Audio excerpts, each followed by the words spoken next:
Every strong face you see in the daylight hides a silent battlefield once the world goes quiet. When the noise fades, when the roles fall away, when no one is asking anything of you, what remains is the truth you carry inside, the thoughts that echo, the worries that linger, the memories you wish would soften, and the weight you never learned to put down, not because you're weak, but because no one ever taught you how to rest the mind. We were raised to push, to grind, to endure, to stay awake through storms instead of learning how to calm them, to chase goals without ever learning how to return to ourselves. But there's a part of you, a wiser part, whispering for something different, something quieter, something steady. Not escape, but reset.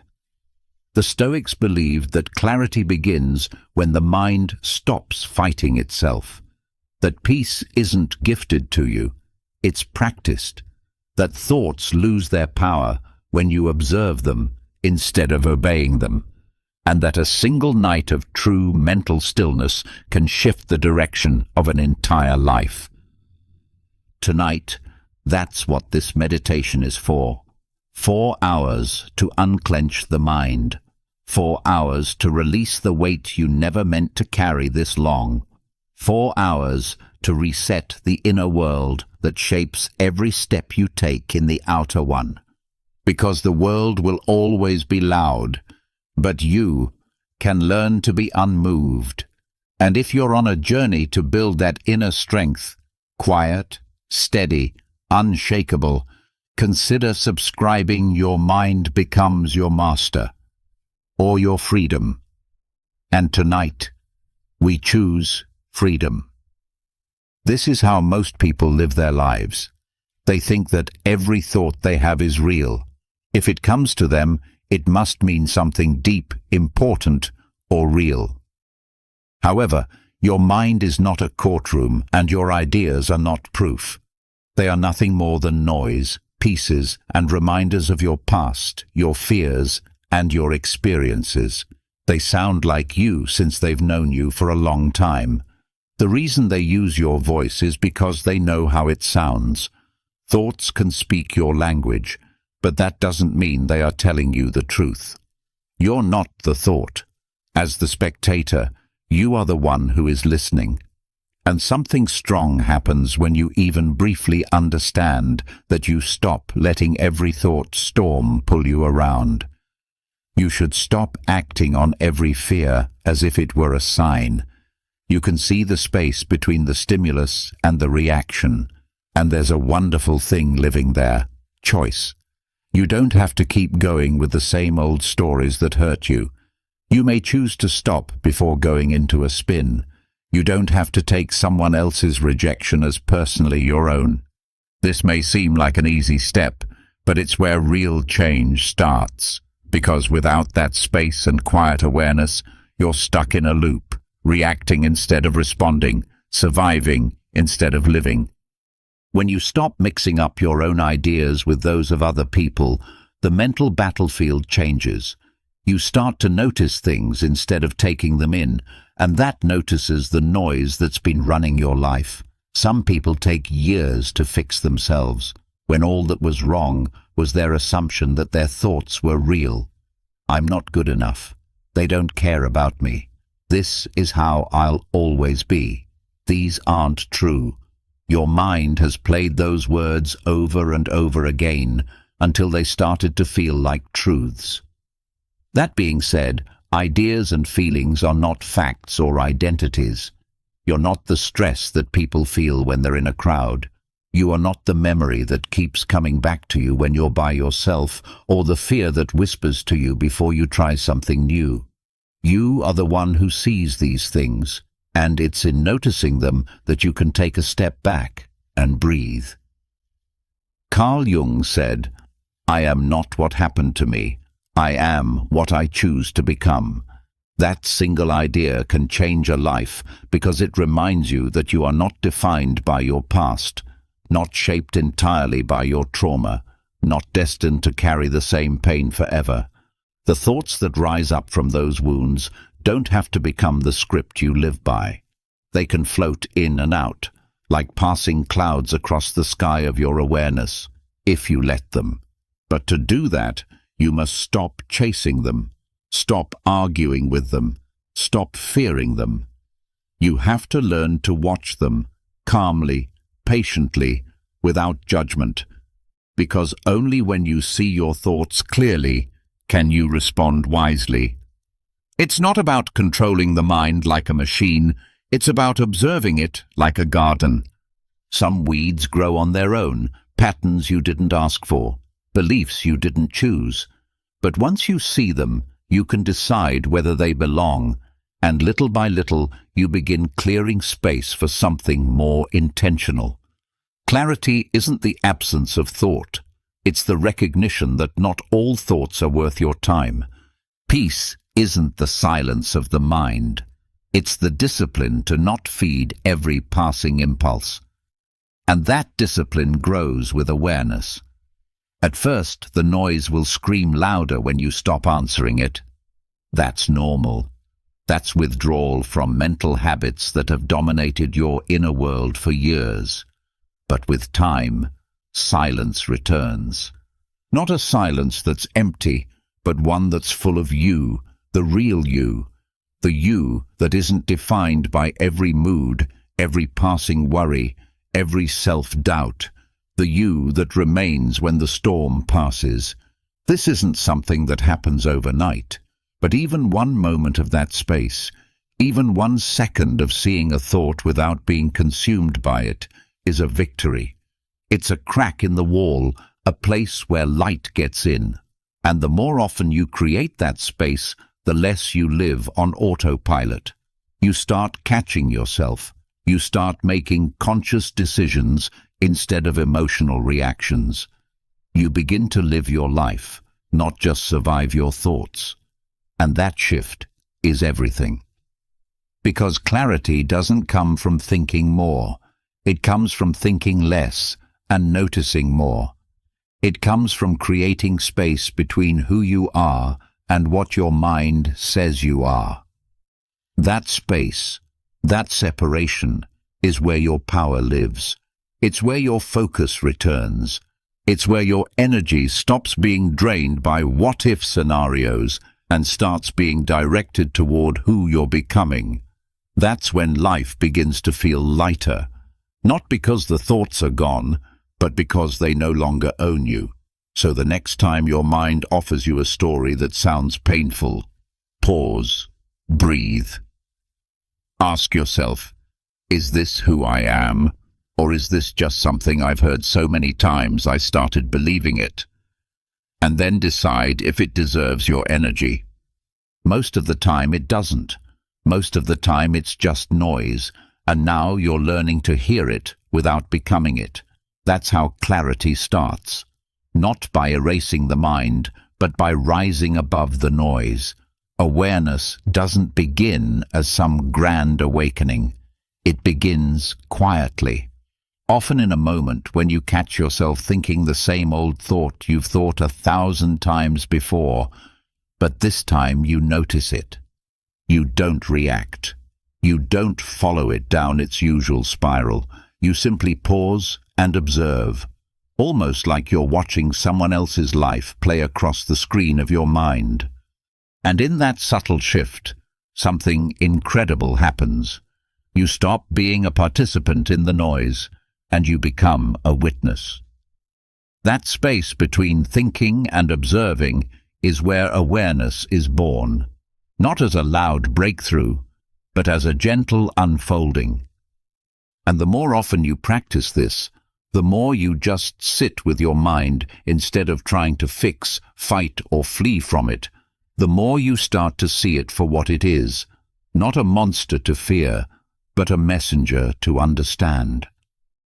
At first, the thoughts still come, the doubts, the fears, the memories. But they hit differently. They don't knock you over like they used to because you're not inside them anymore. You're next to them, watching, learning, noticing the timing, the triggers, the tone. You begin to see that certain thoughts only show up when you're tired. Others only visit when you're lonely or uncertain. Some belong to old stories you never chose, but you've been carrying them anyway. And suddenly you realize these aren't random. These are patterns, loops, scripts that have been playing for so long they became background noise. And now that you see them clearly, they start to lose their grip. What once felt like truth starts to feel like repetition. The thought that always tells you you're not enough, it no longer hits like a fact. It sounds like an echo, and like all echoes, it only survives if you keep shouting into the same cave. But you don't have to. You don't have to keep responding. Awareness means realizing you don't have to pick up every mental call that rings in your head. You can let it ring. You can let it pass. And in doing so, you weaken the chain that's held you in place. Still, awareness doesn't ask you to fight your thoughts. That's where many people get stuck, thinking that the goal is to silence the mind or erase the thought entirely. But the mind doesn't work like that. It's not about elimination. It's about illumination. What you bring into the light no longer has the same power over you, because when you watch something clearly, without running, without judging, you change your relationship to it. And that shift is the beginning of freedom. When you're unaware, those imagined realities feel urgent and real. Your body tenses, your breath shortens, you react. But when you're aware, you interrupt the cycle. You feel the tension and you trace it back. You question its origin. You realize that the thought you're stuck in today is just a cousin of the thought you had yesterday and the day before. And once you see the pattern, you're no longer inside it. You're standing above it. There's something empowering about realizing that you don't have to believe every thought that crosses your mind. Just because something feels familiar doesn't make it true. Just because a voice inside you says you're not healing fast enough or doing enough or being enough doesn't mean it's right. Sometimes it's just background noise from an old chapter that doesn't fit in the new one. The more you watch without responding, the easier it is to tell the difference between what's really happening and what your mind is making up, but you have to practice it. It's not going to work out every time. You'll still be pulled in by some thoughts. There are memories that will always hold you tight. You can still take a step back and ask yourself, what was really going on there, even in those times? Being aware without judging is awareness, and after asking enough of those questions, the knots in your thoughts start to loosen up and you can see the stories. Ah, that fear of failing all over again. Some parts of me hate being quiet. This is the voice that always comes up for me when I feel alone. And slowly, with presence, you teach your mind a new way to react. Being still. Not the forced or frozen kind, but the quiet that comes from being able to see things clearly and not letting your mind be dragged around by every thought. Epictetus told us that what counts is not what happens to you, but how you handle it. Awareness gives you that reaction, that room between what you think and what you do. Even though it doesn't take away the pain or offer peace, it does give you the choice of what to do next. Each decision adds up over time. They become a way to get out of the mental fog that felt like it would never end. In other words, if you feel like your thoughts are too many, too fast, or too loud, start here. Don't try to control them or fight them. Instead, pay attention. Just look and notice. Don't try to do anything. Let your awareness do it for you. If you try to calm your thoughts, it won't work.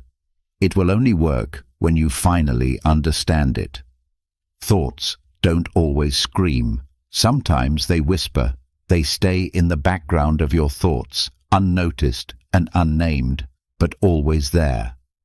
Before you can name them in your head, you feel them in your chest. They happen when you're by yourself, when it's too quiet, or when a small thing sets off a big event. These thoughts don't stay with me because I can't handle them. They stay because they've never been brought to light, written down, or spoken out loud. They get heavier, not because we have more of them, but because we carry them in silence.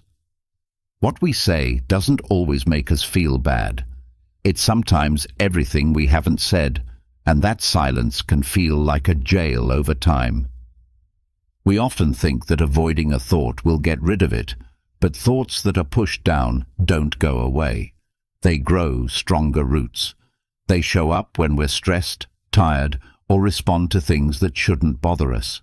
You tell yourself that you're just tired, sensitive, or stressed out, but something that isn't being said is trying to be heard, and it gets heavier the longer you ignore it. It could be grief you never dealt with, anger you never accepted, or fear you never dealt with.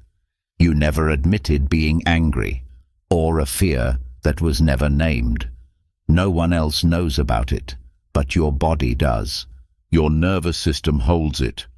Your focus scatters because part of your energy is always busy holding that door shut. The truth is, clarity isn't just about thinking positive, it's about being honest. Truly honest, with yourself first. There's something transformative about putting the unsaid into words. It doesn't have to be dramatic. You don't need to tell the world. But even whispering it to yourself, in the dark, in your journal, in the car when no one's around, can start to loosen the grip. Naming it is how you begin to reclaim it. You're not defined by what you've buried. You're defined by your willingness to face it. It's strange how we often fear our own truth more than the judgment of others. We keep parts of ourselves hidden, even from ourselves, as if not saying something makes it less real. But silence doesn't protect you, it just postpones the healing. And healing doesn't come from avoiding the storm, it comes from walking through it with open eyes. The Stoics didn't run from discomfort. They stepped into it with clarity and courage.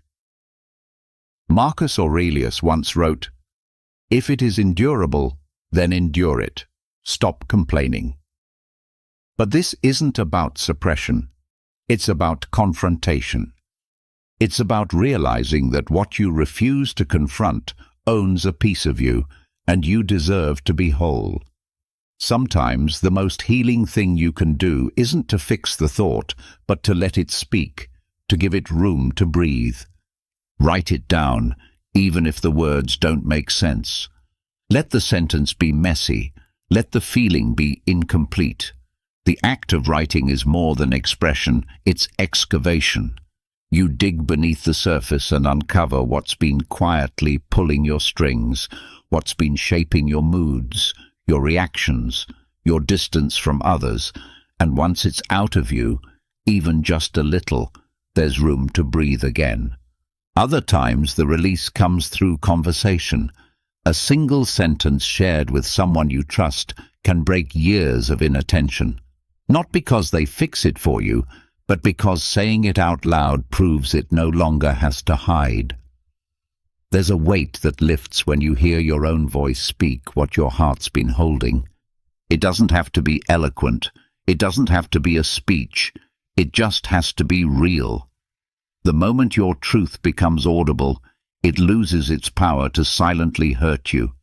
But even if you're not ready to speak it, you can still face it. Even a breath, a deep, honest breath, where you admit what you're feeling without spinning it into a story, is a step. Sometimes the body can release what the mind is still holding. Grief, anger, guilt, they're not just mental concepts. They live in the breath, in the shoulders, in the gut. And the more you allow space for them to rise and pass through, the lighter you feel. Not because they've vanished, but because you're no longer alone with them. You've met them. You've listened. Aristotle believed that knowing yourself is the beginning of all wisdom, but knowing isn't just a mental act. It's emotional, spiritual, energetic. It's learning to sit with the parts of yourself you once ran from and realizing they're not as terrifying as you imagined. They were just waiting for you to stop pretending they weren't there. Unspoken pain isolates. It makes you believe you're the only one struggling, the only one carrying something too heavy to name. But once you bring it into light, even a flicker, you realize how many others are carrying their own unspoken weight, and suddenly your pain connects you. It doesn't isolate you. And in that connection, a new kind of strength is born, a strength rooted in honesty, not performance. There's nothing weak about struggling. There's nothing broken about having something to say, but not knowing how. The struggle only becomes heavier when you convince yourself it needs to stay hidden. It doesn't. You are allowed to speak, to write, to feel, to let the thoughts that never found a voice finally be heard, because until you do, they will keep whispering in the background, pulling your focus, dulling your clarity.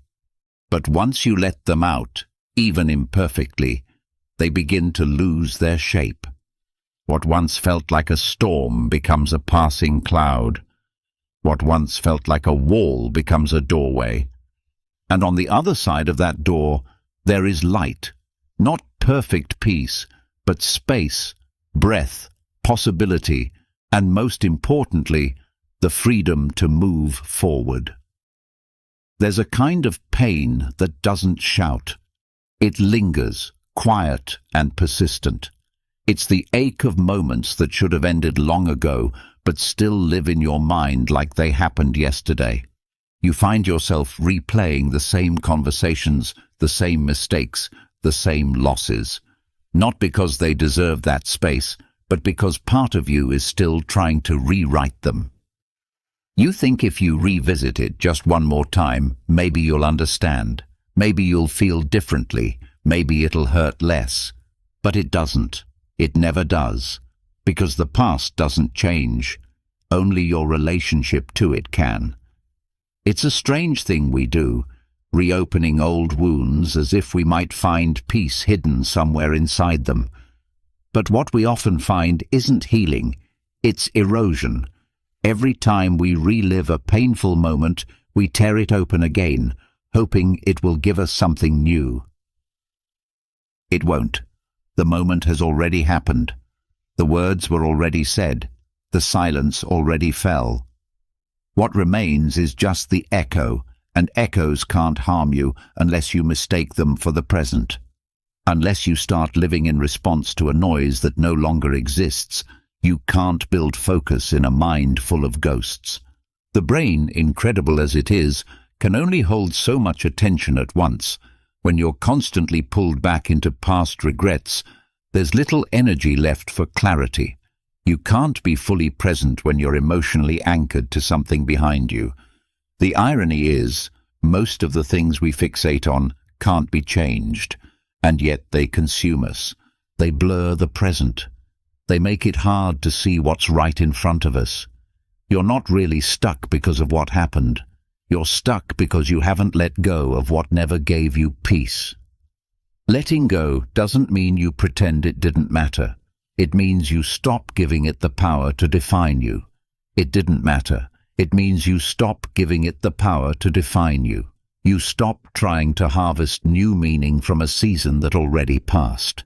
You allow the wound to close, not because it wasn't deep, but because you deserve to stop bleeding. And that decision, that choice to release, is often the first real step toward mental freedom. Epictetus said, "People are not disturbed by things, but by the views they take of them." It's not what happened. It's how tightly you continue to grip it that causes the suffering. Sometimes we hold on because we think it protects us, that if we remember the pain, we won't make the same mistake. But memory isn't protection. Awareness is. You don't need to carry the full weight of the past to learn from it. You don't need to relive it to honor the lesson.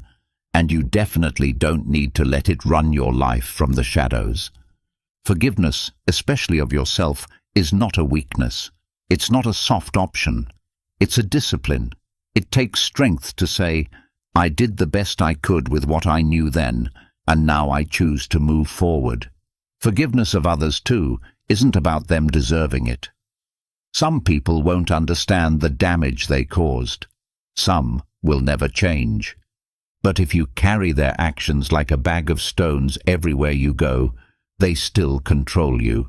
Forgiveness isn't a gift to them. It's a release for you. It's how you tell your mind, you don't have to carry this anymore. You release the echo so you can hear your own voice again, the one buried beneath all the noise. Because clarity can't grow where resentment has rooted itself deep. Some will argue that letting go is just avoidance, but true release isn't denial. It's confrontation without attachment. It's looking at the memory, honoring it, and deciding not to let it consume another hour of your life. It's stepping out of the mental loop that tells you if you keep thinking about it, you'll find something new. You won't. What you'll find is fatigue, paralysis, disconnection from the present, and maybe worst of all, you'll miss the life that's trying to bloom because you're too focused on what already withered. You have to ask yourself, how much longer are you willing to let yesterday ruin today? How much longer will you keep trading your peace for pain that's already been paid? Letting go isn't erasing the past, it's rewriting your relationship with it. It's learning to look back and feel something different, not because the past changed, but because you did. And in that shift, in that inner decision to stop bleeding from the same wound, focus returns, energy returns, life returns. And it's not always a grand moment. Sometimes letting go is subtle. A thought comes up and you breathe instead of engage. A memory resurfaces and you choose to observe it instead of relive it. You start speaking more kindly to yourself. You stop telling the same story over and over, and one day you realize it's not heavy anymore. It's not gone, but it's no longer holding you. So when the mind starts to echo, pause, recognize it. Remind yourself, this is not the present. This is not your identity. This is just a thought, not a life sentence. You've already walked through the fire. You don't have to keep sitting in the smoke. Let the echo fade and listen to what's here now. The breath, the stillness, the chance to begin again. Clear, focused, and free. There's a voice that follows you, not outside but inside. It doesn't scream. It whispers. It sounds like your own thoughts, your own words, your own judgment, and that's what makes it so convincing. It says things like, "You're falling behind. You should have done more. You'll never get this right." It tells you to try harder, but never lets you rest. It pushes you forward, but never lets you feel enough. And while it might wear the mask of motivation, underneath it is fear. The fear of being left behind, of being rejected, of not measuring up to some impossible standard you never consciously agreed to. That voice doesn't come from nowhere. It's built from years of comparison, perfectionism, and unmet expectations.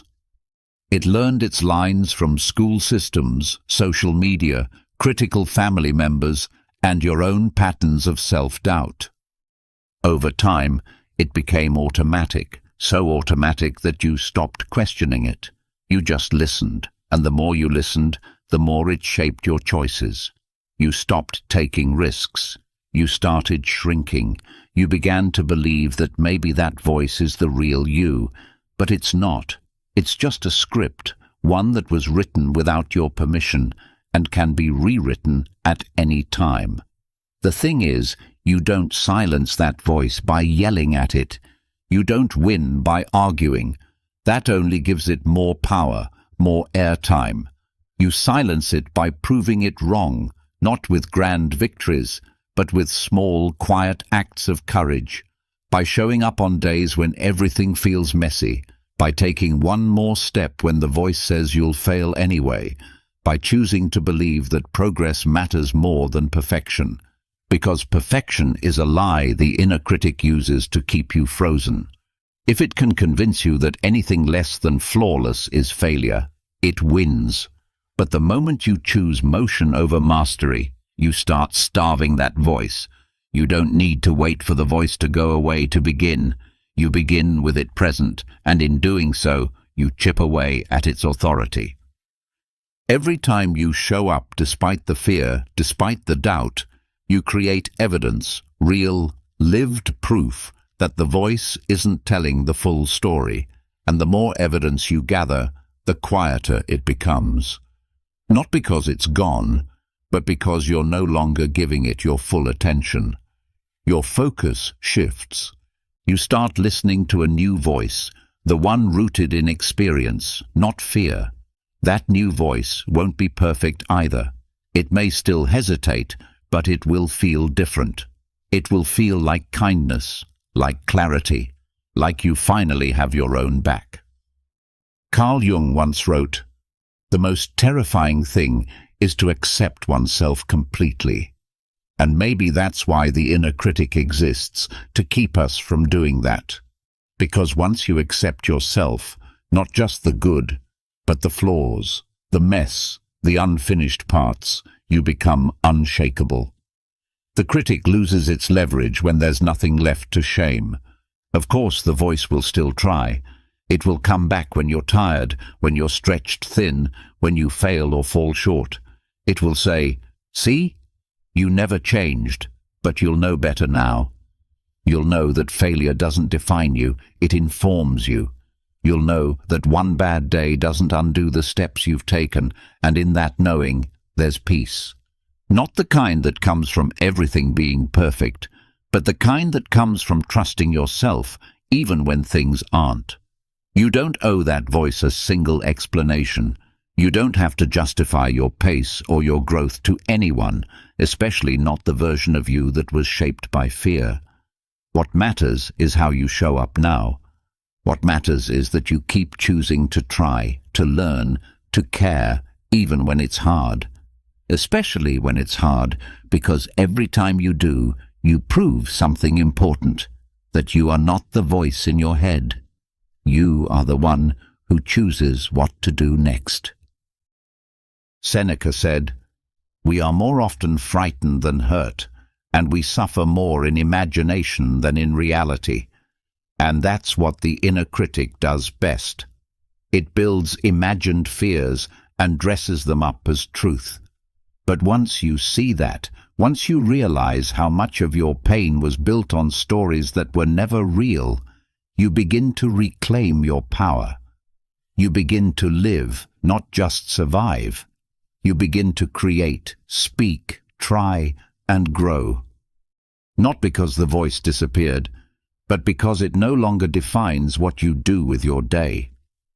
Stop feeding it your energy, your time, your belief, to create a life where your actions speak louder than the noise. A life where your worth isn't measured by perfection, but by presence, by effort, by intention. The voice may always be there like static in the background, but you don't have to tune in. You can choose what channel you listen to. And that choice, made day after day, becomes your freedom, not all at once, but steadily, quietly, powerfully. You could sit in the most peaceful place on earth, no traffic, no noise, no deadlines, no demands, and still feel like you're drowning. Because stillness has never been about silence on the outside. It's about silence on the inside, and that's much harder to find. Your surroundings could be calm, but if your mind is racing, if your thoughts are shouting over one another, if you're stuck in the loop of what if and what was, then even the quietest place becomes loud. That's the trap most people fall into. They chase external peace, believing it will calm the storm within. But peace isn't something you stumble across. It's something you practice. Stillness, real stillness, isn't accidental. It's intentional. It doesn't show up when everything is finally perfect. It shows up when you learn to stop needing everything to be perfect in the first place. You don't find it in silence. You create it. You create it by learning how to sit with yourself, not to run, not to distract, not to fix, but to be. And that's where things start to shift. Because when you stop trying to escape your mind, you finally give yourself the chance to understand it. We live in a world that glorifies movement. We've been conditioned to believe that doing more means being more.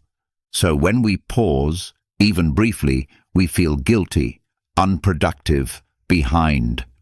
But what if the most valuable thing you could do is nothing at all? Not in the sense of laziness or indifference, but in the sense of presence, real, rooted presence, sitting still, breathing slowly, noticing your thoughts without chasing them. That's not avoidance. That's courage. That's awareness. That's mastery. And it doesn't come easily. The moment you sit in stillness, your mind will try to fill the space. Old memories, tasks left undone, fears you buried long ago, they'll all rise. And that's the point. Stillness is not about avoiding the noise. It's about facing it without flinching. You sit with what shows up, and instead of running, you listen. Not to judge, not to react, but to understand. This is the kind of stillness that changes people, the kind that strengthens you from the inside out. Seneca once wrote, "True happiness is to enjoy the present without anxious dependence upon the future, and it's in stillness that we finally learn what that means, because when you're still, the future loses its grip. You stop living for tomorrow. You stop reliving yesterday, and you begin to experience the only moment you've ever actually had, this one. The breath you're taking right now, the sensation of being alive without needing to do or fix or prove anything, but it takes practice. You have to return to it daily, not as a task to complete, but as a gift. You give yourself 5 minutes, 10, no music, no scrolling, no stimulation. Just breath, just awareness, and in that small window of time, your nervous system begins to reset. Your thoughts begin to slow. You start seeing clearly what stress had made blurry. And over time, that clarity follows you into your life, into your conversations, into your choices. You become less reactive, more present, more centered. Stillness becomes a compass, a quiet reminder that you are not your impulses, that you don't have to answer every thought, that you don't have to rush every moment. When you carry stillness within you, chaos doesn't shake you the same way. You might still face pressure, uncertainty, even loss. But instead of being thrown by it, you respond to it, with presence, with patience, with power. Because your sense of peace no longer depends on what happens around you. It lives within you. Carl Jung believed that silence is of great help to a man who is in process of discovering something in his soul. And that's what stillness truly is, a mirror. A chance to see yourself without distraction, without noise, without the masks. And what you find there isn't always comfortable, but it's real. And from that realness, growth begins. Most people never give themselves that chance. They fill every empty space with something. They're afraid of boredom, but what they're really afraid of is meeting themselves, afraid of the questions that might rise, the truths that might surface. But until you face those things, they quietly control you. They live in your decisions, in your relationships, in your distractions. Stillness isn't just peace, it's power, because it brings everything hidden into the light. And when you know yourself deeply, when you've sat in stillness and faced your own mind, the world outside feels less threatening. You become less desperate for noise, less addicted to stimulation, less pulled by every problem, because you've already stood in the center of the storm and learned to breathe. You've built something solid inside, something no one can give you and no one can take away. So give yourself that time, not someday, not when you've finished everything else, but now. A few moments, a quiet corner, a deep breath. Let your thoughts rise, let your body relax. Let your mind settle, not by force, but by patience.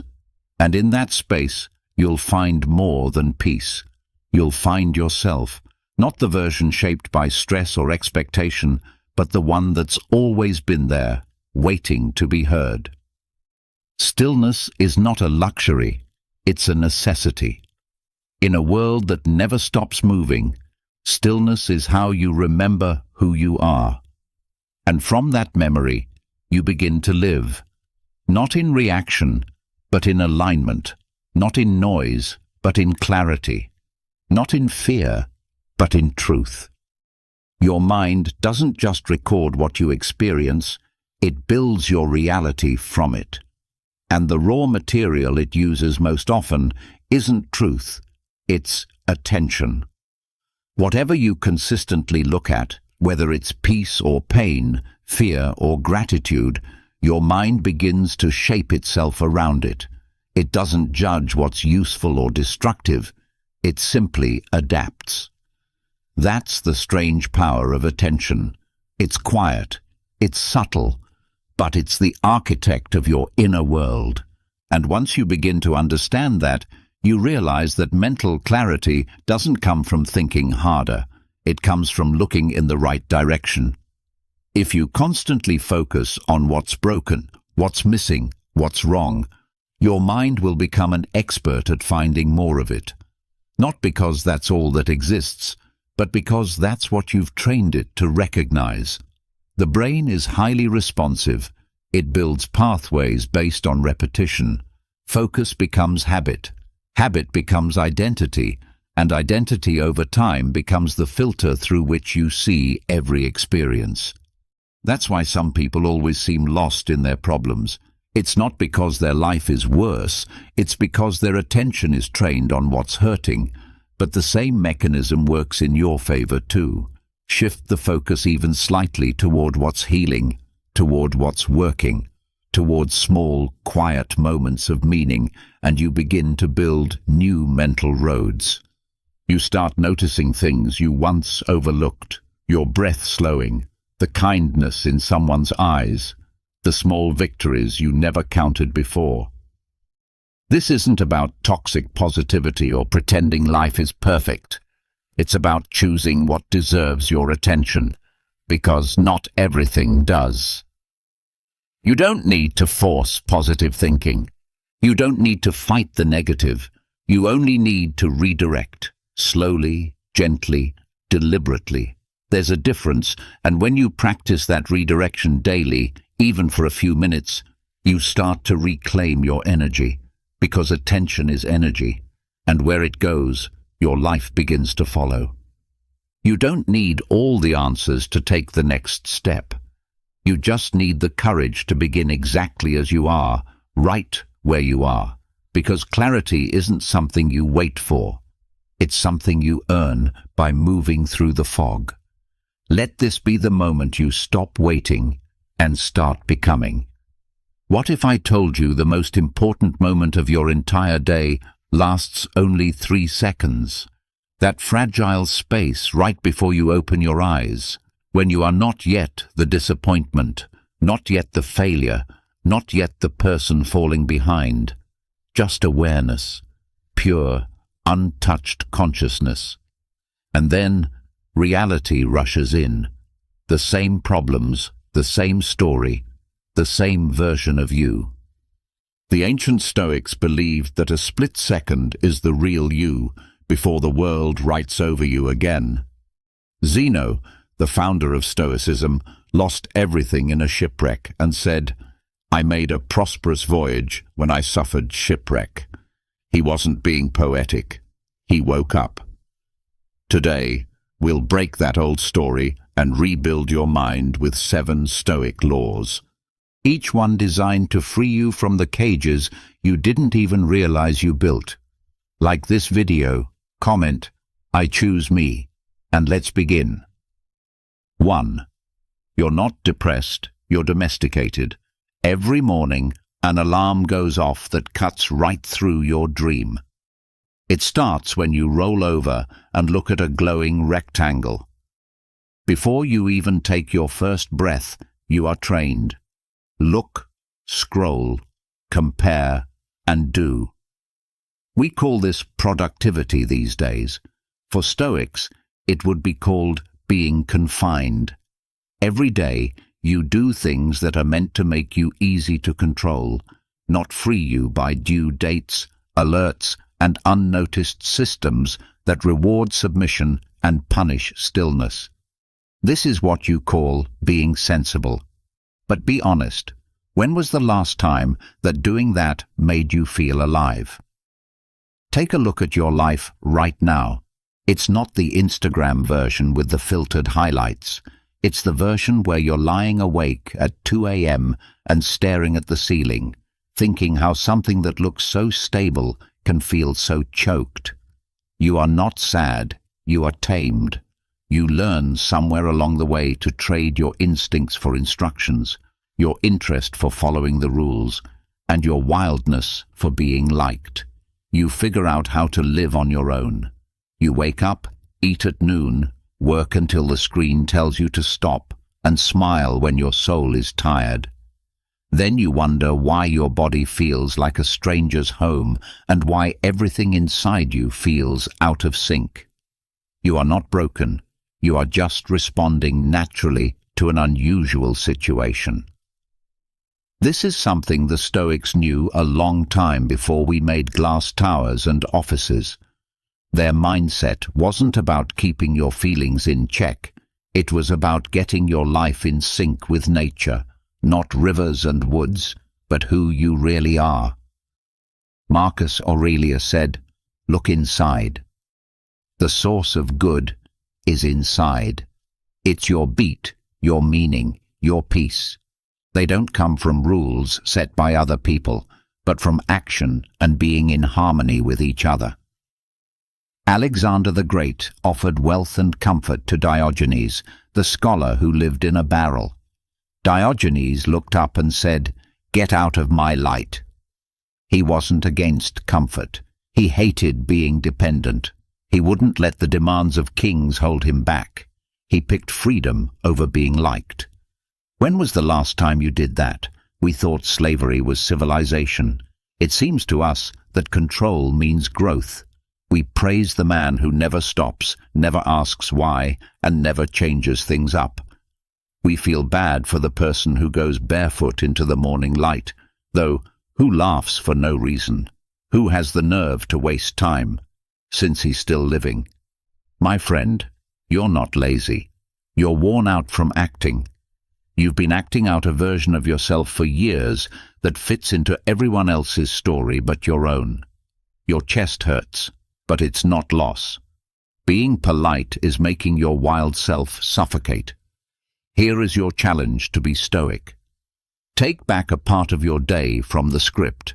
You should eat when you're hungry, not when the clock hits 12. Don't bring your phone with you when you walk. Do not try to fix or improve yourself while you sit in silence. Try to do something utterly useless. Sing in the kitchen. Don't dance well. Make up crap. For no reason, watch the sunset. And when that voice inside your head says, "This is silly," know that it's your cage talking, the voice that fears your freedom more than your failure. Do not forget that nature does not move quickly, but everything gets done. Rivers don't have to be told to move. The storm doesn't plan when to thunder. Why should you? After you stop living by other people's rules and schedules and start living by your own, the fog in your mind starts to clear. It dawns on you that peace isn't a prize. It's your natural state, buried deep in years of training. You're not sick. You are a crazy animal trying to stay alive in a cage. Most of the time, depression is not a disease of the mind. It's the soul's protest against being confined. So stop learning to obey. Don't do what makes you small. Stay true to your being living, because you'll see that the cage wasn't locked once you stop acting and start living. You forgot that you had the key the whole time. 2. Stop feeding the addiction to suffering. Let's be honest. Pain can feel like home, not because you enjoy it, but because it's familiar. You've carried it for so long that the absence of pain feels suspicious, even unsafe. It's the weight you've learned to balance your identity on. That's why, when peace finally arrives, you don't trust it. You start searching for the next problem, the next disappointment, the next reason to prove your suffering was justified. You're not weak for doing this. You're conditioned. Modern life rewards pain with attention. Post about your wounds and the world listens. Post about your peace and it scrolls right past. Without realizing it, you've learned that your struggles make you someone, while your healing makes you invisible. But here's the truth. Pain is not meant to be a permanent address. It's a message, not a home. The Stoics taught this relentlessly. Epictetus lost everything: freedom, status, comfort. Yet he said, "It's not what happens to you, but how you respond that matters." When you build your identity around what happened, you hand your life to the event. When you build it around your response, you take it back. The benefit of letting go isn't denial, it's liberation. You reclaim energy that was feeding your wounds and redirect it toward growth. You stop being a monument to what broke you and become proof that healing is possible. Think about it. Every time you say, "I'm just not good with people," or "I've always been anxious," or "I've never been lucky," you're not describing reality. You're renewing a contract with your suffering. You're feeding it 3 meals a day with language and attention. The brain believes whatever it hears most often.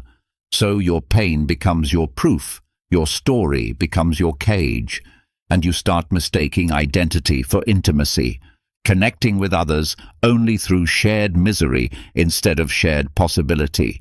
That's why content about despair feels so addictive. It doesn't make you feel better. It makes you feel seen. Algorithms understand this better than most therapists. They keep feeding you more of what hurts you because it keeps you watching. But suffering loses its grip the moment you stop rehearsing it. You don't need to deny your pain. You just need to stop worshipping it. When something hurts, feel it fully. Then close the page. Don't turn it into scripture. The Stoics believed emotions are teachers, not tyrants. They show up to reveal what still needs attention, then they leave once the lesson is learned. You don't have to build a temple around every tear. Here's the benefit of letting go. The moment you stop feeding the addiction, your mind quiets. You start noticing that life isn't a constant storm, it just has weather. Some days rain, some days sun, but beneath it all, there's ground, stable, solid, waiting. You remember what peace actually feels like, and you realize it was never gone. It was just buried under the noise of your suffering's monologue. So here's your Stoic exercise. For the next 24 hours, don't talk about your struggles, not to others, not to yourself. When the urge comes to explain how hard it's been, notice it. Don't fight it. Just breathe through it and say quietly, "This moment is workable." Then spend 1 week collecting evidence. Not for why your life is hard, but for why it's workable. When something goes smoothly, when a stranger smiles, when the weight lifts even for a few seconds, write it down. These small wins are not trivial. They're proof that your suffering isn't your whole story. And if you fall back into the old habit, repeating pain, replaying hurt, don't shame yourself. Just catch it, name it, and remind yourself, I'm detoxing, because that's exactly what this is, a withdrawal from emotional dependency. You've been high on heartbreak, intoxicated by misery, hooked on the illusion that your pain is what makes you real, but you are really long before the pain ever arrives. You existed before the story began, and you will exist after it ends. Stop feeding what's trying to die inside you. Your pain doesn't need more attention, your healing does. And the moment you stop narrating your suffering like a legacy, you create space for a new identity. One built not on what you've endured, but on what you've chosen. 3. Break the cage of potential. Why do we cling to potential like it's a treasure, yet treat action like it's a threat? Because potential feels safe. It's a fantasy version of ourselves we can love without risking rejection. It's the dream we get to polish endlessly without ever having to test it against reality. As long as your potential remains theoretical, you never have to fail. You never have to confront the possibility that you might not be as exceptional as you hope, or worse, that you might actually be brilliant, but only if you're willing to destroy the comfortable life built on hesitation. We glorify potential because it lets us stay noble in our procrastination. I could do that if I had time. If I really tried, I'd be great. These are elegant lies that protect your ego from exposure.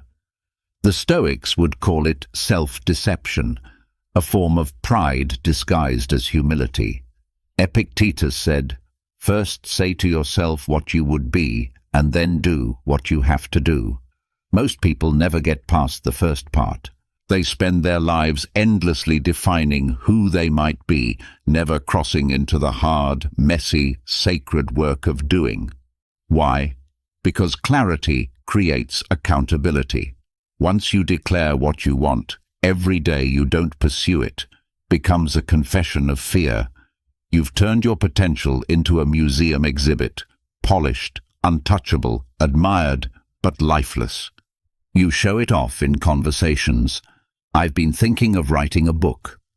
I want to start a business. I'm planning to get in shape. Yet months pass and nothing moves. You're protecting the fantasy of greatness from the reality of growth. But the irony is brutal.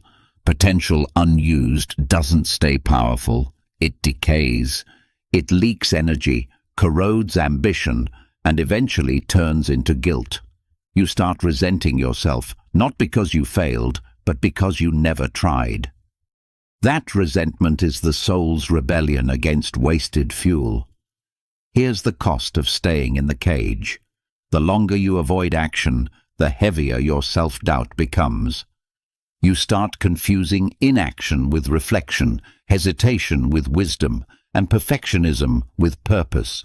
You tell yourself you're waiting for the right moment, but deep down you're waiting for permission that will never come.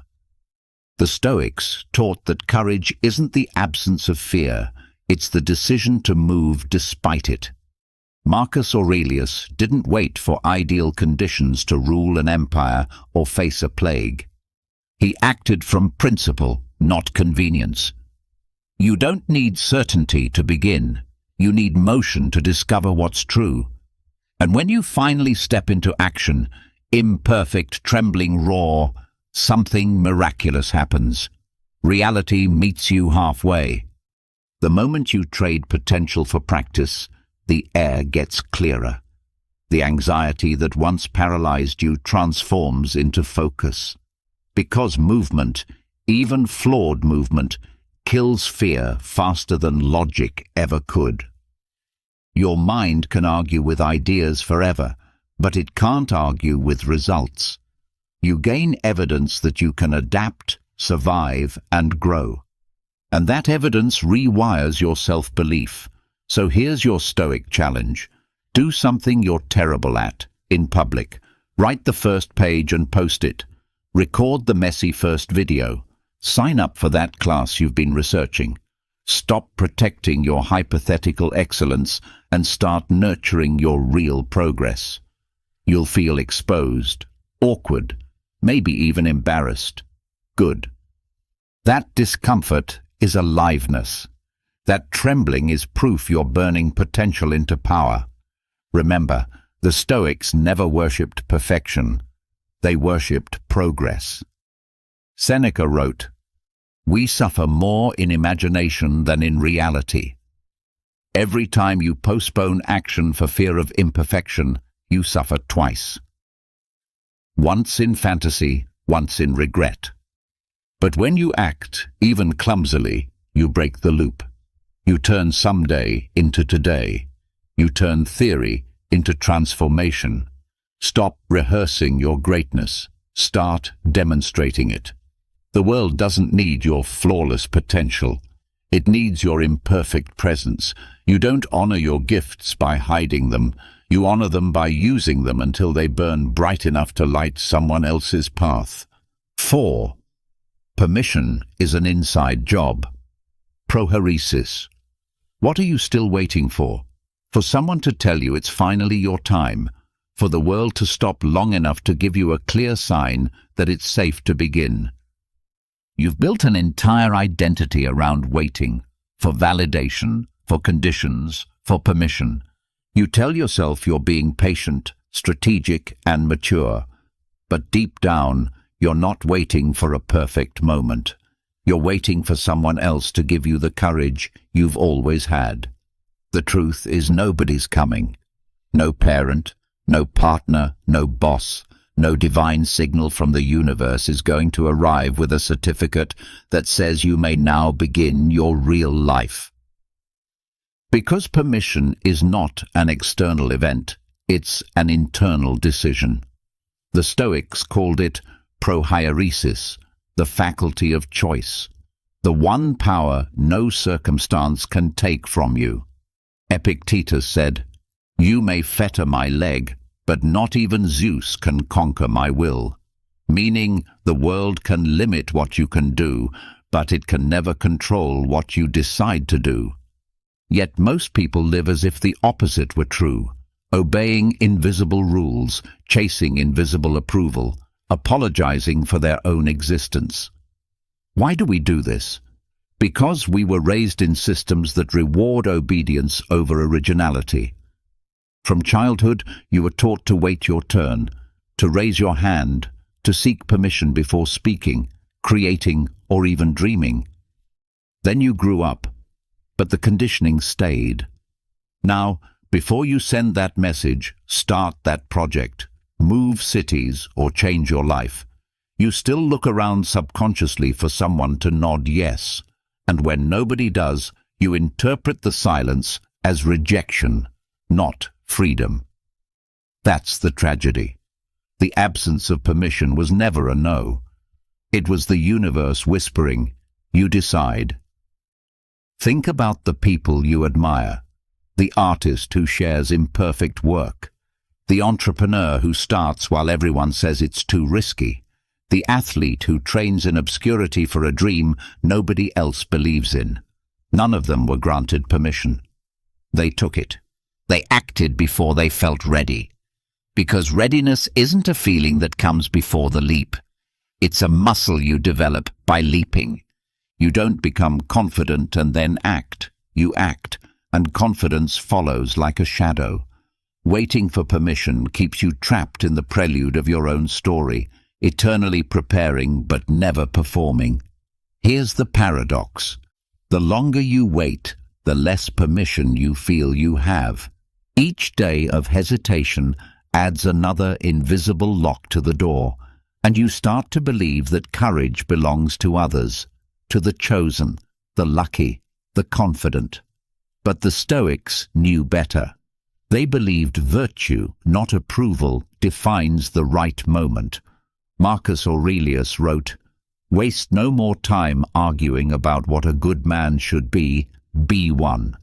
Translation: stop asking if it's okay to live, just live. So here's your Stoic practice. Take out a sheet of paper. Make 2 columns. On the left, write every action you've delayed because you're not ready. On the right, write whose permission you're waiting for. A name, a role, a vague authority figure. Then, next to each, write the truth. This person isn't coming. Watch what happens. You'll feel a mix of fear and release. Fear, because the safety net of waiting is gone, and release, because you realize you've always had the key. Now, permit yourself to do one thing today that you've postponed for too long. Send the email, book the class, have the hard conversation. It won't be perfect. It's not supposed to be. The goal isn't flawless execution. It's reclaiming authorship, because every act of self-authorization is a declaration of freedom. You stop living on borrowed courage. You start building your own. The world doesn't need more people waiting for a sign. It needs people brave enough to be the sign. The only permission that matters has been yours all along. The permission to choose, to begin, to live, before you feel qualified. I permit myself to begin. 5. Grieve the life you didn't live. What if your sadness isn't depression, but grief? Grief for the person you never became. There's no funeral for the dreams that died quietly while you were being practical. No one sends flowers when you bury your younger self under responsibility and fear. The world congratulates you for being mature, but deep down, something sacred went missing. That dull heaviness you carry isn't weakness, it's mourning. You're grieving unlived moments, abandoned callings, and a version of yourself that never had the chance to breathe. The Stoics never said grief was wrong. They said it was necessary. Seneca wrote, "What need is there to weep over parts of life?" The whole of it calls for tears, but they also taught that tears are meant to flow, not stagnate. When you suppress grief, it doesn't disappear. It turns into numbness, irritability, or a quiet sense that life has lost its color. You scroll for hours, chase distractions, overwork, or chase affection, not to find joy, but to drown the sound of what you've lost. But the soul keeps score, and every time you ignore that ache, it tightens, like a ghost pulling at your sleeve, whispering, "Remember me." You see, grief isn't just about people who've died, it's about futures that never happened. The artist who stopped creating, the dreamer who settled, the lover who stayed silent, the fighter who gave up. Somewhere between your 20s and now, you traded wonder for practicality, passion for predictability, and called it growth. But real growth doesn't mean killing your past selves. It means honoring them, learning from their hopes, forgiving their mistakes, and carrying forward their essence in a wiser form. The benefit of facing this grief is profound. Once you name it, it stops haunting you. Depression whispers, "Nothing will ever change." Grief says, "Something has ended." Now what begins? That's the difference. Depression paralyzes. Grief moves. It cracks you open, lets light in, makes space for new meaning.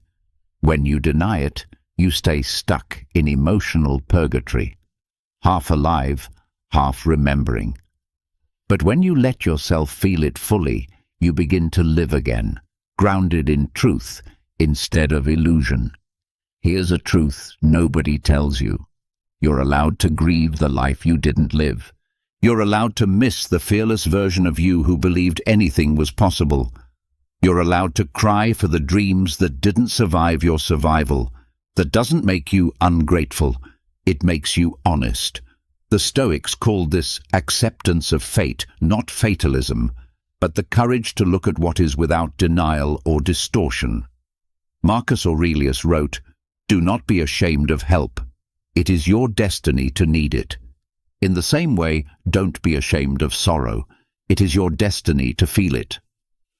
Here's your Stoic practice. Tonight, write a eulogy for the version of you who never made it use their name. Here lies the version of me who wanted to. Describe their dreams, their light, their innocence. Thank them for getting you this far. Then say goodbye. Fold the paper, burn it, bury it, or simply let it go. This isn't a ritual of loss, it's one of liberation. You're not burying yourself. You're releasing the ghost that's been standing in your way. Afterward, ask the question Stoics use to rebuild meaning. What now? What now that you've acknowledged the past? What now that the morning is complete? What value can you resurrect from what's gone? Let your grief refine you, not define you. Use it to build, to love, to live more urgently and authentically. Grief, when faced with courage, becomes a teacher.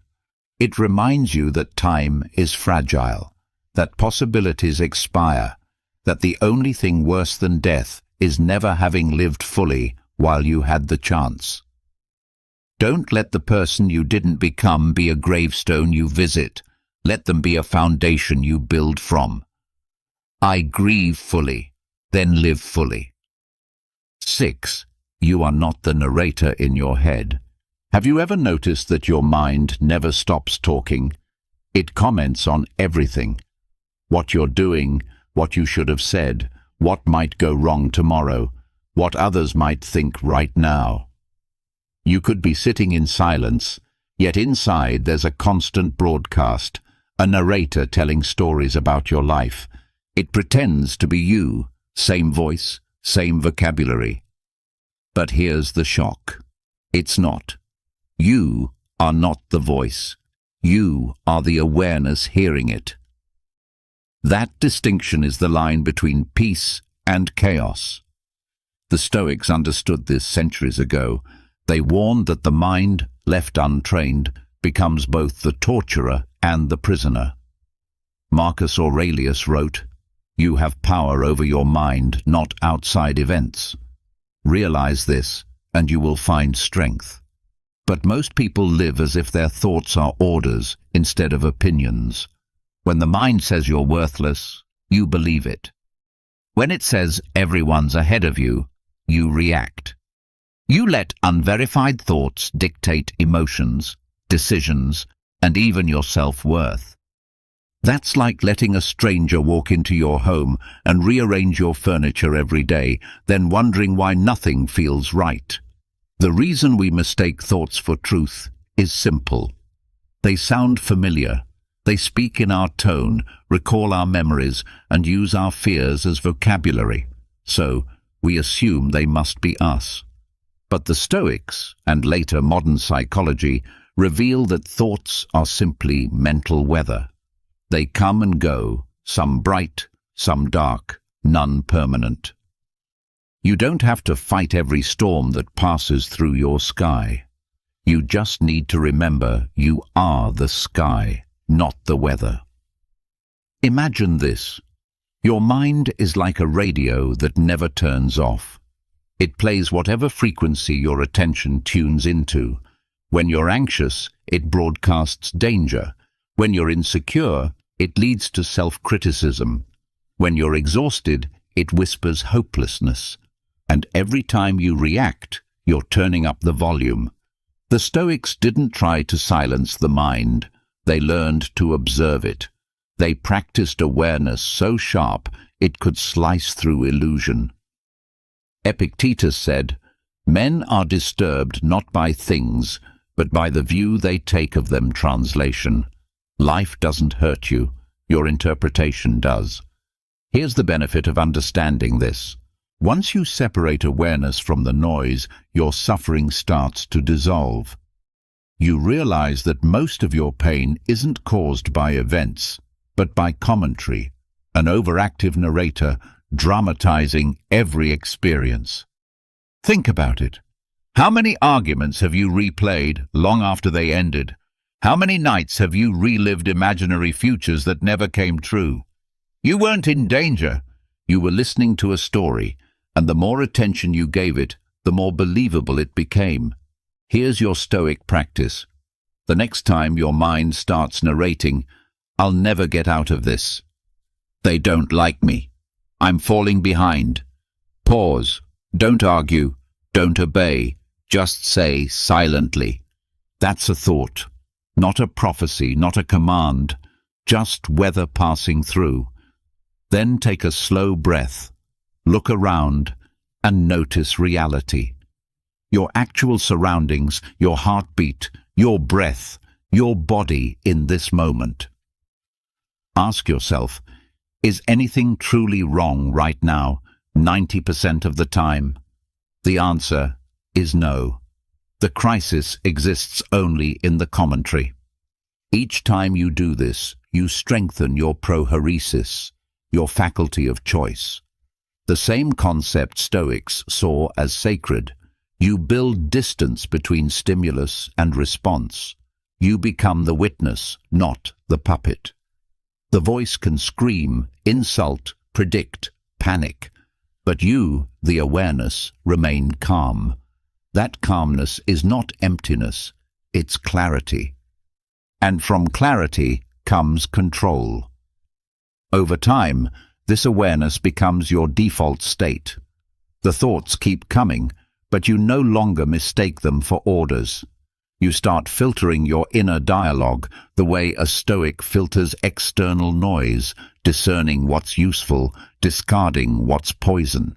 And in that silence between thoughts, you'll find something extraordinary. Peace that doesn't depend on circumstances. You are not the narrator. You are the listener. You are not the storm. You are the sky. Let the thoughts come. Let them go. And stay where you've always been. Still, steady and free. I am the space, not the storm. 7. The 3-second choice that builds your day. What if every morning, before you even open your eyes, you've already made a choice to become the same version of yourself again? 3 seconds, that's all it takes. You wake up, remember your name, your job, your disappointments, your fears, and just like that, you step back into yesterday. The same worries, the same patterns, the same self-story you promised you'd outgrow. You call it routine, but it's repetition. You call it normal, but it's hypnosis. Those 3 seconds decide whether today becomes a new beginning or just a sequel to your old life. The Stoics called this moment premeditatio, the premeditation of the day. They believed the quality of your morning determines the character of your mind. Marcus Aurelius wrote, "When you arise in the morning, think of what a privilege it is to be alive, to breathe, to think, to enjoy, to love." But instead of gratitude, most of us start with anxiety. We grab our phones, scroll through other people's lives, and by the time our feet hit the floor, we're already reacting, already behind, already becoming the person our habits decided we would be. Here's why that happens. The brain craves familiarity more than happiness. It would rather repeat misery it understands than risk freedom it doesn't. Every thought, every emotion you choose upon waking reinforces an identity, and identities love consistency. You think, "I'm tired, I'm stressed, I'm behind," and your mind obeys, designing a day that fulfills that prophecy. You live in a psychological rerun because it feels safer than change, but safety isn't peace. It's stagnation disguised as control. The Stoic alternative is radical awareness. They didn't wait for the day to decide their mindset. They decided their mindset before the day began. They knew choice precedes emotion. They trained themselves to meet the morning not with reaction, but with direction. That's the 3-second window, the sacred pause before memory takes over. In that space, you can rewrite the script. You can whisper to yourself, "Today, I choose to be conscious." And that whisper is enough to alter everything that follows. Think about the power hidden in that pause. Before the first email, before the news, before the noise, you decide what kind of human you'll be. Will you react or respond? Will you scroll or create? Those 3 seconds are a doorway. Most people sleepwalk past it. But once you learn to stand on that threshold, even for a breath, you remember that life isn't something happening to you. It's something you're continuously choosing. Here's your Stoic practice. Tomorrow morning, when you wake up, keep your eyes closed for 3 seconds. Don't reach for your phone. Don't reach for yesterday. Instead, take one deep breath and ask silently, who do I want to be today? Not what do I have to do, but who do I choose to be? Then make one micro-choice that honors that person. Maybe that version of you doesn't check messages for 10 minutes. Maybe they drink water before caffeine. Maybe they speak kindly to themselves in the mirror. One choice. That's all it takes to tilt the axis of your entire day. Before bed, do an evening inventory. Review the day and count how many moments you lived intentionally versus automatically. Don't judge, just notice. Awareness itself is a transformation. Every time you notice, you reclaim a piece of your will from autopilot. 3 seconds in the morning, 3 minutes at night. That's the simplest Stoic ritual in existence. And yet, it can rebuild your entire identity. Because discipline isn't a list of rules. It's the art of remembering who you are before the world tells you who to be. So tomorrow, when you wake up and that tiny pause appears between dreaming and remembering, don't rush past it. Guard it like sacred ground, because that's where your new life begins. 8. Virtue over applause. Embody. Don't perform. You've made it here, and that already means something. You've just walked through 7 Stoic laws that strip away illusion after illusion, peeling back everything false until what remains is real. You've seen how comfort can cage you, how pain can become identity, how potential can paralyze, how permission can imprison, how grief can suffocate, how the mind can deceive, and how choice can liberate. But now comes the hardest part, living it. Because philosophy means nothing until it's embodied. Stoicism isn't about knowing the truth. It's about becoming it. In a world obsessed with applause, living by virtue feels like rebellion. Everyone's performing confidence, kindness, success, even authenticity. We've mistaken visibility for value. We chase validation like it's oxygen, not realizing that every time we seek approval, we hand our peace to someone else's opinion. Marcus Aurelius ruled the mightiest empire on earth, yet he wrote, "Ambition means tying your well-being to what others say or do. Sanity means tying it to your own actions." He understood what modern life forgets. You don't find freedom by being admired. You find it by being aligned with your principles, your conscience, your truth. Virtue to the Stoics was the only good worth pursuing. Not wealth, not comfort, not fame. Just the daily practice of wisdom, justice, courage, and temperance. Wisdom to know what truly matters. Justice to act rightly even when no one sees. Courage to face fear without surrender. temperance to stay balanced when the world demands extremes.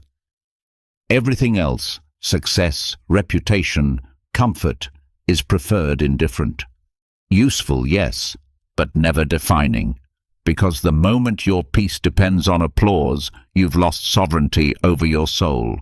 You were not meant to perform your life. You were meant to live it. To walk through your days with integrity so solid, it doesn't need an audience to do the right thing quietly, consistently, especially when nobody's watching. That's what makes you unshakable. Because applause fades, opinions shift, algorithms forget, but virtue endures. It doesn't trend, but it transforms. It gives your life weight, direction, and peace that no praise can replicate. So here's your final Stoic challenge. Choose one virtue, wisdom, justice, courage, or temperance, and make it your compass for the next 24 hours. When faced with a decision, ask, which choice aligns with this virtue? If it's courage, act even when afraid. If it's justice, treat others fairly, especially when no one's keeping score. If it's temperance, pause before excess. If it's wisdom, listen before reacting. This is how you embody philosophy, not in grand gestures, but in microscopic choices that accumulate into character. And when the world fails to notice your integrity, and it will, smile. That's proof you've crossed the line from performance to embodiment. Because a Stoic doesn't need an audience to know who they are. You live for the applause of your own conscience. Look back at everything you've practiced through this journey. You broke the cage of comfort. You stopped worshipping pain. You released the ghost of potential. You permitted yourself. You mourned what was lost. You reclaimed your mind. You began choosing consciously. Every one of those steps was an act of virtue, courage, honesty, self-control, wisdom. You didn't just learn Stoicism, you lived it for 30 minutes. Now, the real practice begins. Tomorrow morning, in the 3 seconds before your old story tries to take over again. That's where the arena waits. So when that moment comes, remember this.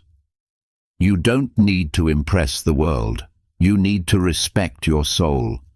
Be the warrior of virtue, not the performer of peace. Be the quiet one whose actions speak louder than words. Be the kind of person you would trust when the world falls apart. Because applause will fade, but virtue will echo.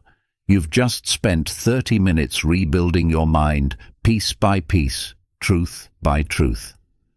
But Stoicism isn't meant to stay in a notebook or a video. It's meant to be lived, one deliberate breath at a time. You don't need to fix your whole life overnight. You just need to wake up tomorrow and use those first 3 seconds before the old story returns, and choose differently. Don't chase motivation. Practice consistency. Don't chase approval. Practice virtue. You've seen what happens when you wait for the perfect moment. Nothing. So begin, even imperfectly. Because the difference between who you are and who you want to be isn't distance. It's a decision. This is your call to action. Like this video, share it with someone fighting their invisible battle, and comment below your final declaration, I choose to live, not just exist. Every day from now on, repeat it. Until it's not a sentence, it's your way of life. The noise of the world and the quiet mind. The noise of the world grows louder each year, yet the mind that governs itself grows quieter. Most people chase stability in chaos, never realizing that peace is not something to find, but something to build.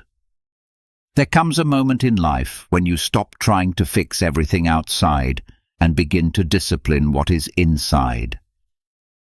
In that moment, life starts to respond differently. What you once called coincidence begins to look like design. Calmness is not withdrawal from action. It is control over reaction. The Stoics knew that strength was not measured by aggression, but by command of emotion, by the ability to think clearly when others collapse into impulse. Marcus Aurelius wrote, "You have power over your mind, not outside events. Realize this, and you will find strength." Those who live by this truth stop being victims of time and become architects of it. They stop waiting for the world to settle and instead become the still point it turns around. This is where mastery begins. When you relax into the flow of life rather than fight it, when composure replaces control, and when acceptance becomes strength, everything you resist has already begun to align against you. Everything you accept begins to align for you. Everything is falling into place. Not by luck, not by chance, but by the law of order itself, waiting for you to stand still enough to see it. When a person reaches a certain age, they begin to see that control is often an illusion. They realize that the most stable individuals are not those who force outcomes, but those who trust the unfolding of events through their conduct. Patience becomes their strength. Restraint becomes their method. The Stoics understood that power is not in shaping every event, but in shaping the self that meets them. Marcus Aurelius once said, "Accept the things to which fate binds you, and love the people with whom fate brings you together." This is not an invitation to passivity. It is a call to alignment with reality. When the mind ceases to demand that the world behave differently, it begins to move with the world instead of against it. The modern individual is trained to chase, to control, to interfere. Yet, the more they interfere, the more chaos they create. The Stoic posture is not retreat, but balance, the art of knowing when action is required and when acceptance is strength. The person who learns this rhythm begins to experience a quiet alignment between inner order and outer circumstance. Seneca wrote that true happiness is to enjoy the present without anxious dependence upon the future. This is the foundation of patience. A restless mind imagines better moments ahead and suffers by comparison. A disciplined mind sees the value in what stands before it. When one learns to relax, they stop fighting the moment and begin to extract its lesson. The universe does not respond to panic. It responds to posture. When one holds stillness under pressure, the events around them begin to self-correct. This is not mysticism. It is the natural consequence of disciplined perception. A calm mind observes, adapts, and acts cleanly without waste, without noise. Patience is not idleness. It is the active restraint of unnecessary reaction. The one who can wait with composure has already surpassed the one who acts from impulse. Each delay becomes training. Each pause strengthens the gap between stimulus and response. In that gap lies every ounce of freedom a human being will ever know. Epictetus reminded students, "It's not what happens to you, but how you react to it that matters." Reaction is the pivot between chaos and clarity. The mature mind measures responses as a craftsman measures a cut, precise, deliberate, irreversible. Through patience, the craftsman of character refines internal tools. Restraint is not weakness. It is the visible form of strength under control. To act only when action serves reason is to stand apart from the restless crowd. One does not withdraw from life. They operate with economy. Energy is conserved, decisions sharpened, and the mind remains unclouded by emotion. The person who trusts the process of life stops chasing validation. They understand that alignment is not achieved by control, but by correction. They correct themselves, their thinking, their expectations, their habits. The world in time mirrors that correction. Outer order grows from inner refinement. When everything seems uncertain, that is the moment to hold still. The untrained mind interprets uncertainty as threat. The mature mind interprets it as transition. Every structure of life rearranges itself when interruption ceases. The Stoic does not seek to rush time. They learn to meet time as it moves. Marcus Aurelius observed, "Time is like a river made up of the events which happen, and its current is strong." The current cannot be held. One can resist it and drown, or move with it and learn its rhythm. Patience teaches rhythm. The one who moves with time begins to act at the right moment, not the earliest. A mind addicted to urgency mistakes motion for progress. The calm mind sees that stillness often precedes clarity. When one no longer rushes the outcome, the path becomes visible. Every problem carries its own timeline. To relax is to respect that timing and to stop treating delay as punishment. Seneca cautioned that he who suffers before it is necessary suffers more than is necessary. Most suffering arises from anticipation. The mind rehearses disaster, imagines judgment, amplifies noise. Yet when events finally occur, they are often manageable. The Stoic trains themselves to wait for reality before responding. Restraint is the mark of a seasoned soul. The untrained mind burns energy in speculation. The trained mind conserves it in observation. Alignment cannot be seen when one is clouded by reaction. Peace reveals the pattern that impatience conceals. The principle of amor fati, to love one's fate, begins with the discipline of waiting. When delay is met with composure, frustration transforms into understanding. The event does not change, but one's relationship to it does. This shift is where alignment begins. Life tests the strength of stillness. The more one chases control, the more control evades them.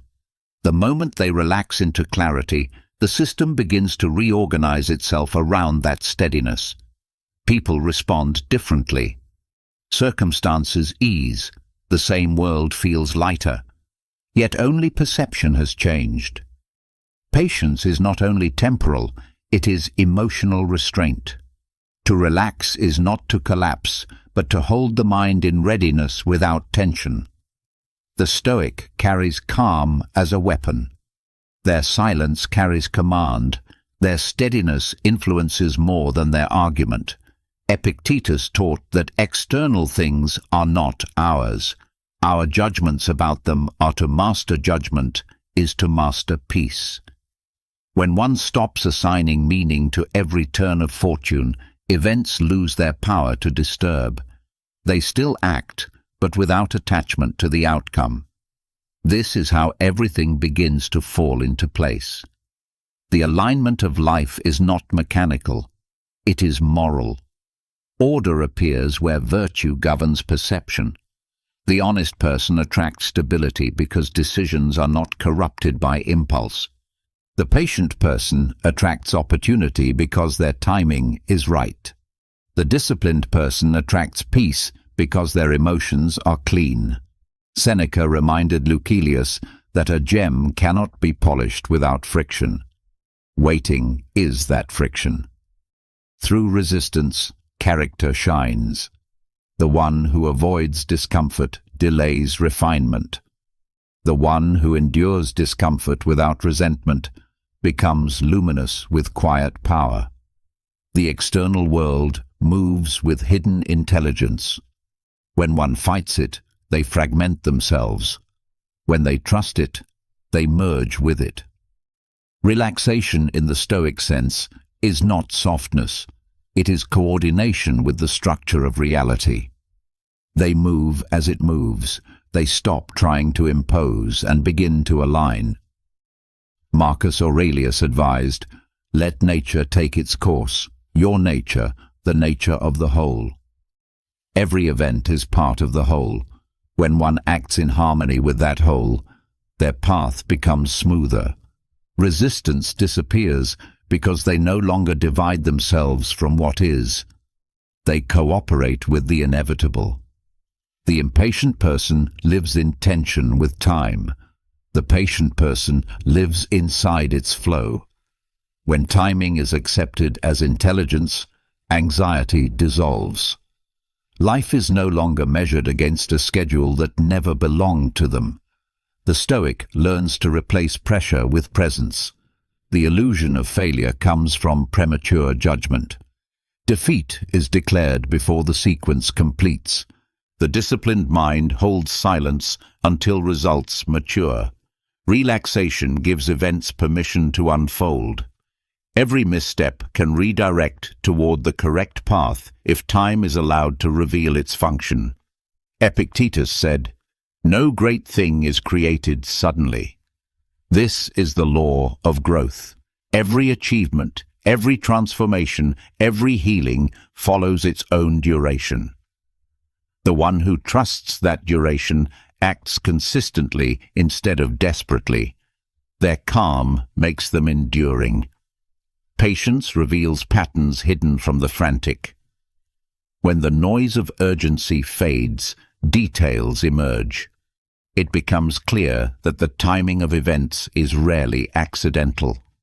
The people who leave, the opportunities that delay, the closures that force redirection, all serve the design that reason could not have drawn. Seneca taught that the wise person does not hurry the course of destiny. They understand that peace is born from proportion, from matching effort to what can actually be influenced. Relaxation is this proportion in motion, to hold still when needed, to act cleanly when called. This is wisdom embodied. When one relaxes, attention is conserved. Attention becomes energy. Energy becomes direction. Direction held long enough without interference becomes destiny. Everything begins to align with the quality of internal focus. Life rewards those who refuse to panic. When difficulty strikes, stillness becomes strategy. While others react, they observe. While others scatter, they plan. The one who can think under pressure leads without needing to command. Calm becomes authority. Marcus Aurelius reflected, "If it is not right, do not do it. If it is not true, do not say it." This is simplicity of conduct. Simplicity breeds peace. When actions are aligned with values, conflict diminishes. The world begins to mirror that simplicity back. A calm mind simplifies life. It stops multiplying interpretations. Each situation becomes a single choice. Respond with virtue or with vice. The disciplined choose virtue without negotiation. Their lives streamline. In that streamlining, alignment appears. Patience transforms obstacles into rhythm. What once felt like delay becomes pacing. It becomes clear that one is not waiting for life. They are synchronizing with it. To relax is to stop running ahead of the process and to let wisdom dictate the tempo. Seneca said, "The greatest remedy for anger is delay." When reaction is delayed, reason returns. The same rule applies to every emotion. Delay restores proportion. The moment one resists the first wave of impulse, they step outside chaos. The Stoic posture in modern life is rare. Many rush to prove, to respond, to defend. Few know how to hold silence long enough for truth to surface. Restraint is now rebellion. Calmness has become a sign of power few understand. Epictetus instructed students to make the best use of what is in your power and take the rest as it happens. Relaxation lives in that sentence. Do what can be done with excellence. Release the rest.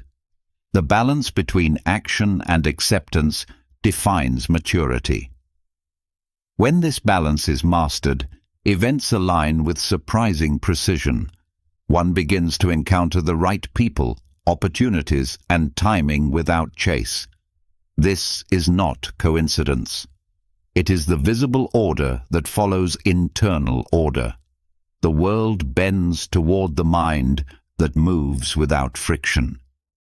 Marcus Aurelius reminded himself each morning to expect interruption in gratitude and interference, yet remained calm. He understood that life's alignment is not the absence of difficulty, but the presence of steadiness. The one who expects reality to be difficult remains unshaken when it is. Peace does not mean everything is gentle. It means one has become immovable inside turbulence. This inner immovability rearranges the outer storm. To relax is to hold the line of composure until the world exhausts its attempts to unbalance them. Seneca warned against being a slave to hope. Hope, when used incorrectly, becomes dependence on outcomes. The Stoic replaces hope with readiness. They trust their ability to endure and adapt rather than in the arrival of perfect conditions. That trust keeps composure intact.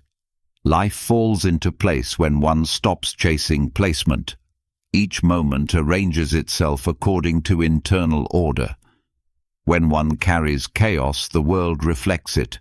When one carries stillness, the world mirrors that too. Reality is participatory. It takes the shape of one's state. Patience reveals its reward in hindsight. What once felt delayed often turns out to be precisely timed. Every obstacle contained a redirection. Every pause hid preparation. The one who can wait long enough to see this pattern ceases to doubt the process. To relax is to recognize that peace is the foundation of every outcome. If it is compromised for haste, direction is lost. If it is preserved, direction finds them. Calmness is not passive. It is the ultimate strategy of endurance and clarity. Seneca concluded, "He who has learned to die has unlearned to serve." The Stoic's death is symbolic. It is the death of anxiety about what cannot be changed. When that anxiety dies, peace is born. When peace is born, alignment follows. Everything begins to fall into place when one stops interfering with the flow of cause and effect act, where influence is real. Accept where it is not. Hold steady where time is the teacher. This is how the Stoic lives, in command through surrender, in peace through precision. Epictetus ended one of his lectures by reminding students that no one is free who is not master of themselves. Mastery is not loud. It is quiet control of thought, emotion, and patience. The one who possesses these no longer fears delay. They see alignment as certainty, not luck. Relaxation in the Stoic sense is power in equilibrium. It is the readiness to act without tension, to wait without weakness, to trust without naivety. Everything begins to fall into place when the mind stops forcing it. Disciplined, calm becomes the invisible architect of order itself. Calmness alters the structure of perception. It softens distortion, clears reaction, and sharpens awareness. When one quiets the inner turbulence, the senses regain accuracy. Judgments become proportionate. Thoughts align with observation rather than imagination. The world that once seemed hostile becomes legible. A calm mind sees detail others miss. While agitation narrows attention, calm expands it. Perception freed from urgency begins to register nuance. This precision changes decisions. One no longer acts from fear of loss or desire for approval. Actions begin to reflect understanding rather than reaction. Calmness gives birth to clarity, and clarity rearranges choices. A person grounded in stillness stops responding to illusions. They see intentions more clearly in others. They read situations without bias. They detect truth beneath appearance. What once triggered frustration now becomes information. What once provoked anxiety now becomes strategy. Seneca once wrote, "There is no great genius without some touch of madness." But he also understood that madness must be mastered through discipline. Calmness is that mastery. It is the art of keeping reason intact while emotion surges and subsides. The calm individual does not suppress feeling. They order it.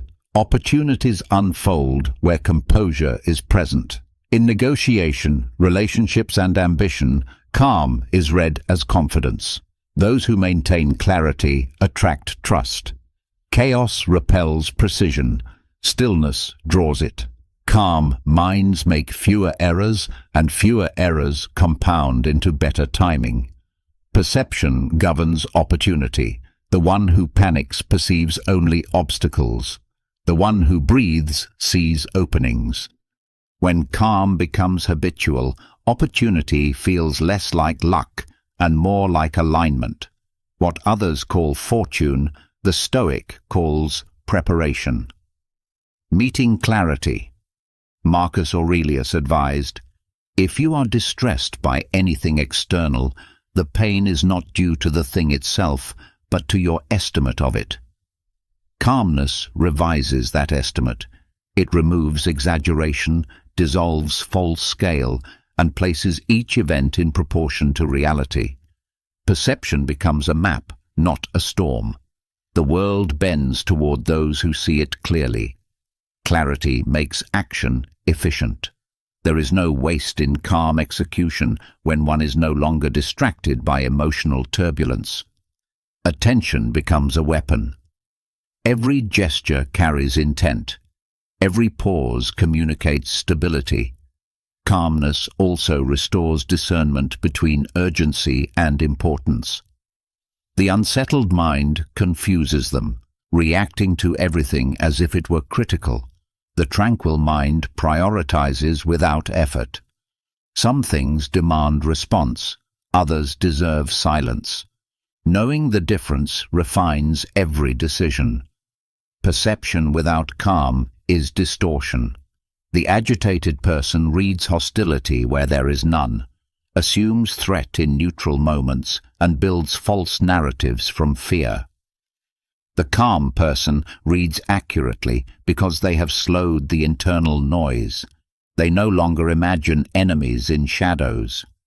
Epictetus reminded his students that no one is disturbed by things, but by the view they take of them. Calmness changes the view. It is the lens-cleaning act of reason. With that clarity, even misfortune becomes instruction. The mind no longer labels events as unfair, but as material for virtue. Opportunity follows those who act without haste. The calm person can wait for timing to mature. They know that action too early is waste and too late is regret. In calmness, timing becomes instinctive. They sense when to step forward and when to stand still. This rhythm builds advantage. Calm perception dissolves fear of uncertainty. The anxious mind demands guarantees before acting. The calm mind acts from principle and adjusts as events evolve. Certainty becomes unnecessary when adaptability is mastered. The Stoic does not ask for security. They create it through composure. Seneca noted that we suffer more in imagination than in reality. Calmness ends that suffering by removing speculation. The quiet mind sees what is, not what might be. That realism creates efficiency. Actions taken from fact succeed more often than those driven by fear. Calmness refines communication. In dialogue, emotion distorts language. Calmness restores control over words and tone. The one who speaks from composure commands attention without volume. Others sense steadiness and respond to it unconsciously. Calmness becomes silent persuasion. Perception under calm begins to see opportunity in limitation. Barriers become blueprints. Setbacks reveal structure. When emotion is removed, creativity surfaces. Calm individuals solve problems faster because they do not waste energy denying them. Calmness reveals hidden value in moments that others discard. Delays become preparation time. Solitude becomes renewal. Failure becomes data. The person who remains composed under tension extracts use from every situation. Nothing is wasted when the mind stays still. Marcus Aurelius said to live each day as if it were your last, without frenzy, without apathy, without pretense. That teaching is embodied in calmness. Being fully present without worrying is possible. People who live quietly are aware, deliberate, and not rushed by illusion. Once perception is free of stress, it changes from being reactive to being strategic. People who are calm stop trying to control other people. They rely on self-control, which gives them influence in a strange way. Without being told, authority starts to spread. People trust those who don't blink when things go wrong. Being calm changes time, not by force, but by waiting. The calm person doesn't make hasty choices when they're under a lot of stress. They waited for the right time. When things are ready, chances often come up on their own. When people are too anxious to move, the calm comes just when it's needed. Seneca said that luck happens when you are ready and the chance comes up. Peace and quiet are what connect them. It lets people focus on getting ready without being interrupted and lets them see opportunities. Without peace, both are useless. Assorted, the other one can't be seen. Having a calm thought is important. It holds places together. When there is a steady person around, strife lessens. Feelings get worse. Recalibrating is something that people do naturally. It's resonance, not teaching, that spreads calmness. To be a Stoic, you have to lead by example, not by force. As calmness grows, judgment changes from biased to fair. Both praise and blame are no longer useful. The mind sees both of them as just air. There is more freedom when things are neutral.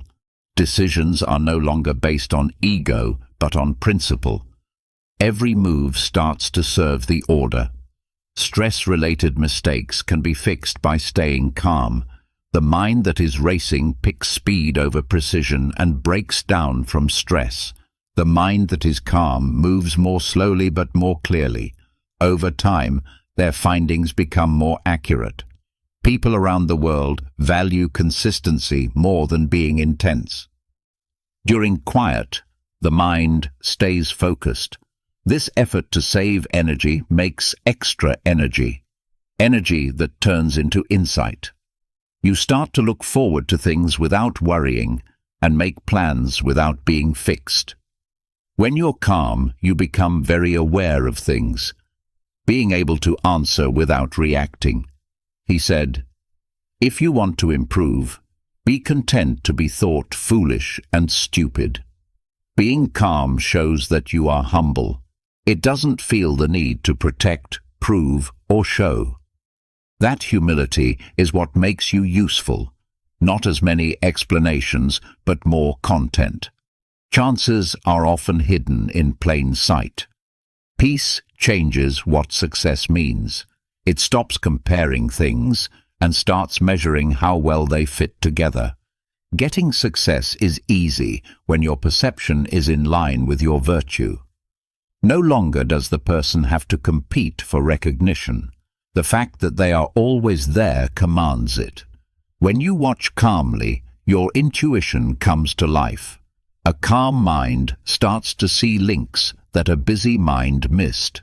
You can read patterns in behavior, cycles in events, and time in nature. With this intuitive clarity, uncertainty can be turned into guidance. When you're calm, you see time differently.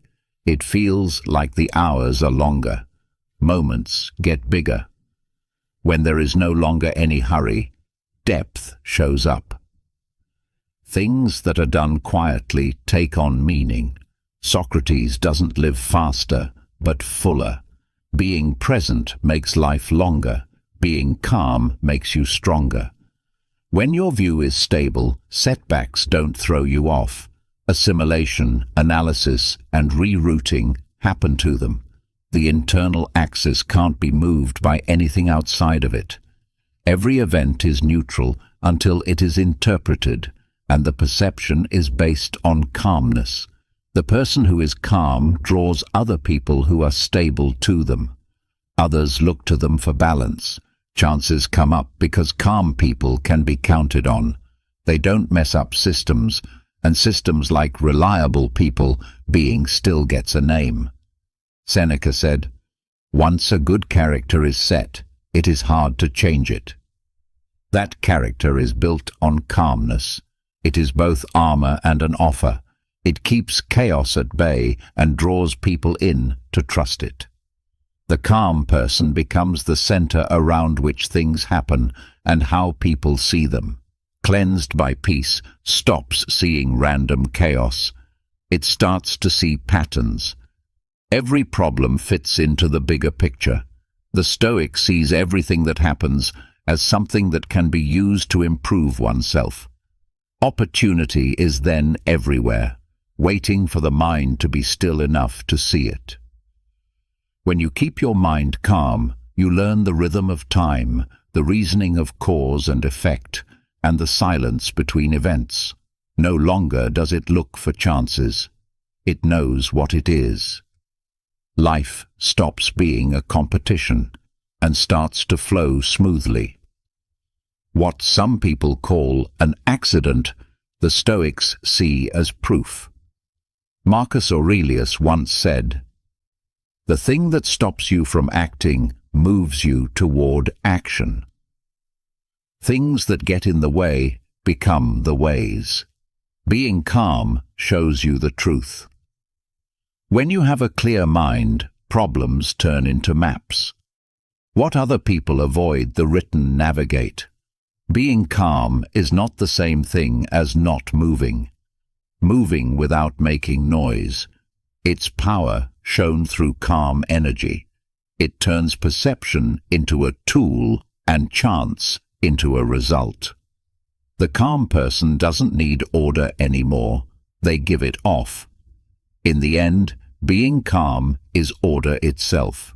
Thoughts become geometry, feelings become harmony, and chances become order. The Stoic who stays still moves in time with the smarts of life.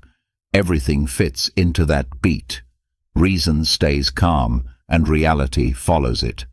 When you act calmly, you're not withdrawing. It's accuracy. The Stoics knew that staying calm doesn't slow down motion. It guides it. People move with more purpose and less waste when they move from a place of rest. When you're not feeling scared or angry, every move you make is calculated. A calm mind can turn confusion into order. The unsettled react to pressure. The composed design through it. Their perception allows them to anticipate, to choose the right timing rather than forcing outcomes. As Marcus Aurelius said, "Do every act of your life as though it were the last." Calmness brings that quality to each decision, deliberate, complete, and unaffected by noise. In crisis, calmness becomes advantage. Most people act from urgency, confusing speed with effectiveness. The Stoic acts with quiet control, understanding that clarity under pressure multiplies efficiency. Their pause is not hesitation. It is assessment. In that pause, they gain what others lose. The power of awareness. When calmness enters action, precision replaces repetition. One no longer repeats mistakes because attention is exact. The present moment becomes a command post. The calm individual operates like a strategist, observing, measuring, then executing with minimal movement and maximum effect. Seneca reminded that to be everywhere is to be nowhere. Calmness narrows focus to what matters. Distraction dissolves. The calm person is not seduced by quantity of effort, but guided by quality of execution. They achieve through accuracy, not exhaustion. Calmness in leadership radiates stability. Those who lead from stillness create environments where others perform better. Panic spreads fast, so does composure. Teams mirror the emotional temperature of their leader. The calm strategist stabilizes the entire structure by being its axis. In decision-making, calmness acts as filtration. It removes the noise of bias and impulse. What remains are facts, patterns, and probabilities. This clarity transforms complexity into sequence. What seemed overwhelming reduces into steps. The Stoic sees order even within chaos. A person ruled by emotion is vulnerable to manipulation. One ruled by calm is difficult to move. When temptation, fear, or provocation arise, composure acts as shield. Calmness gives the advantage of delay, the chance to think before responding. Every decision gains strength from that delay. Calmness enhances negotiation. Silence becomes a tool. Patience a strategy. While others fill space with argument, the composed wait. They watch tone, phrasing, reaction. In silence, the truth of others reveals itself. Words lose power when met with stillness. Marcus Aurelius wrote, "Be tolerant with others and strict with yourself." Calmness in action embodies this. It applies discipline inward and patience outward. The calm actor demands precision from themselves, but grace from the world. This duality preserves balance even in conflict. In calm execution, time stretches. The individual feels no rush. Each motion unfolds at natural pace, measured and unforced. They conserve energy, making endurance possible, while others burn quickly through force. The calm sustain their momentum through rhythm. Calmness turns routine into ritual.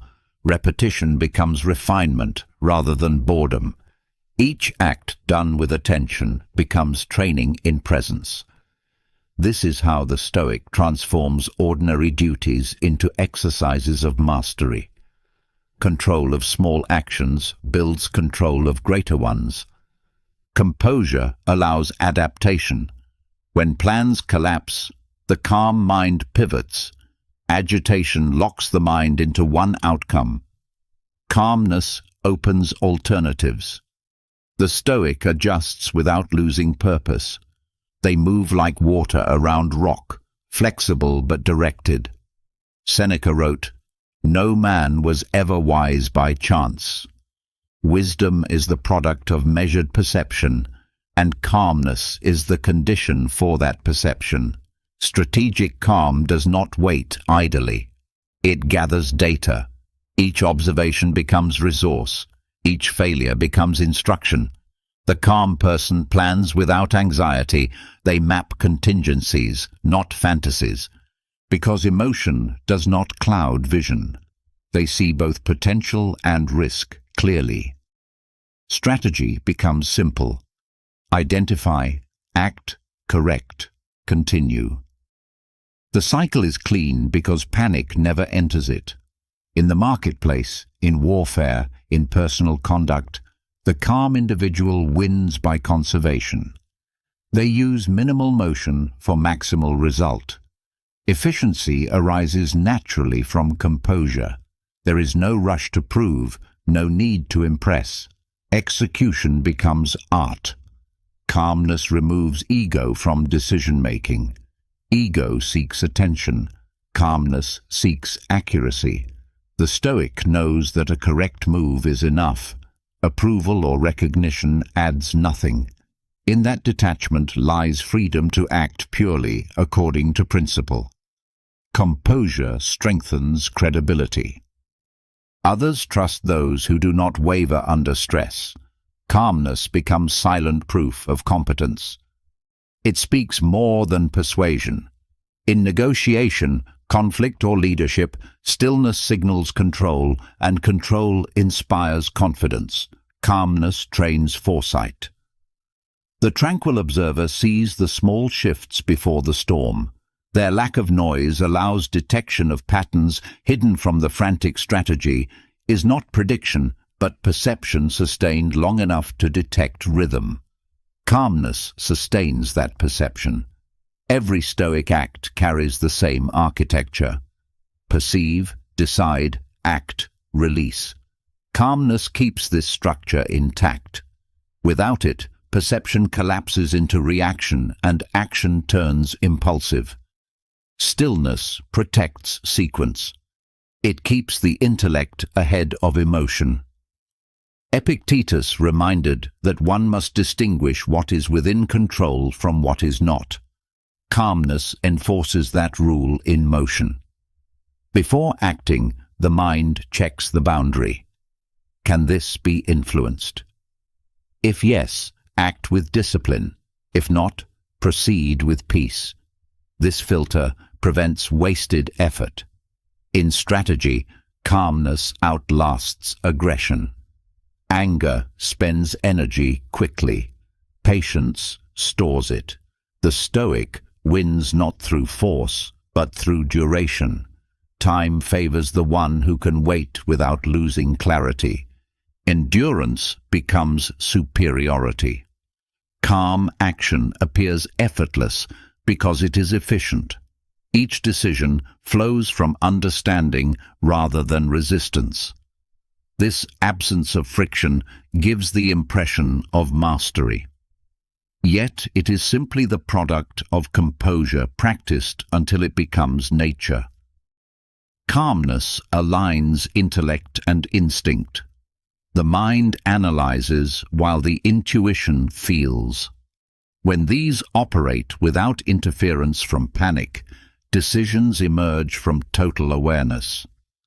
The result is accuracy without hesitation, a harmony between logic and flow. Seneca said, "We suffer more often in imagination than in reality." Calmness removes that layer of imagination even while acting. The Stoic responds to events as they are, not as they are feared to be. This keeps energy honest. Fear creates resistance. Calmness keeps energy clean. Calmness sharpens patience in execution. Great strategies fail through premature movement. The calm individual resists the urge to reveal, to rush, to conclude. They know that endurance is often the final stage of wisdom. Patience is the unseen half of success. Calm execution teaches restraint in victory. When outcomes favor them, the Stoic remains level. They do not celebrate excessively or gloat. Calmness keeps the mind clear enough to prepare for the next cycle. Every success is a test of balance. In failure, calmness shortens recovery. The composed individual analyzes rather than laments. They adapt faster because emotion does not stall logic. Each fall becomes a study, not a wound. This transforms resilience from reaction into system. Calmness converts repetition into refinement. It trains mastery through patience. Each decision evaluated without emotional distortion becomes data. The Stoic does not chase novelty. They perfect repetition. Excellence is achieved through peace, not pressure. Marcus Aurelius observed, "The impediment to action advances action." Calmness embodies this by translating obstacles into instruction where others see failure. The composed extract method. Strategy evolves from calm interpretation of resistance. When calmness directs action, life ceases to feel random. Each move connects logically to the next. Plans align with principles, and effort aligns with reason. Progress feels natural because resistance no longer consumes attention. The world begins to reflect inner order. Strategic calm is a discipline, not a mood. It must be trained through silence, reflection, and deliberate slowness. To pause without fear, to decide without noise, to act without haste. This is mastery in motion. The Stoic carries it as armor and as compass. Calmness in decision-making removes doubt by replacing it with focus. The question is no longer, will this work, but is this right? Principle becomes the only measure of action. This moral simplicity strengthens strategy because it cannot be shaken by outcome. When calmness governs movement, even failure becomes precise. Each setback teaches timing, scale, and proportion. The Stoic evolves not by chance, but by correction.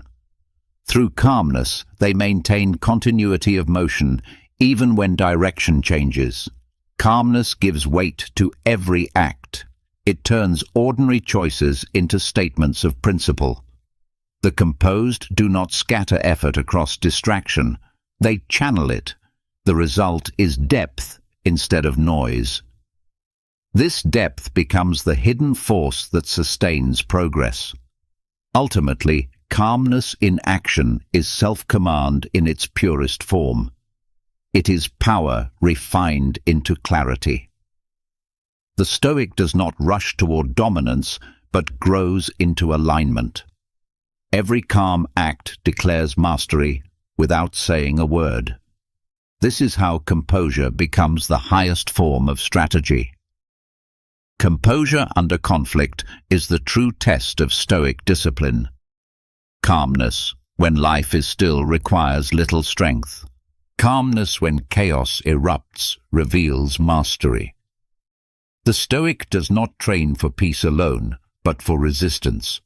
For the days when noise fills the mind and the world becomes unstable, their stillness under such weight becomes a demonstration of control greater than force. Conflict exposes the structure of the self. The undisciplined react from ego, rushing to defend pride or punish insult. The composed respond from principle. They measure the nature of the attack before deciding if it deserves energy at all. To master composure is to choose battles not from emotion, but from necessity. Seneca said, "Anger, if not restrained, is frequently more hurtful to us than the injury that provokes it." The Stoic remembers this. Whenever provoked, they recognize that the real loss is not the offense, but the surrender of peace. The mind that stays balanced retains its power, while the one that burns with rage wastes calmness in conflict is not weakness. It is the highest expression of control. To remain composed when insulted, to think clearly when accused, to stay measured when others unravel. This is strength that no weapon can produce. Calmness disarms aggression because it cannot be provoked. In resistance, Patience is sharper than anger. The Stoic endures opposition without breaking focus. Their silence unsettles those who seek reaction. They move as if guided by a deeper rhythm. Their restraint carries authority. They do not need to shout. They only need to remain. Marcus Aurelius reminded himself, "The best revenge is to be unlike your enemy." Composure fulfills this idea. When others lose control, the calm remain uncorrupted. They do not descend into the same disorder. Conflict becomes mirror and teacher, revealing who still governs their own reason. The calm individual views resistance as material for refinement. Every confrontation tests discipline. Every insult tests humility. Every challenge tests clarity. Each encounter with adversity becomes practice in remaining undisturbed. The Stoic welcomes this training as the forge of strength. Calmness turns defense into observation. Instead of striking back, the Stoic studies the opponent, the situation, and the consequence. Their clarity becomes advantage. They spend no energy on pride. They protect their focus as others waste theirs. Composure wins battles that fury cannot. When resistance rises, the calm person slows down. Their breathing steadies. Their vision narrows to essentials. They do not mistake noise for urgency.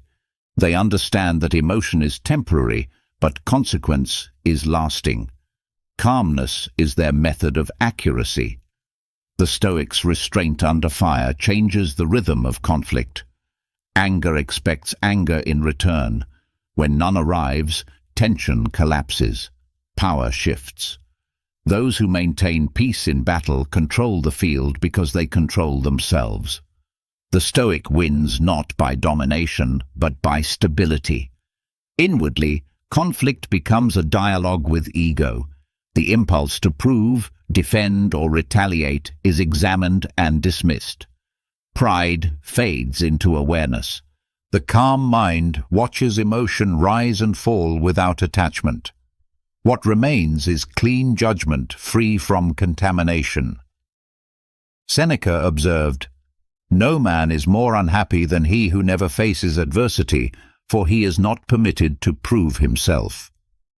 The Stoic sees conflict as a chance to test the strength of composure. Every challenge reveals the depth of their training. The goal is not comfort, but command. Composure under resistance requires remembering that opinion is wind.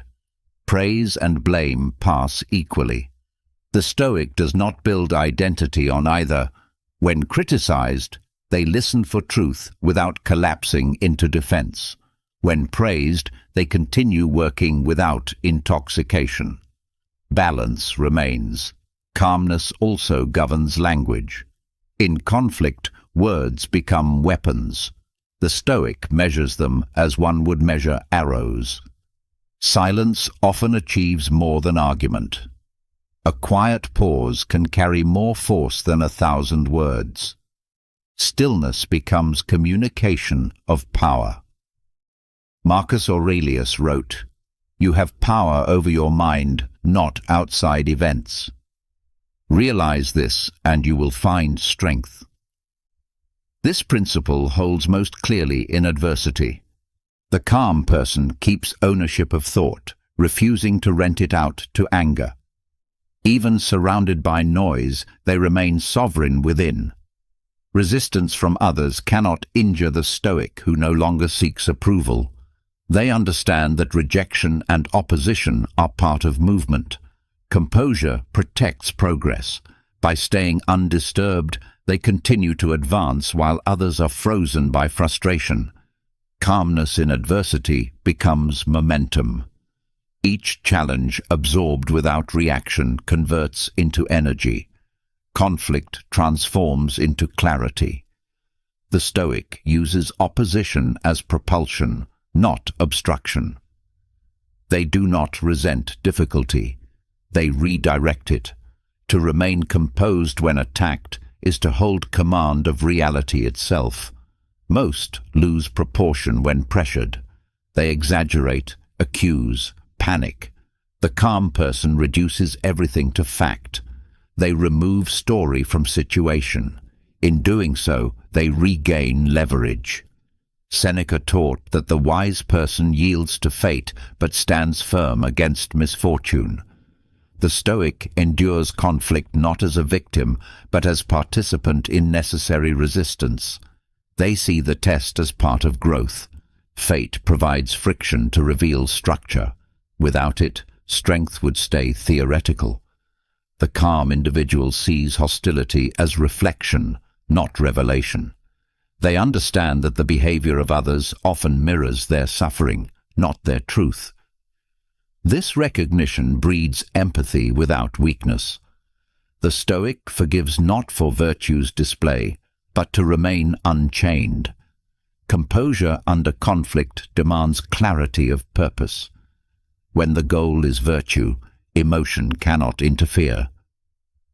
The Stoic measures every response by one question. Does it preserve integrity? If the answer is yes, they act. If not, they remain silent.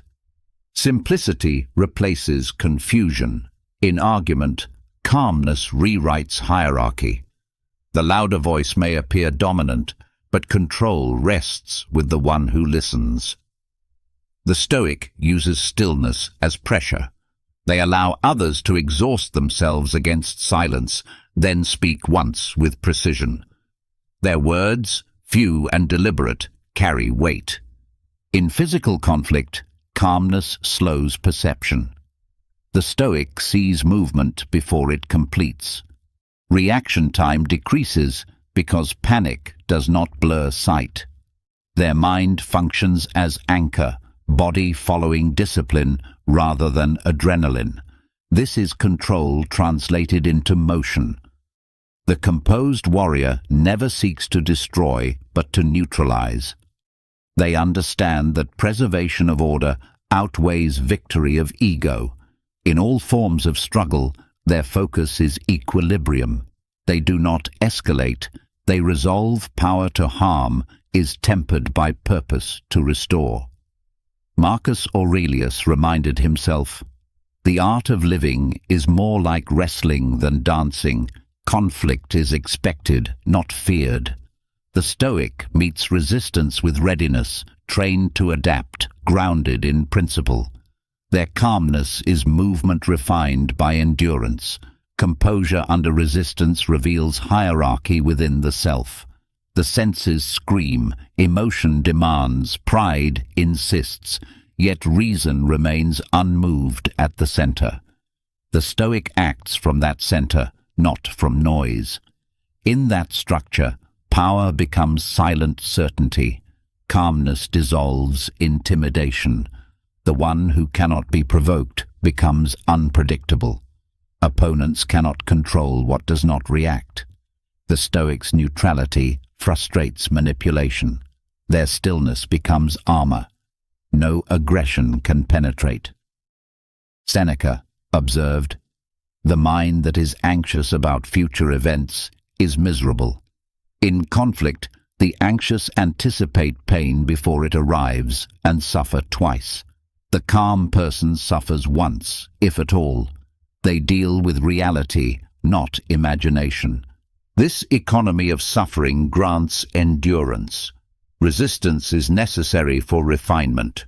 Without it, discipline decays. The Stoic sees opposition as a mirror polishing strength. Each encounter demands better balance, quicker recovery, greater patience. The calm individual evolves through pressure, not despite it. In political, personal, or social struggle, calmness preserves judgment. The Stoic separates principle from passion. They choose justice over reaction, truth over comfort. This neutrality is not coldness, but precision. It ensures that righteousness is not poisoned by rage. Composure transforms conflict into rhythm. Pressure becomes tempo. Resistance becomes pulse. The Stoic moves within this pattern, responding with proportion. Their calmness turns battle into choreography. They do not resist rhythm, they direct it. When opposition persists, the calm mind turns to endurance. They understand that most conflicts collapse from exhaustion, not victory. By lasting longer without agitation, they prevail naturally. Patience becomes weapon and shield. Calmness also governs retreat. The Stoic knows when to withdraw without shame. They view retreat as repositioning, not defeat. Pride would rather fall than yield. Wisdom preserves energy for the next engagement. Composure sees value beyond the moment. Marcus Aurelius reflected that the soul becomes dyed with the color of its thoughts. During conflict, the calm ensure that thought remains pure. They do not let hatred stain the mind. Their resistance remains clean, their purpose uncorrupted. Even surrounded by hostility, they remain untouched within. Calmness under conflict becomes legacy. Others remember not the shouting, but the steadiness. The Stoic silence teaches longer than speeches. Their posture under adversity becomes lesson. They embody the truth that power does not always roar, often it breathes. Ultimately, composure is the final form of strength. It turns conflict into confirmation of discipline, resistance into opportunity for refinement. The Stoic does not fear the storm. They stand within it, eyes open, mind clear. In that stillness, they remain unconquered. Amor fati is the heart of Stoic trust. To love one's fate is to stand in full agreement with existence. It is not submission, but participation. The Stoic does not resign to what happens. They align with it. Through understanding, they find that every event serves the architecture of order. Fate is not enemy or accident, but design. Marcus Aurelius wrote, "A blazing fire makes flame and brightness out of everything that is thrown into it." This is the living symbol of amorati. Whatever enters the life of the disciplined mind becomes fuel. Suffering becomes instruction. Loss becomes purification, and uncertainty becomes faith in motion. Nothing is wasted when seen through the lens of acceptance. The Stoics' trust is not naive belief, it is comprehension of structure. They study the world and see that change governs all things. What resists flow decays. What moves with it evolves. To align with fate is to act in harmony with this law. Acceptance is not inaction. It is the highest form of intelligence. Amorati transforms endurance into appreciation. The mind no longer asks why this, but instead, what is this for? The question shifts from complaint to comprehension. The Stoic learns that every occurrence contributes to the symmetry of a greater whole. To love fate is to recognize that perfection hides within imperfection. Trust in divine order begins with observation.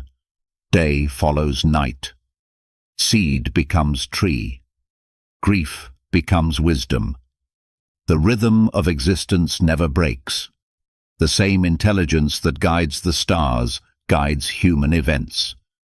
To doubt fate is to doubt proportion. The Stoic looks and sees reason everywhere. Seneca wrote, "The fates guide the willing but drag the unwilling. Resistance creates suffering. The unwilling fight the inevitable, exhausting their spirit against certainty. The willing move as part of it." Amorati is this willingness, the calm cooperation with what must be.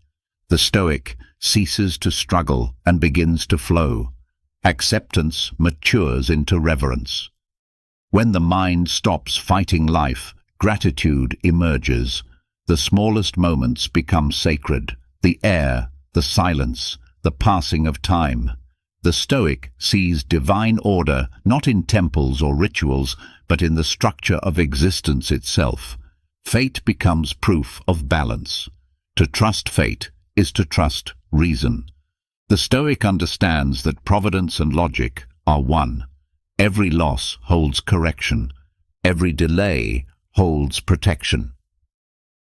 The mind that accepts this ceases to panic. They do not beg for different outcomes. They seek to see why this outcome fits the design. Calmness becomes faith in order. It is the quiet recognition that what arrives is necessary and what departs is complete. Nothing truly goes wrong. It only goes differently than expected. The Stoic aligns perception to this law, and peace becomes continuous. Marcus Aurelius reminded himself, "Whatever happens to you was prepared for you from all eternity." The Stoic does not interpret this as destiny fixed in stone, but as destiny shaped by coherence. They act with virtue, knowing that fate weaves their choices into a greater tapestry. Free will and fate meet through reason. To love fate is to end conflict with time. The impatient demand that events unfold on their schedule. The wise move at the speed of nature. The calm accept that timing is intelligence, not coincidence. Trust in this timing dissolves fear and restores equilibrium. Amor fati teaches that no moment is wasted. What feels like loss is often liberation from what no longer serves.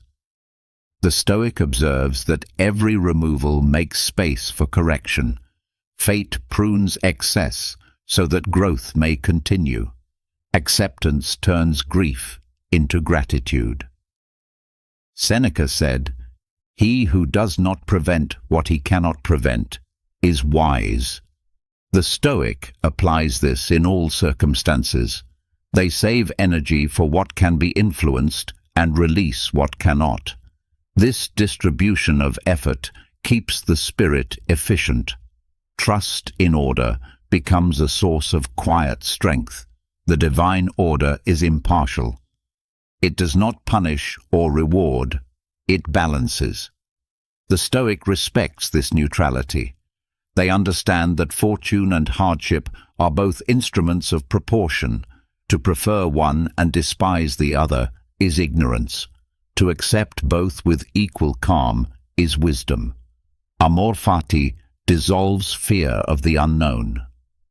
When one believes that everything serves purpose, uncertainty loses its threat.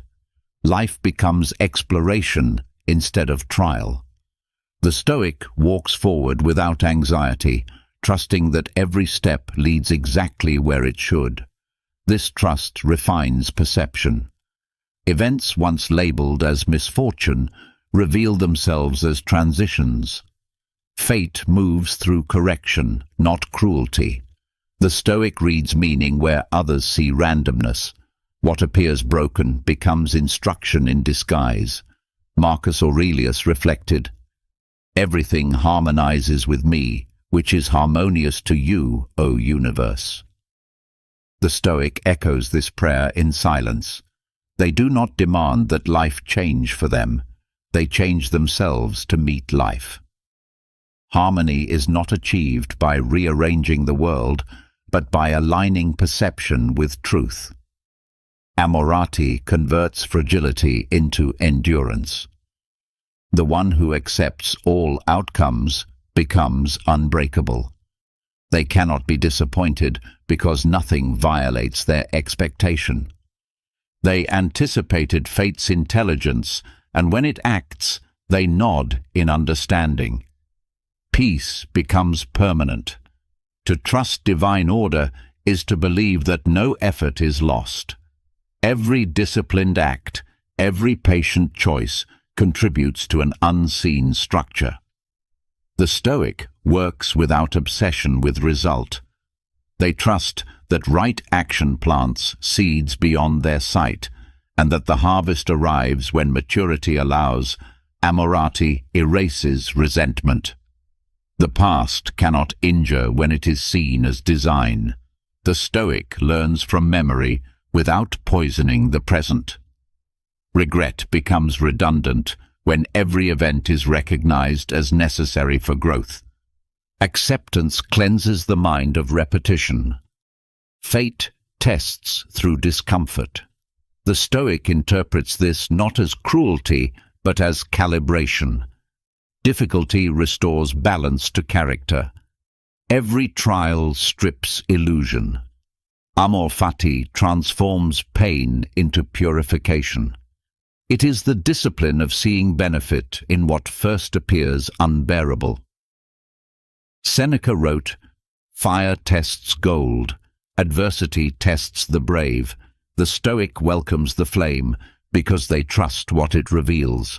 They know that what survives heat becomes incorruptible." Fate, then, is not tormentor, but teacher. Every hardship sharpens purpose. Trust in fate strengthens courage. When nothing that happens is seen as against them, the Stoic becomes fearless. They act with serenity, understanding that success and failure both belong to the same system of refinement. Confidence replaces anxiety because faith replaces resistance. Amor fati elevates humility. It removes the illusion of control while empowering responsibility. The Stoic does not see themselves as victim or master, but as participant in reason's order. This awareness brings equality with the world. They no longer command life, they cooperate with it. To trust the divine order is to stop measuring outcomes through emotion. The Stoic measures through alignment. Was the act virtuous? Was it consistent with reason? If yes, fate is already fulfilled. Result becomes secondary. Integrity replaces expectation. Marcus Aurelius reminded himself daily to receive without pride, let go without attachment. This rhythm defines amorati.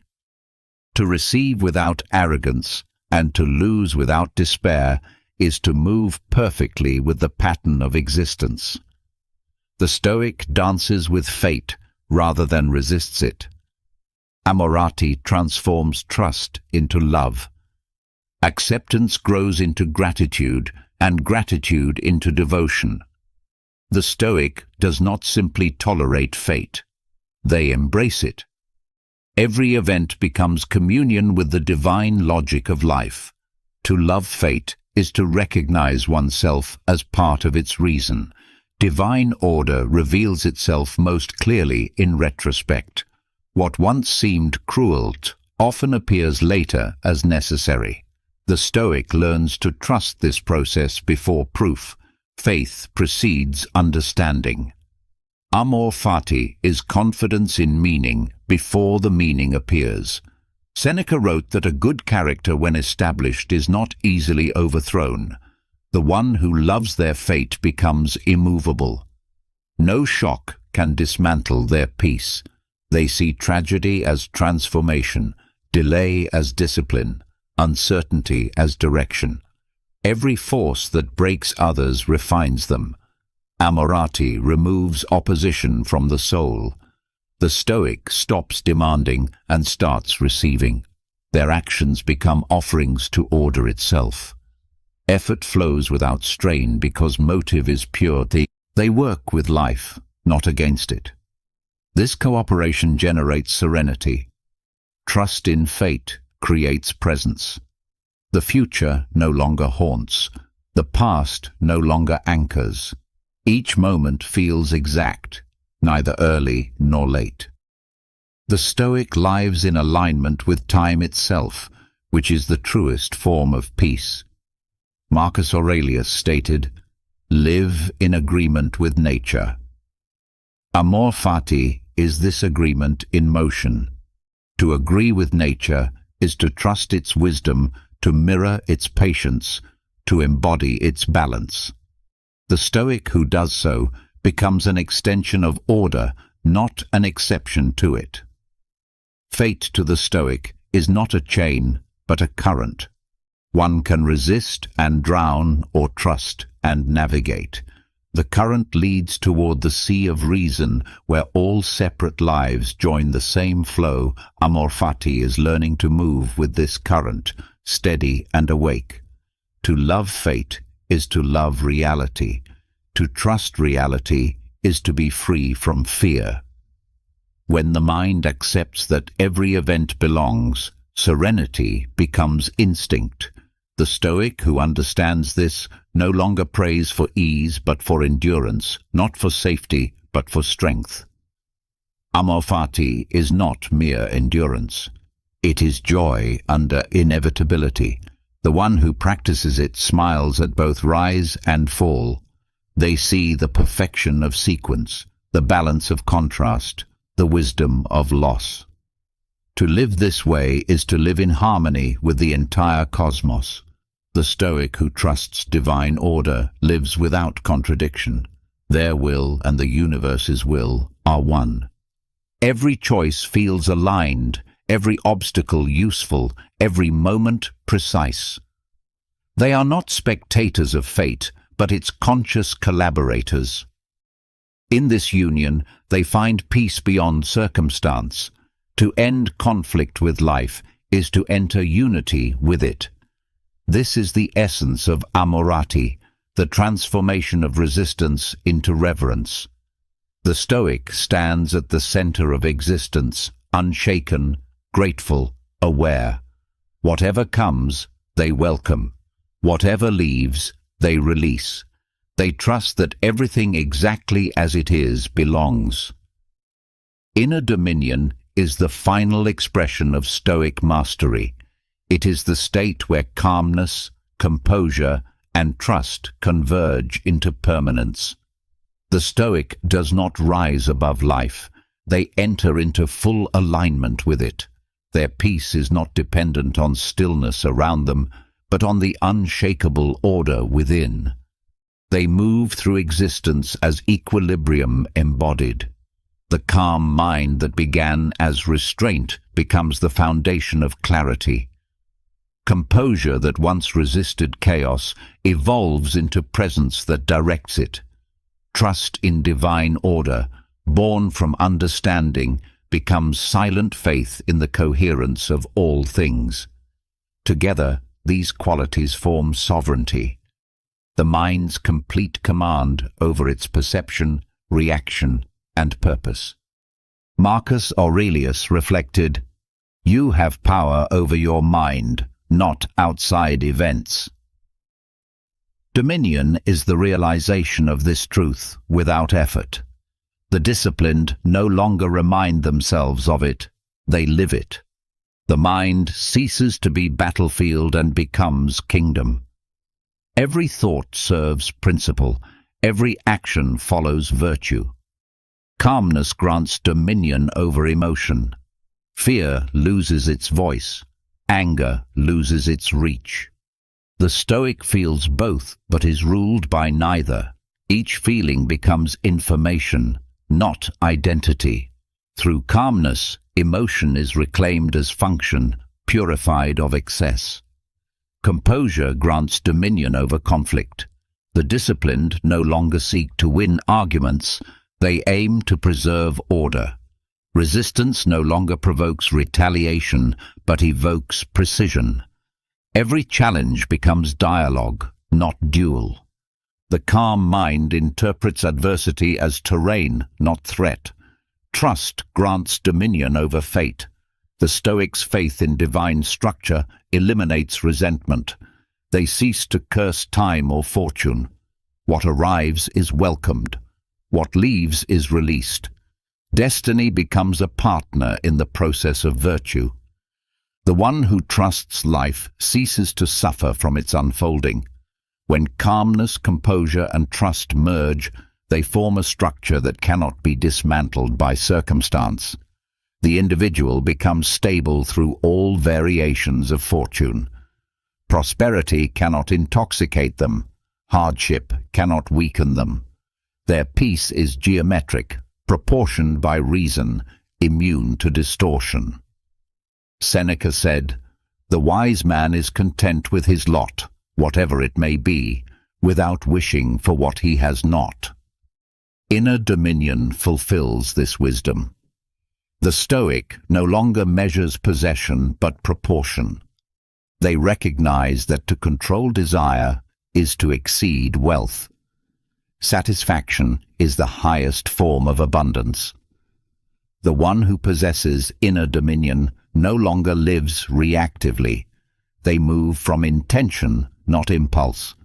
Each decision arises from reflection, guided by principle, not provocation. Their steadiness becomes invisible authority, the calmness others feel without understanding its source.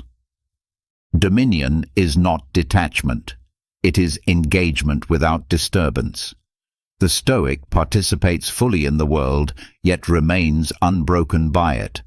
They perform duty without dependency, achievement without arrogance, love without fear. Inward stillness sustains outward excellence. Calmness refines perception until life appears as system, not sequence. The Stoic sees the relation between all things. What others call chance, they call structure. Understanding this structure ends anxiety. What once seemed chaos becomes continuity, too vast to measure in immediate time. Composure shapes the rhythm of action. It transforms haste into harmony. The Stoic executes with clarity and rests without guilt. Movement and stillness alternate naturally, each strengthening the other. Through composure, the individual becomes synchronized with necessity. Trust elevates endurance into serenity. Patience no longer feels like waiting, it feels like belonging. The Stoic stops forcing meaning and starts witnessing it. They no longer chase purpose. They recognize that purpose is revealed through participation. Inner dominion is sustained awareness. The mind stays alert but never tense. It observes thought as current and allows it to flow without interference. This vigilance without agitation keeps perception pure. The disciplined live awake inside their own stillness. Marcus Aurelius said, "Look within. Within is the fountain of good, and it will ever bubble up if you will ever dig." Inner dominion is that fountain made permanent. The Stoic ceases to seek external validation. Every resource they require flows from the depths of their own reason. In dominion, every emotion finds its correct measure. Joy becomes gratitude, sorrow becomes humility, anger becomes energy redirected toward justice. No feeling is suppressed, but all are governed. The Stoic becomes architect of experience rather than passenger of sensation. Composure under victory and defeat defines maturity. When success arrives, the Stoic remains level. When loss comes, they remain whole. They refuse to let either distort identity. The axis holds. They are unmoved by praise, untouched by rejection. The self remains symmetrical. Dominion grants immunity to manipulation. The one who no longer fears loss or craves approval cannot be controlled. Their independence is not rebellion, but integrity. They cooperate without submission. Freedom and duty coexist seamlessly. Calmness transforms relationships. The Stoic becomes mirror, not storm. They reflect truth rather than project reaction. Others feel safer in their presence because that presence is anchored. The world gravitates toward the stable as water toward gravity. Composure governs speech. Words become tools, not weapons. Silence is used strategically. Each statement is weighed for truth, necessity, and tone.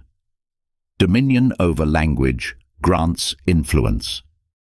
The Stoics' few words carry the weight of entire philosophies. Trust sustains resilience. Setbacks lose their power to define. The disciplined see every collapse as a reformation. Like nature, they rebuild quietly and correctly. Patience replaces despair. Discipline replaces complaint. What breaks others refines them. The Stoic with dominion has transcended the need to prove their peace is its own argument. They live by demonstration, not persuasion. Example replaces instruction. They embody the order they once sought to describe. Dominion also dissolves ambitions. Restlessness. Goals remain, but they no longer enslave. Achievement becomes expression of virtue, not compensation for lack. The Stoic no longer asks, "What can I gain?" but "What can I embody?" This shift transforms striving into service. Seneca said, "He who is brave is free." Inner dominion is bravery perfected. The individual faces existence without disguise or denial. They meet reality on its own terms, unmoved by fear or fantasy.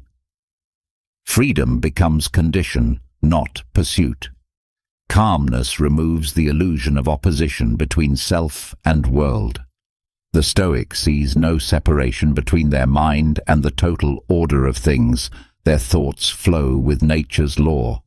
This unity ends alienation. They belong to everything and require nothing. Composure shapes destiny by stabilizing reaction. Each response chosen deliberately creates coherence over time. The Stoics' life becomes symphonic, each note placed by awareness. Where others experience randomness, they experience continuity. Trust becomes reverence. The Stoic walks through the world aware that every event, pleasant or painful, expresses the same intelligence. They bow not in submission, but in recognition. Gratitude becomes instinct, and reverence becomes strength. Dominion over self leads naturally to service beyond self. The calm mind no longer seeks personal victory. Its purpose expands toward contribution. The Stoic acts for the collective order of reason, understanding that all good strengthens the whole. Marcus Aurelius wrote, "What injures the hive injures the bee." Dominion includes empathy as extension of reason. The Stoic acts with justice because injustice disturbs order. Their compassion is disciplined, not sentimental, rooted in understanding, not impulse. Composure allows endurance of solitude. The Stoic no longer fears isolation because they have learned to inhabit themselves fully. Silence becomes companion, not punishment. In solitude, they hear the rhythm of universal thought. Presence becomes complete, even without company. Dominion in daily life appears as simplicity. Extravagance fades. The Stoic carries few needs and fewer fears. Their joy is measured, their routines deliberate. In that moderation lies luxury of clarity. They live as example of sufficiency.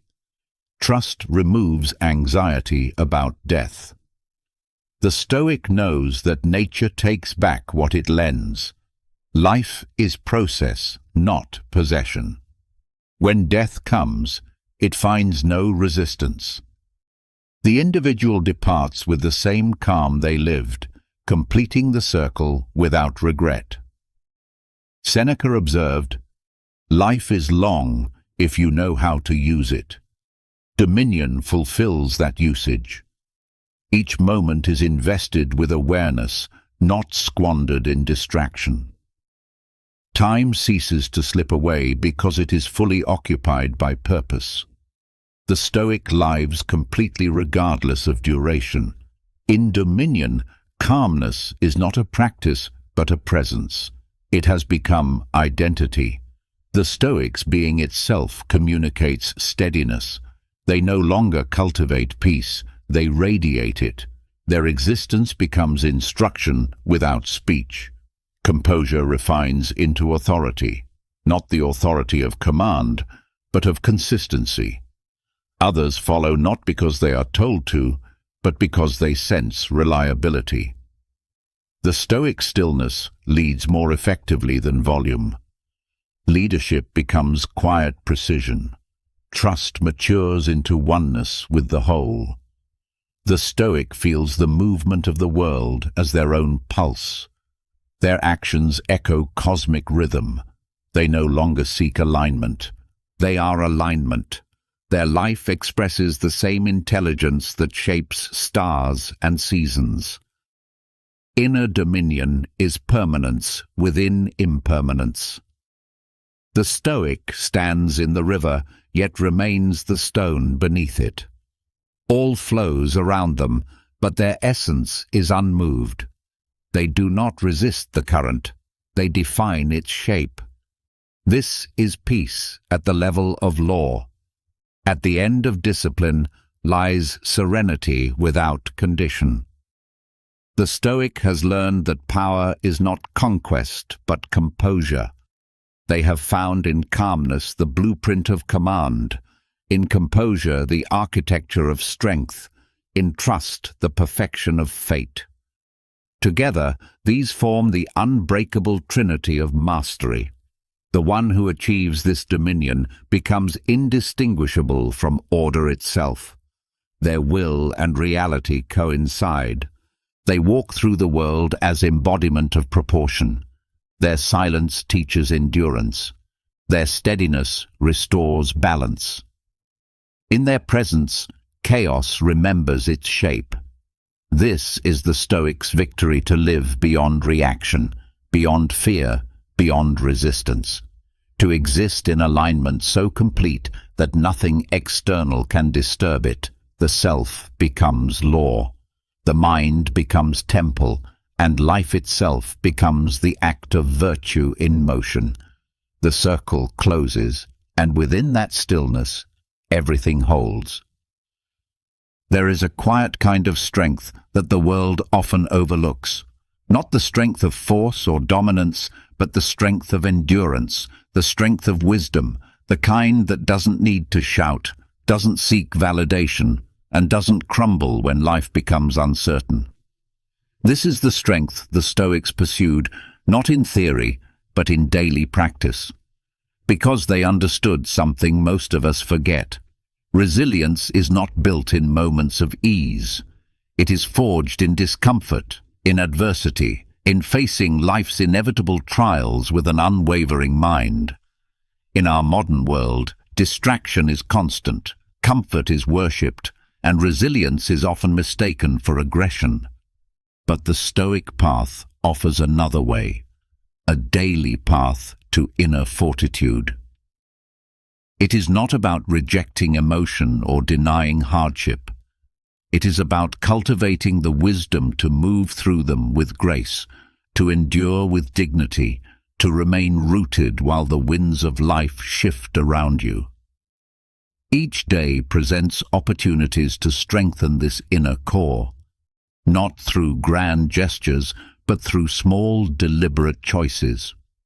How we face discomfort, how we respond to setbacks, how we manage desire, how we treat others, not when life is easy, but when it is difficult.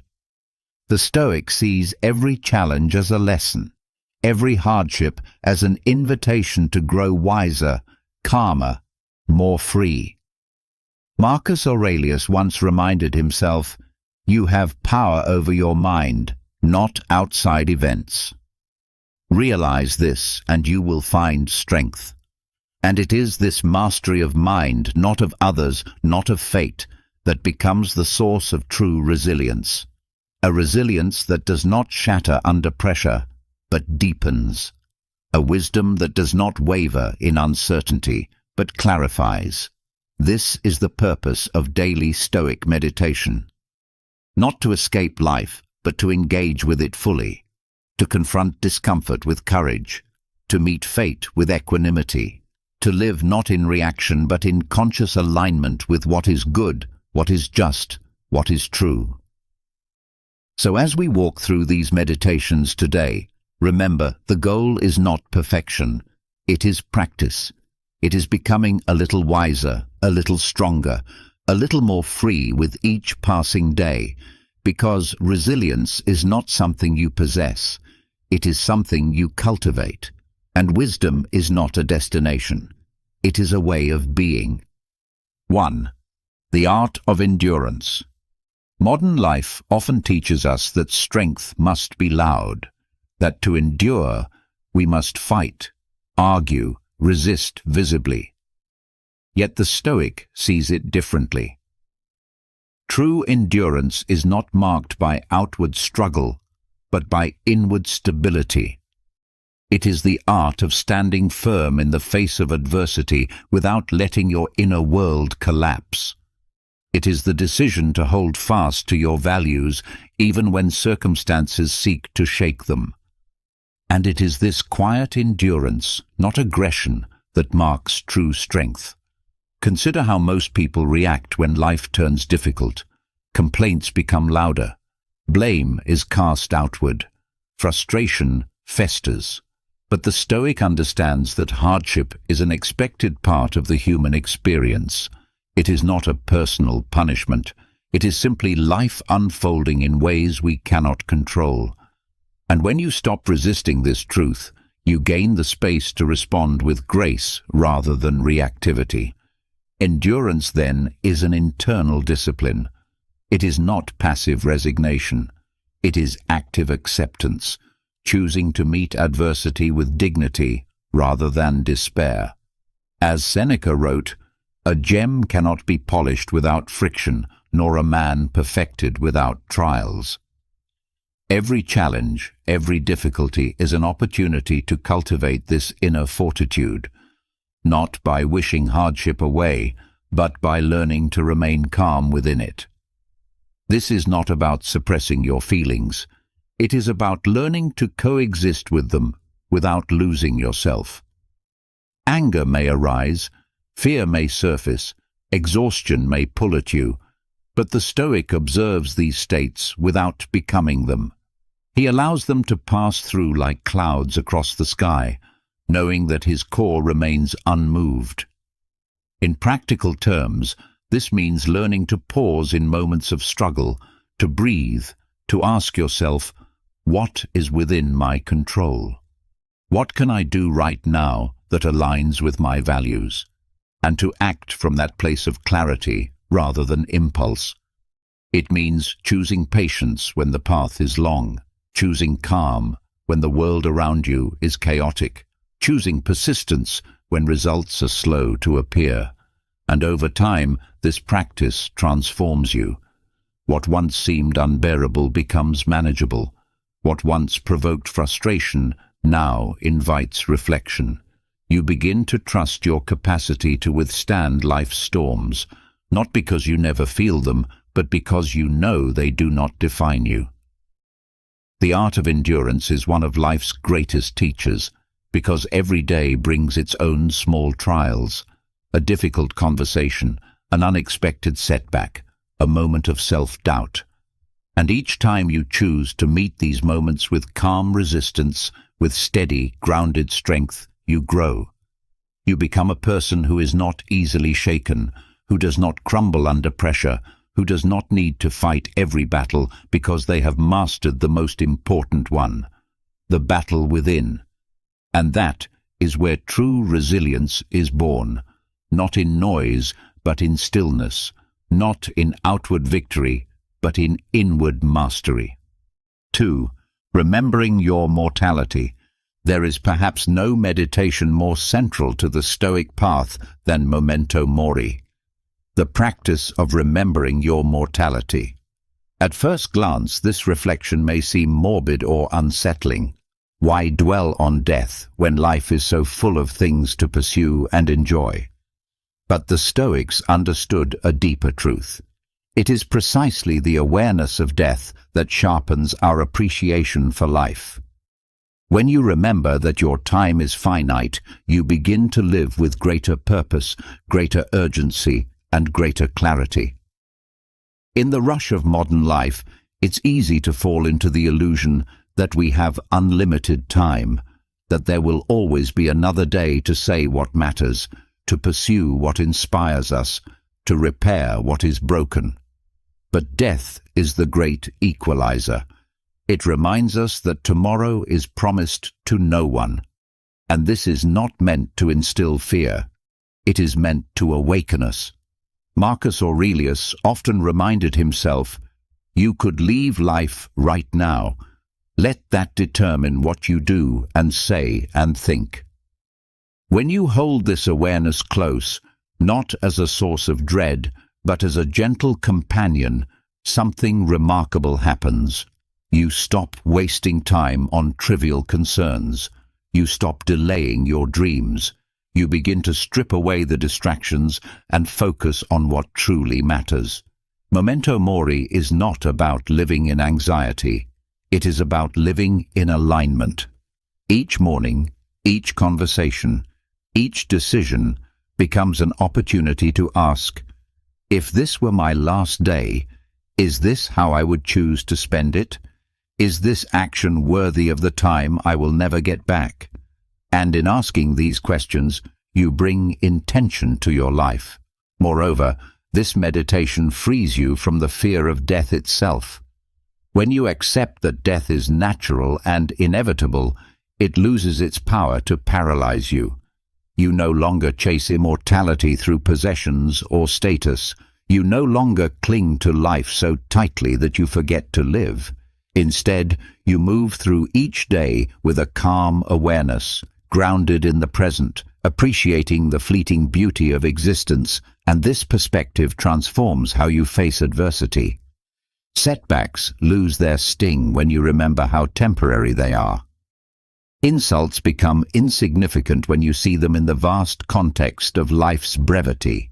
Fear dissolves when you understand that the worst fate, death, is already written into your nature, and therefore nothing to fear. Ultimately, memento mori is not a meditation on death, but on life. It is an invitation to live more fully, more bravely, more authentically, to love without holding back, to speak truthfully, to pursue your values with urgency. Because time wasted is life wasted. And when you embrace this truth, every day becomes a gift, not a given. So remember, you must die. Not to darken your days, but to brighten them with purpose, to ensure that when your final hour comes, you can meet it with the peace of one who truly lived. 3.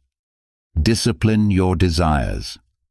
Much of human suffering comes not from what happens to us, but from what we chase. Desires unchecked become chains. They pull us into restlessness, into constant craving, into a life of endless dissatisfaction. The Stoic understands this deeply, that freedom is not the ability to indulge every impulse, but the power to govern them.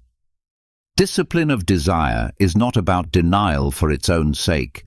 It is about liberation. Because when you no longer need everything, you are free from everything. In today's world, we are bombarded with invitations to want more success, more possessions, more validation, more pleasure. The culture of consumerism thrives on keeping you hungry, always reaching, always unsatisfied. But the Stoic steps back and asks, do I really need this? Will this bring lasting fulfillment, or is this a passing impulse that will leave me emptier than before? And in that pause lies wisdom Epictetus taught. Freedom is the only worthy goal in life. It is won by disregarding things that lie beyond our control. And what lies beyond our control? The approval of others, the constant acquisition of things, the fleeting highs of indulgence. The Stoic knows that to chase these is to hand your peace to forces that will never be stable, never be secure. Discipline of desire begins with clarity, understanding which desires serve your highest values and which enslave you.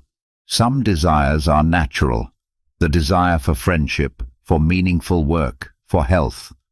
But even these must be held lightly, not clung to as conditions for happiness. Other desires, status, luxury, recognition, are illusions. They promise fulfillment, but deliver dependency. The more you need them, the less you are free. Practically, this discipline looks like conscious choice. It looks like saying no to excess, not because you can't have it, but because you choose not to be ruled by it. It looks like resisting the pull of comparison, knowing that someone else's life is not your measure of success. It looks like finding joy in simplicity, in what you already have, in what cannot be taken from you. This is not a life of deprivation. It is a life of depth, because when you no longer chase every desire, you begin to savor what is truly meaningful. You notice the beauty in the ordinary. You cultivate gratitude instead of greed. You experience the calm of a mind unburdened by constant wanting. And here lies a profound paradox. The less you need, the richer you become. Not in wealth, but in contentment. Not in possession, but in presence. You move through the world with a steady heart, unaffected by the rise and fall of fortune, by the glitter of what others pursue. So the next time desire arises, pause, ask, is this leading me toward virtue or away from it? Will this strengthen my character or weaken it? And in choosing discipline, you choose freedom. Because the Stoic path is not about having less, it is about needing less. And in that space of sufficiency, true peace is found. 4. Master your emotions. Emotions are an inescapable part of being human. To pretend otherwise is folly. The Stoic does not seek to erase emotion, nor to become some cold, unfeeling machine. On the contrary, the wise person feels deeply but responds deliberately. He understands that emotions are signals, not commands. They rise within us, shaped by our perceptions and judgments, but we are not bound to obey them blindly. Mastery lies not in denial, but in discernment. Too often, modern life sends the message that to be strong is to suppress emotion, to bury grief, to mask fear, to hide sadness. But this only deepens the wound. What the Stoic practices instead is full awareness, allowing emotion to arise, observing it without shame, and choosing how to act. In this space between feeling and response lies true freedom. Marcus Aurelius wrote, "You have power over your mind, not outside events. Realize this, and you will find strength." The same principle applies to emotion. You may not control what first stirs in your heart. A sudden pang of anger, a wave of anxiety, a pull of desire. But you control what you do next. You control whether you feed the flame or let it cool, whether you act from impulse or from principle. To master emotion, the Stoic cultivates reflection. When anger arises, he asks, is this worth my peace? Is this anger serving justice, or is it rooted in wounded pride? When fear appears, he considers, is this danger real or imagined? Is this fear a call to caution or an obstacle to courage? When sorrow surfaces, he allows it. Grief is part of love, but he does not let it consume him endlessly. This practice is not easy. It requires vigilance. The mind will tempt you to follow old patterns, to lash out, to wallow, to numb. But each moment of awareness is a small victory. Each time you choose to pause, to breathe, to act from wisdom rather than reactivity, you strengthen the muscle of emotional mastery, and the rewards are profound. A person who governs their emotions becomes a calm force in a chaotic world. They do not escalate conflict needlessly. They do not collapse under hardship. They become a source of steady presence for those around them. And most importantly, they preserve their own peace, not by shutting down feeling, but by flowing through it with clarity. This approach also deepens empathy. When you understand your own emotions, you become more compassionate toward the struggles of others. You see that everyone is fighting unseen battles, but your compassion does not mean you are swayed by manipulation or false guilt. You remain grounded, open-hearted, but discerning. So the Stoic walks this path daily, not in pursuit of emotional numbness, but of emotional wisdom. He does not fear feeling. He fears being ruled by unexamined feeling. And in mastering this balance, he becomes both strong and human, both steady and compassionate. Because true mastery of emotion is not suppression, it is sovereignty, and the one who achieves this sovereignty moves through life with unmatched resilience. 5. Grow through chaos. Chaos is an inevitable part of life. No matter how disciplined you are, how carefully you plan, or how virtuous you strive to be, the world will bring disorder, loss, change, conflict, uncertainty. These are not exceptions to the path. They are the path. The Stoic knows this, and instead of resisting chaos, he embraces it as the very forge of inner strength. It is easy to believe that peace comes from controlling circumstances, that if you can just eliminate the noise, avoid the trouble, secure the perfect environment, then you will be calm. But this is an illusion because life is inherently unpredictable, and the person who depends on order for their peace is fragile.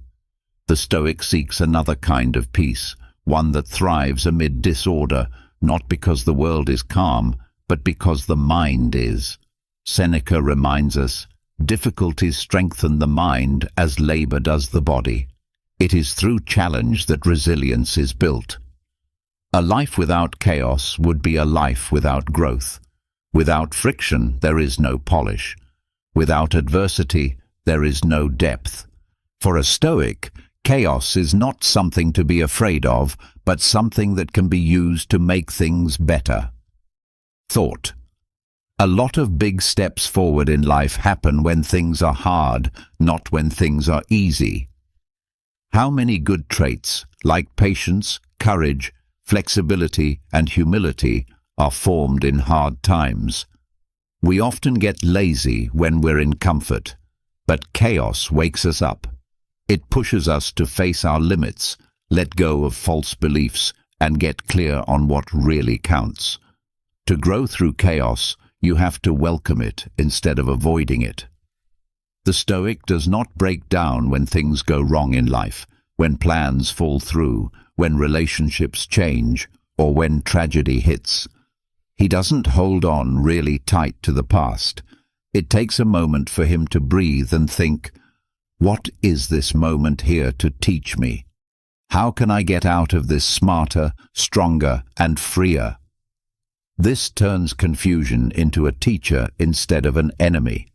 This way of thinking gives you a lot of freedom because it means you don't have to fear chaos or life. You let yourself feel everything that it means to be human: happiness and sadness, success and failure, clarity and chaos. You don't need everything to be perfect to move forward anymore. You don't let the storms outside affect your heart. Being truly resilient means doing this, not just escaping chaos, but changing because of it.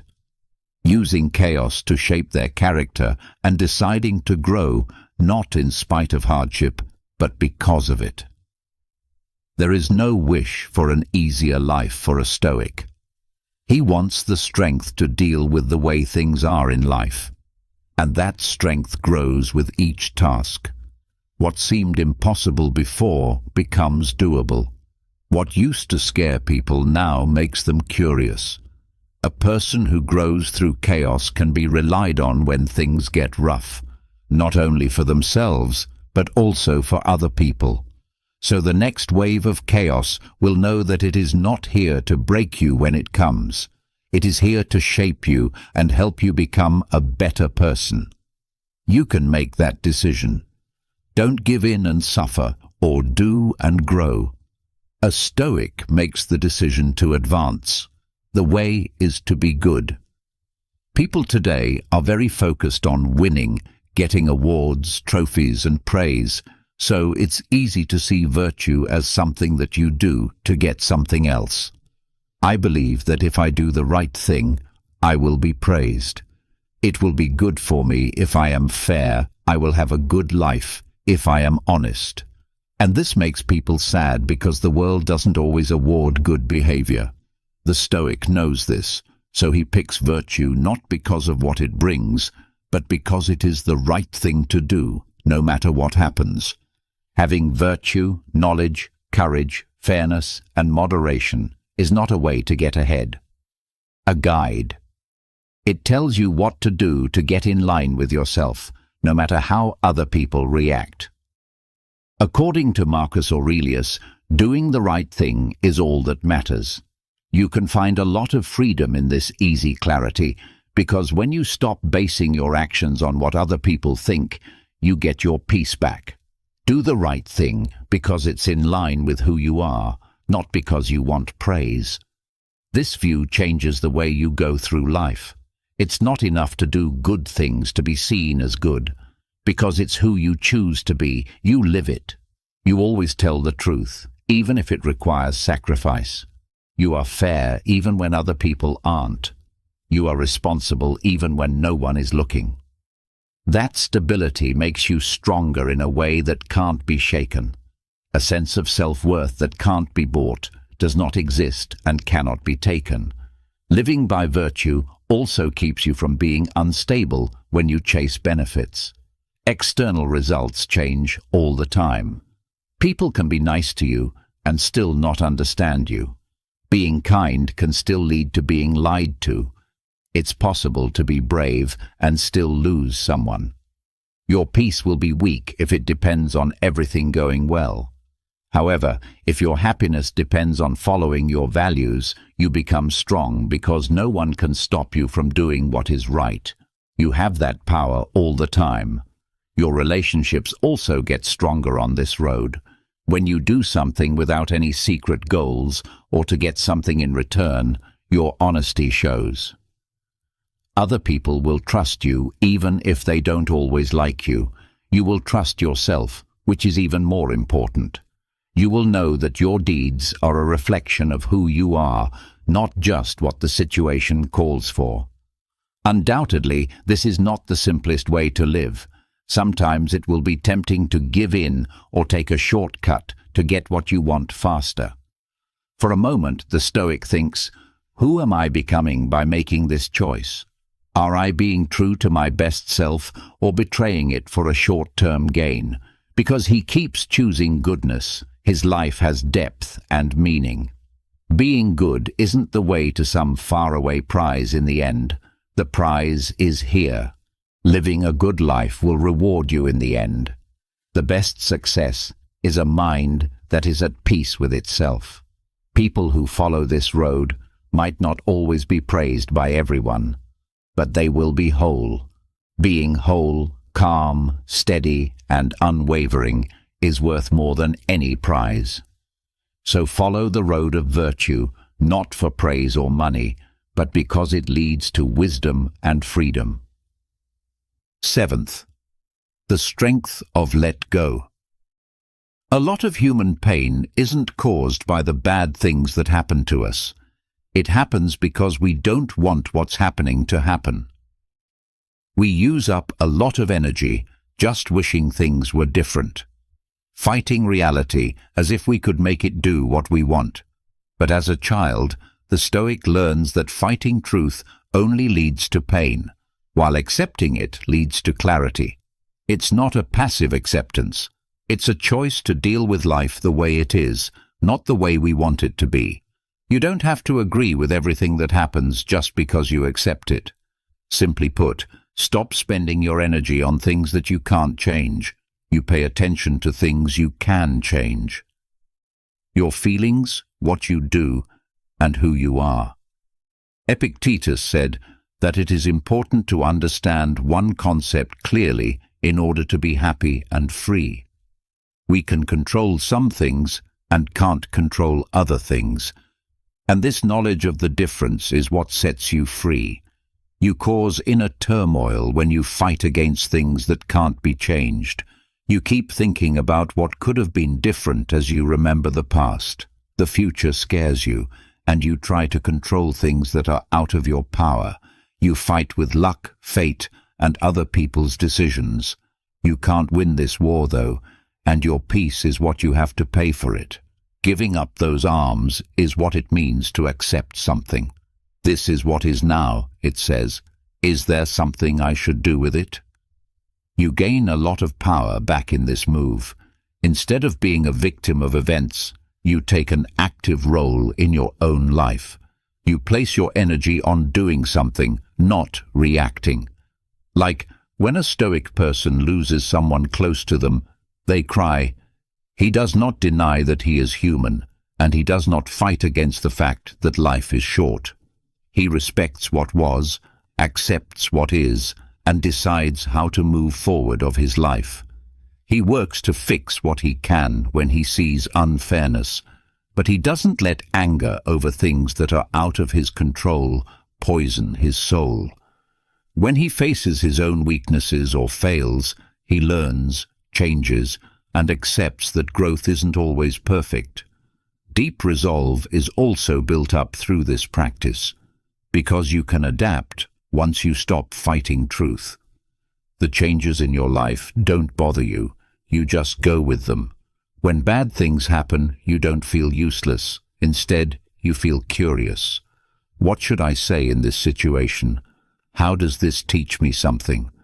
That way, even trouble is a teacher and not an enemy. Acceptance makes things clearer as well. It's easier to see what you can do when you're not upset about the things you can't change. You make choices when you are calm and centered, not when you are scared or in denial. This clarity gives you more purpose, helps you be more successful, and gives you more peace. Freedom is what gives acceptance its power in the end, not having to worry about what might happen. Freedom from the never-ending quest to control what can't be controlled. Liberation to fully experience each moment with knowledge and presence. A Stoic doesn't want their life to be easy. No matter what, he wants a mind that is free. If something hard, surprising, or out of your control happens next, take a moment to remember this. When you stop fighting what is and start living from what can be, you will find peace. 8th, change the way you think. Your mind is the way you see and understand the world. What makes your life unique are not the events themselves, but the meanings you give them. People can be in the same situation at the same time. One gets stronger and the other breaks down. Thinking makes the difference. The Stoic deeply knows this. When you master your point of view, you master your experience. You can take back your life by changing the way you think. Marcus Aurelius says that if something outside of you hurts you, it's not the thing itself that bothers you, but how you think about it. It is also within your power to get rid of this opinion. Here's the core of Stoic cognitive power. In the space between the stimulus and the reaction, there is a choice. How to interpret it. There is freedom for you in that space. We get stuck in stories too often without questioning them. They tell themselves, I failed, so I am a failure. Since they turned me down, I'm not worthy, life is tough, so I can't do anything. There are no facts here. People tell themselves these lies. They affect how we feel, what we do, and eventually our lives. But Stoics don't believe these stories. He asks himself, does this thought help me? Is this judgment based on facts, or is it an old habit that keeps me small? Reframing is not denial. It is not about pretending bad things are good. It is about seeing clearly, recognizing the full context of a situation, and choosing an empowering interpretation. For example, loss becomes a chance to practice detachment. Failure becomes an opportunity for growth. Delay becomes a training ground for patience. In this way, even adversity becomes fuel for development.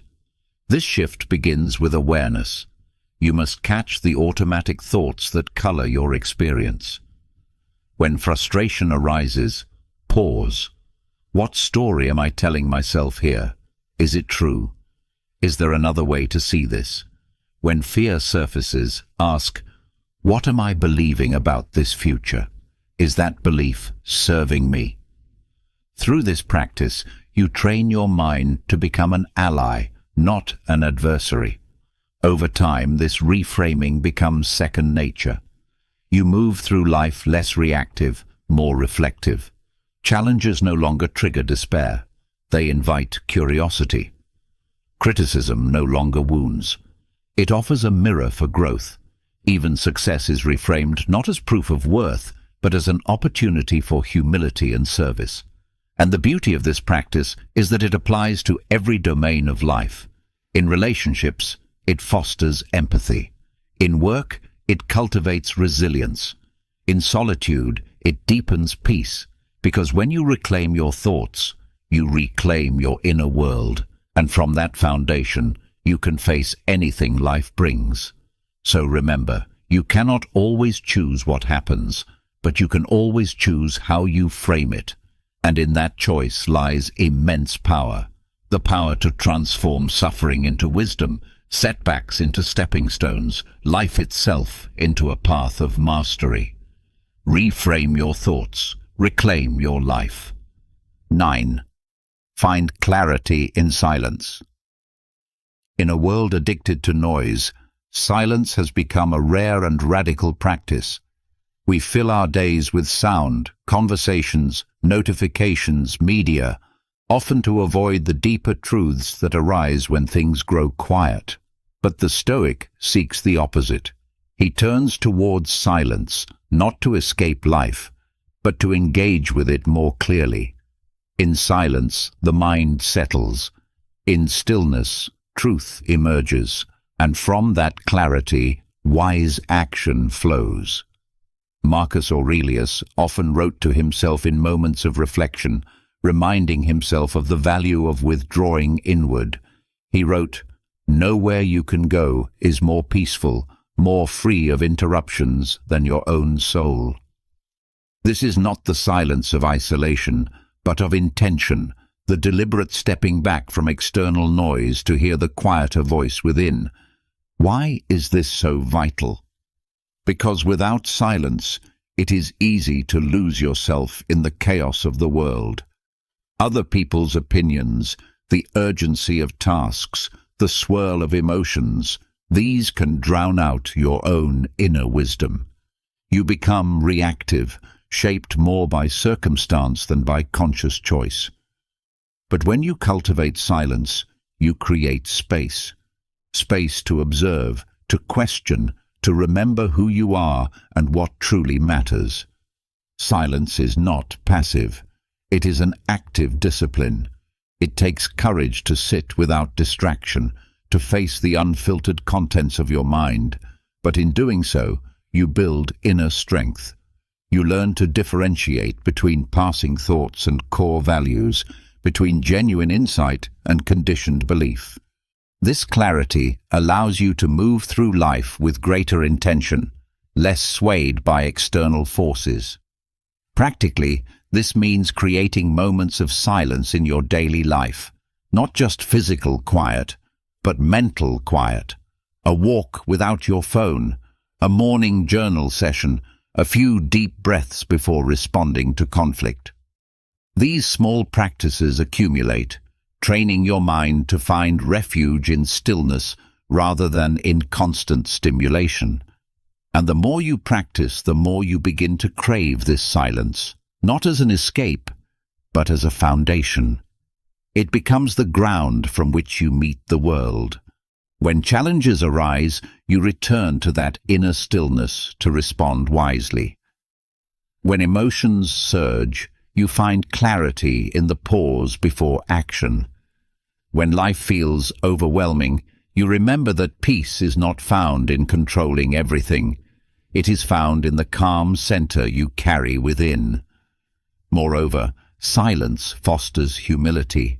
It reminds you of the limits of your knowledge, the vastness of what remains unseen. In this humility, you become more open, more teachable, more aligned with reality. You listen more deeply, speak more meaningfully, act more intentionally. Ultimately, finding clarity and silence is not about withdrawing from life, but about engaging with it from a place of depth. It is about becoming the kind of person who moves through the noise of the world with an unshakable inner calm.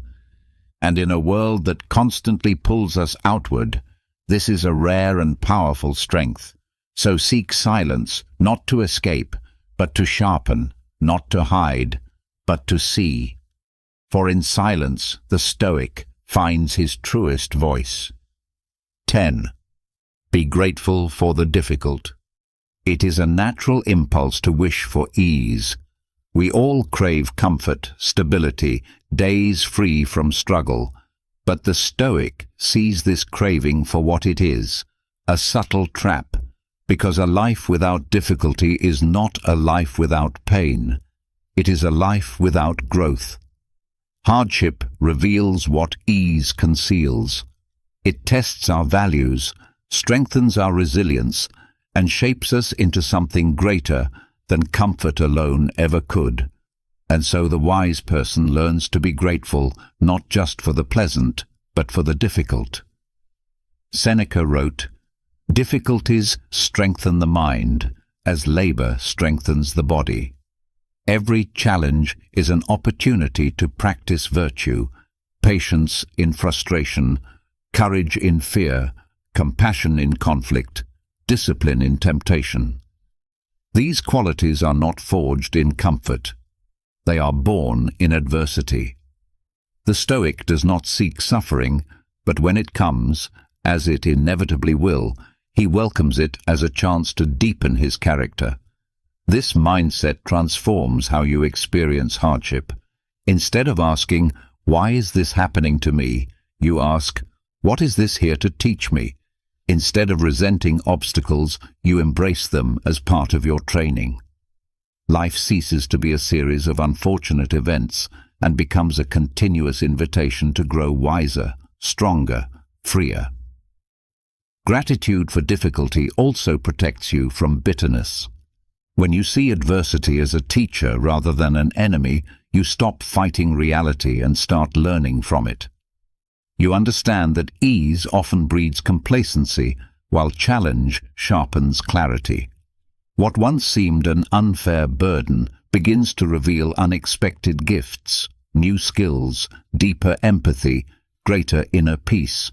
For example, loss teaches impermanence, helping you cherish what remains. Failure cultivates humility and resilience. Conflict sharpens communication and boundaries. Illness awakens appreciation for health. Even betrayal, painful as it is, can clarify values and reveal false attachments. In this way, every difficulty, if met with the right mindset, becomes fuel for transformation. This does not mean the Stoic denies pain. He feels it fully, but he does not become trapped in it. He honors the hardship while keeping his gaze on growth, and this balance allows him to move through life with both openness and strength. In practical terms, this gratitude is cultivated through reflection. At the end of a hard day, ask, "What did this experience reveal about me? What virtue did it invite me to practice? How am I stronger now than I was before?" Over time, this practice rewires your relationship with difficulty. You begin to trust that adversity, while uncomfortable, is shaping you in ways you cannot yet see. And this trust breeds resilience. When future hardships arise, as they will, you face them not with dread, but with readiness. You remember that life's greatest teachers often wear the roughest disguises, and you meet them with gratitude, because in the end, it is not the easy life that builds greatness. It is the life that faces difficulty with an open heart and an unbreakable spirit. So be grateful for the difficult. It is shaping you into someone even you have not yet fully met. 11. Act today as if you were already wise. One of the most subtle traps on the path of self-mastery is the idea that wisdom is something far off, a distant state we will one day achieve once we have read enough, practiced enough, lived enough.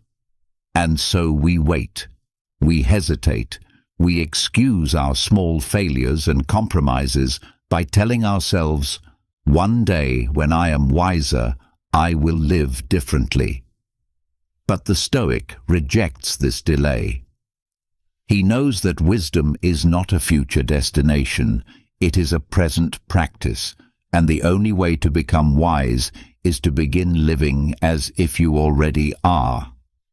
Marcus Aurelius reminds us, waste no more time arguing about what a good man should be. Be one. This is the Stoic call to immediacy. You need not wait for permission, for certainty, for the perfect moment to align your life with virtue. You can act now, today, in this moment, as if wisdom already guides you. And in doing so, you begin to embody it. This mindset shifts everything. Instead of passively consuming philosophy or endlessly preparing to improve, you test wisdom in action.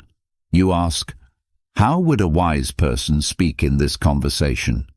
How would they handle this frustration? How would they choose in this moment of temptation? And then you do it not perfectly, not always with ease, but with intention. And in this way, wisdom ceases to be an abstract ideal and becomes a living practice. You close the gap between knowing and doing, because in truth, most of us already know much of what wisdom would counsel: patience over anger, courage over fear, honesty over convenience, presence over distraction. The work is in embodying it, in choosing the wise path when habit or ego pulls us elsewhere. This approach also liberates you from the perfectionism that often stalls growth. You don't need to feel ready to act with wisdom. You don't need to have mastered every emotion or solved every inner conflict. You simply choose to practice today, and in practicing you become. Each wise action, no matter how small, strengthens the neural pathways of virtue. Each choice in alignment with your highest values builds the character you aspire to. Moreover, this practice creates momentum.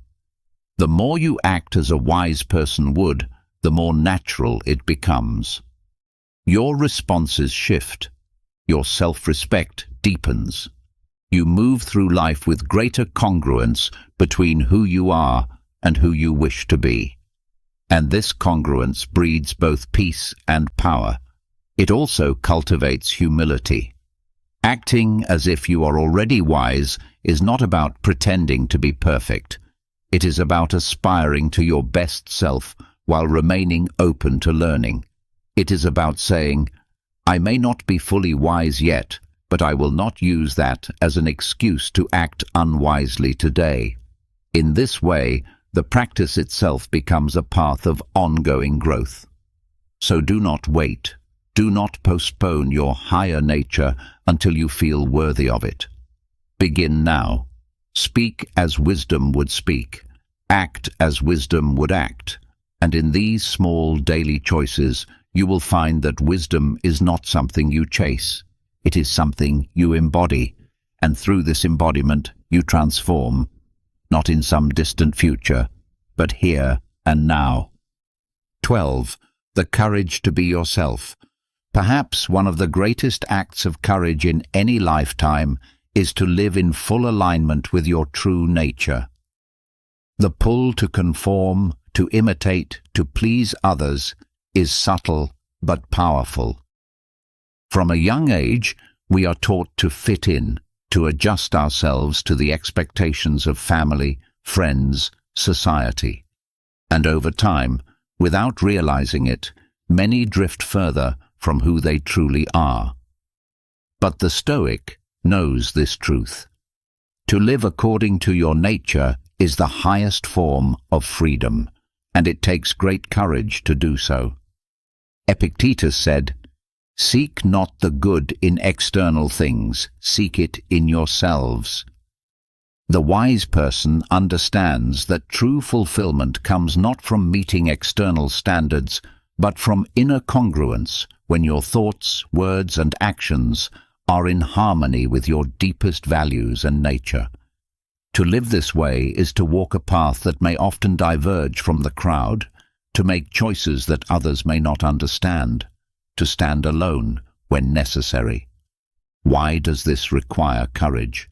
Because being yourself means accepting that not everyone will approve. It means risking misunderstanding, criticism, even rejection. It means letting go of the false security that comes from blending in. But the alternative, living a life of pretense, masking your true self to gain acceptance, is a much deeper suffering, for no amount of external validation can compensate for the inner unrest that comes from self-betrayal. The Stoic embraces the discomfort of authenticity because he knows that it is the only path to true peace.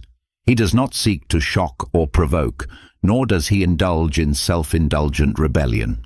His aim is not to be different for difference's sake, but to be real, to speak truthfully, to act from principle, to honor his unique gifts, even when they do not fit the mold of what is popular or expected.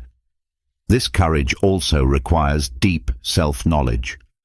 To be yourself, you must know yourself, your values, your strengths, your limits. This is why the Stoic practices constant reflection. Am I living in accordance with my nature? Are my choices aligned with who I truly am, or with who others want me to be? These questions guide him back to authenticity, and authenticity breeds resilience. When your sense of worth is rooted in external approval, you are fragile, forever at the mercy of other people's opinions. But when your worth is anchored in living true to yourself, you become unshakable. Criticism may sting, but it does not define you.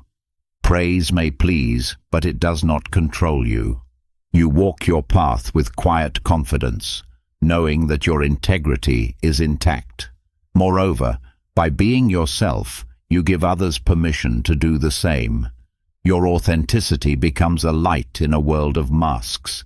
It inspires deeper connections, richer relationships, more meaningful contributions. Because nothing resonates more deeply than the truth of a person fully alive to who they are.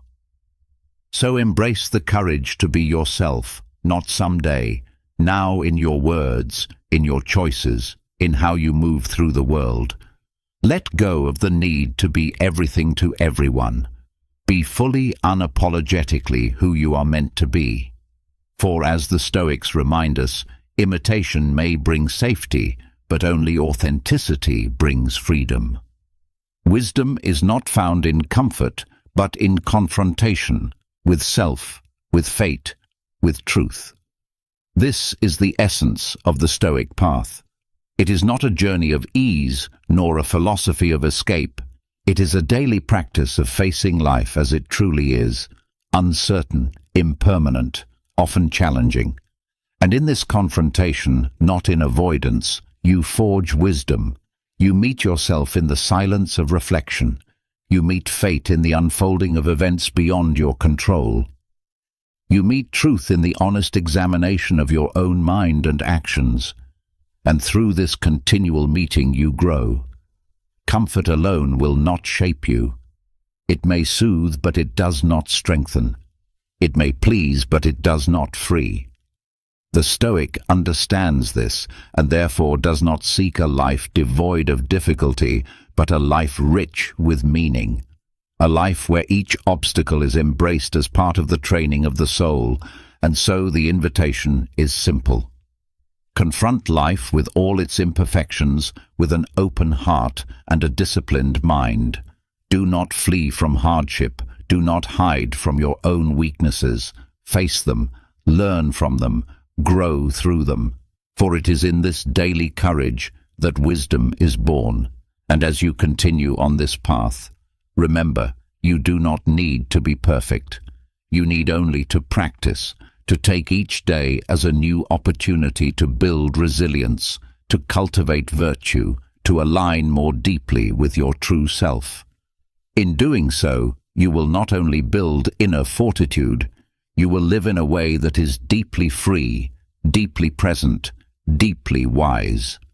The sun sets, and the world begins its slow retreat into quiet. Lights dim in the streets. Conversations hush, and the clock ticks softly toward the stillness of night. Yet, for so many of us, the peace outside feels like a cruel contrast to the chaos within. The day's demands may have faded, but our thoughts, the relentless, nagging ones, are still wide awake. They replay awkward moments from hours ago, rehearse worst-case scenarios for tomorrow, or dive headfirst into a deep pool of self-doubt and regrets. It feels unfair, doesn't it? After all the effort you put into surviving the day, you now have to wrestle with your own mind just to rest, but you're not alone. There's a reason your thoughts grow louder when the world gets quiet. The Stoics knew this. Marcus Aurelius wrote by lamplight, reminding himself and us that the battle isn't against the noise outside, but the storm within. When the lights go out, we're left with only ourselves. And it's in those quiet hours that the real work begins. Not work in the world, but in the mind. This isn't just about sleep. It's about reclaiming your peace, about refusing to let your mind become a prisoner of fears, regrets, and unfinished conversations. Tonight, we're going to lean into the wisdom of the ancients, not as scholars, but as people trying to find some stillness in the middle of all this noise, because peace isn't given, it's practiced. And Stoicism, with all its raw and practical truth, just might be the calm you've been searching for. If these words feel like they're meeting you where you are, somewhere between reflection and resilience, consider subscribing. It's a way of saying this matters to you, that this journey toward clarity, depth, and inner stillness isn't just something you think about, it's something you're committed to. Silence. It's strange how silence, something we often crave during the chaos of the day, can become so overwhelming at night. You move through the hours ticking off tasks, responding to people, solving problems. Your body is in motion, your mind is occupied, but then the day ends, the lights dim, the noise fades, and suddenly you're alone with your thoughts. That's when it hits. The things you brushed aside while keeping busy now rush forward, like they've been waiting all day for this quiet moment to confront you. The unresolved conversations, the worry about tomorrow, the memory of that one mistake you thought you'd forgotten. They don't knock gently, they pour in like a flood. Carl Jung once said, "Until you make the unconscious conscious, it will direct your life, and you will call it fate." And this is what night reveals. The unconscious, not because it's trying to torment you, but because it's finally been given space to speak. The mind doesn't race without reason. When the body stops, the nervous system shifts gears. There's no longer an external task to anchor it. And without something physical to focus on, the energy turns inward. It searches for unfinished business, loose ends, unresolved tension, unprocessed emotions. What you didn't feel during the day now demands attention. What you didn't say now echoes. In this way, silence is never really empty. It's filled with all the things we haven't yet faced. And the truth is, most people stay busy, not because they're productive, but because they're afraid of what stillness might show them. As Socrates once said, "Beware the barrenness of a busy life." Stillness, if you let it, will hold up a mirror.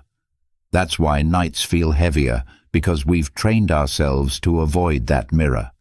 We drown it out with stimulation, endless scrolling, background noise, mental chatter, anything but being fully alone with ourselves. And when all distractions are gone, what's left is the raw, unfiltered truth.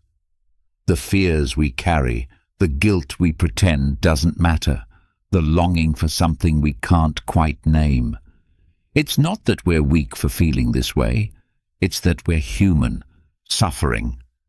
The Stoics taught that suffering comes not from the thing itself, but from our judgment of it. Epictetus reminded us, "We are disturbed not by what happens, but by our opinions about what happens." And often those opinions are buried deep beneath layers of avoidance. The silence simply unmasks them.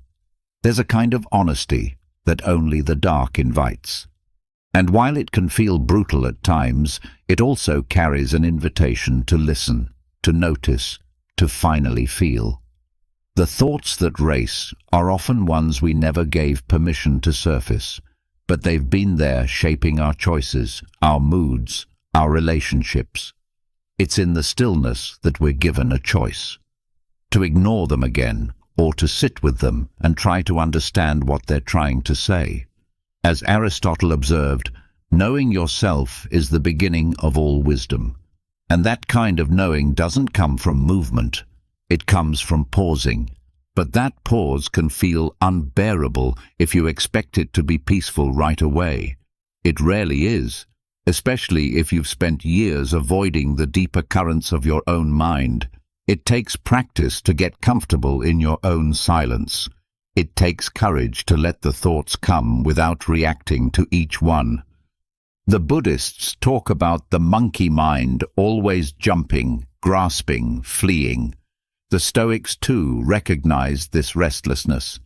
Marcus Aurelius in his journals reminded himself again and again to return to the present moment, to what is within his control. He wrote, "You have power over your mind, not outside events. Realize this, and you will find strength." That reminder doesn't silence the noise, but it does give you a way to relate to it differently. Because when you start to see the racing thoughts not as enemies, but as signals, everything changes. That flood of memories and fears is trying to tell you something. Maybe you're carrying too much. Maybe there's a conversation you need to have. Maybe you've been trying to be everything to everyone, and it's slowly wearing you down. The thoughts don't always arrive with clarity. They come jumbled, exaggerated, dramatic even. But if you let them land without grabbing onto them, without pushing them away, they begin to sort themselves out, like sediment settling in water. What's important remains. The rest floats away. And in that moment, you're no longer drowning in thought. You're observing. You're choosing. You're remembering that your thoughts are not facts. They are not prophecies. They are not permanent. Plato wrote, "The first and best victory is to conquer self." And that battle begins not with aggression, but with awareness, with the gentle discipline of staying present with what is, rather than reacting to what might be. That's the core of Stoic philosophy, not to escape life's pain, but to meet it with clarity and intention. This is why night matters. It's not just a time to rest, it's a time to reckon, to sift through the noise and find the still voice underneath. And that voice doesn't shout, it whispers. The still voice. It often speaks in the language of intuition, of body tension, of half-formed thoughts.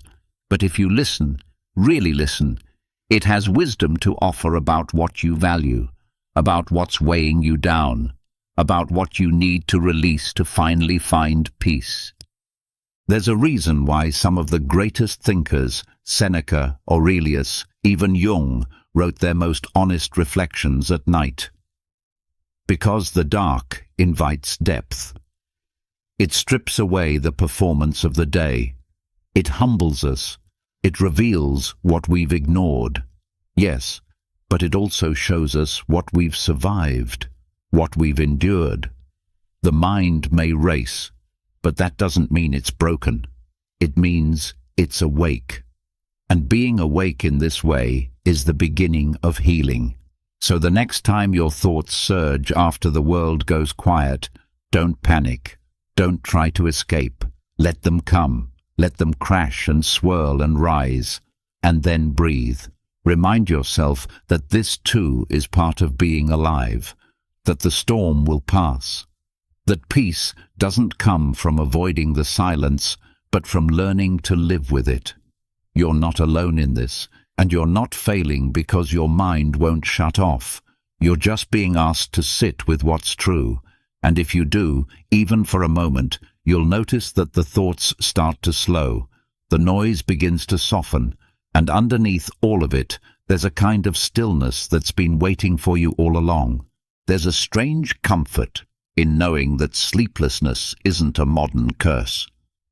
Long before the world was buzzing with screens and notifications, people still lay awake under the same sky, wrestling with their minds. Even the strongest among us, the emperors, the warriors, the thinkers, knew what it meant to stare into the darkness with a heavy heart. Marcus Aurelius, ruler of one of the greatest empires in history, spent his nights journaling, not celebrating victories, but confronting the chaos within himself. His personal reflections are filled with reminders to stay grounded, to accept what cannot be changed, to return to what matters. He wrote, "Nowhere you can go is more peaceful, more free of interruptions than your own soul." And still, he had to remind himself of that over and over again. That alone says something. Even emperors didn't feel at peace just because they held power. Even they weren't immune to the restless noise that creeps in when the world gets quiet. We've built this image in our heads that strength means never wavering, that clarity means never questioning. But when you look at the actual writings of these figures, Aurelius, Seneca, even Plato, you see something else entirely. You see people thinking deeply, doubting themselves, trying to make sense of life, just like the rest of us. Their titles didn't protect them from anxiety or regret or longing. They just had tools to face those feelings more honestly. Self-examination. Socrates, often considered the father of Western philosophy, spent his life asking difficult questions, not because he had all the answers, but because he believed that wisdom begins in admitting how little we know. That's not weakness. That's courage. Even Carl Jung, one of the founding minds of modern psychology, struggled with the inner world. He spoke of the shadow, the parts of ourselves we deny, suppress, or avoid. According to Jung, these hidden parts are not to be feared, but understood. One does not become enlightened by imagining figures of light, he said, but by making the darkness conscious. What keeps us up at night is often that unconscious darkness reaching out, asking to be seen. And the irony is, the more we fight it, the louder it becomes. The more we try to suppress or ignore what hurts, the more power it has over us. That's why so many powerful minds, from philosophers to psychologists, return to the same practice, self-examination. Not the harsh kind, where you beat yourself up over everything, but the steady, clear-eyed kind, where you acknowledge what's rising up in you, even if you don't understand it fully. Plato believed that the unexamined life wasn't worth living. He didn't mean that we should obsess over every mistake or constantly try to fix ourselves. He meant we should pay attention to our patterns, our values, our impulses. He believed that when we understand ourselves better, we can live more intentionally. And what better time to do that than at night when there's nothing left to distract us? Still, that kind of reflection takes work. It's not always comforting. Sometimes it brings up guilt or fear or memories we'd rather not revisit. But that's part of being human.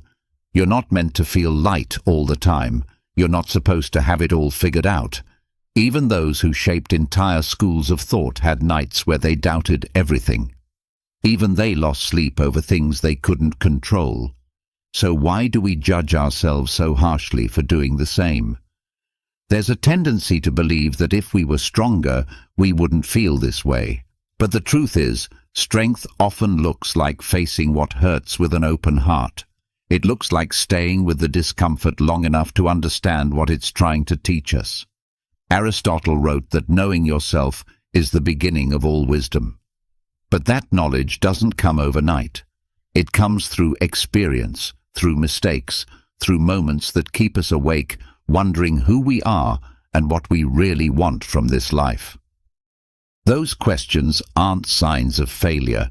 They're signs that you care, that you're awake, not just physically but spiritually. And maybe that's something to be honored, because most people numb out, they shut down, they avoid. But if you're here thinking, feeling, wondering, then you're still open, you're still learning, you're still alive in the deepest sense of the word. And yes, it can feel like too much sometimes, the weight of it, the vulnerability. But that's where growth begins, in that quiet place between who you were and who you're becoming. The philosophers didn't claim to be free from pain. They just learned how to move through it with clarity. They learned that peace doesn't come from avoiding the hard parts. It comes from walking straight into them, guided by reason, honesty, and a little faith in the process. You might never rule a kingdom. You might never write a philosophical treatise or have your name etched into history, but your inner world is just as worthy of attention. Your questions are just as valuable. Your sleepless nights are just as human. And the way you choose to meet them, that matters, because in that choice you reclaim something powerful. Not control over your thoughts, but your relationship to them. Not certainty, but the willingness to keep asking, keep learning, keep showing up with courage. And that's what connects us not just to the thinkers of the past, but to each other. The shared truth that behind every strong face, every calm voice, every quiet room at night, there's a mind trying to make sense of something. That's not weakness. That's the human condition. And if even emperors, warriors, and philosophers lay awake in that same struggle, then maybe, just maybe, you're exactly where you're supposed to be. We tend to think of overthinking as a defect, something to fix or silence. But what if the thoughts that swirl in your head late at night aren't problems to eliminate, but signals to understand? That's what the Stoics believed. To them, a restless mind wasn't a sign of weakness. It was an invitation to observe. Instead of battling every anxious thought like it's the enemy, they practiced stepping back, watching what arose, and asking a better question. What is this trying to tell me? There's wisdom in that. Your thoughts, especially the ones that repeat themselves, don't show up for no reason. They're messengers, sometimes clumsy, sometimes dramatic, sometimes hard to decipher, but always bringing something that wants your attention.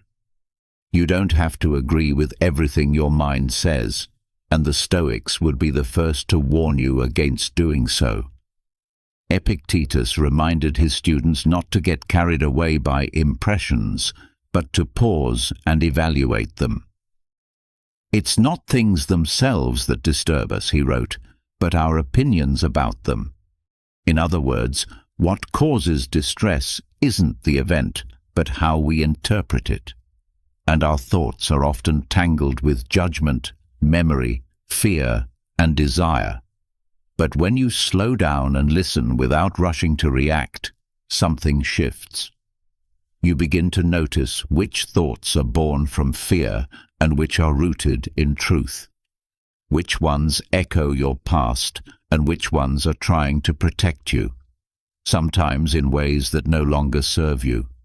Carl Jung spoke about this internal dialogue often.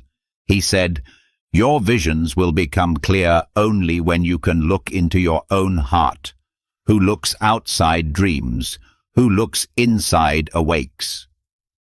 In that way, racing thoughts aren't the problem. They're the call to awaken. They're the parts of you trying to speak up after being ignored all day. We're so trained to think clearly when it comes to the external world. We organize our schedules, prioritize tasks, measure progress. But when it comes to the internal world, the mind, the heart, the stories we carry, we often leave it cluttered and unresolved. The Stoics saw the danger in that. They believed the mind should be as orderly as a well-run household, not because it must be silent at all times, but because it should be in harmony with itself. But harmony doesn't mean absence of noise. It means knowing which sounds belong and which ones are distractions. And you don't get there by shutting your mind down. You get there by paying attention. There's an art to this kind of noticing. It's not about indulging every negative spiral or falling into self-analysis loops. It's about creating a little space between the thought and your reaction to it. Power over your mind. Marcus Aurelius, in his Meditations, constantly reminded himself to separate judgment from reality. He'd say things like, "You have power over your mind, not outside events. Realize this, and you will find strength." That's not just a motivational phrase, it's a practical tool. When you're lying awake, gripped by a thought that won't let go, you can ask yourself, is this thought helpful? Is it even true? Or is it just noise? And even if the thought isn't helpful, it's worth asking where it comes from.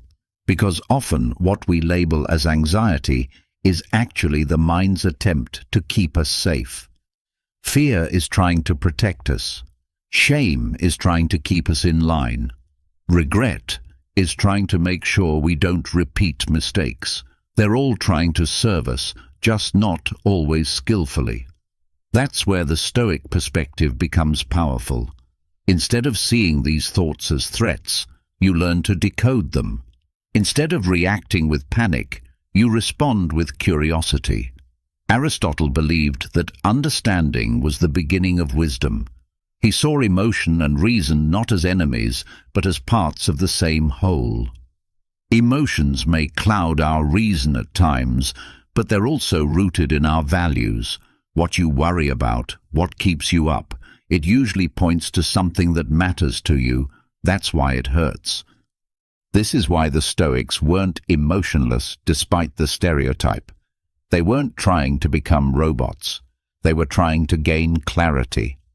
They knew emotions and thoughts could be turbulent, but they believed in training the mind to see clearly through that turbulence, like a sailor learning to navigate by the stars instead of being tossed by the waves.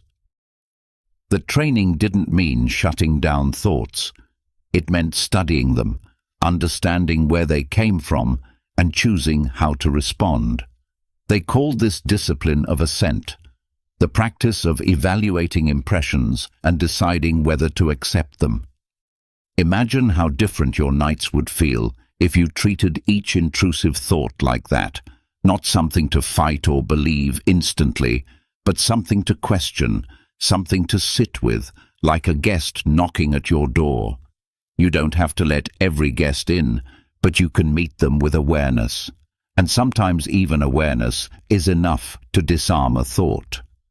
When you simply name what's happening, this is worry, this is insecurity, this is fear of not being enough, it loses some of its power. Naming turns the fog into something you can see. It's like turning the lights on in a dark room. The furniture is still there, but now you're less likely to trip over it. That's what Stoic awareness does. It gives you clarity without needing the problem to disappear immediately. The beginning. Plato said the beginning is the most important part of the work, and that beginning, the simple act of noticing your thoughts without being consumed by them, that's what changes everything. You begin to realize that not every thought requires a response. Not every mental loop has to be solved tonight. Some thoughts are just echoes from an earlier wound. Some are future fears dressed as urgency. Some are just habits your brain hasn't let go of yet.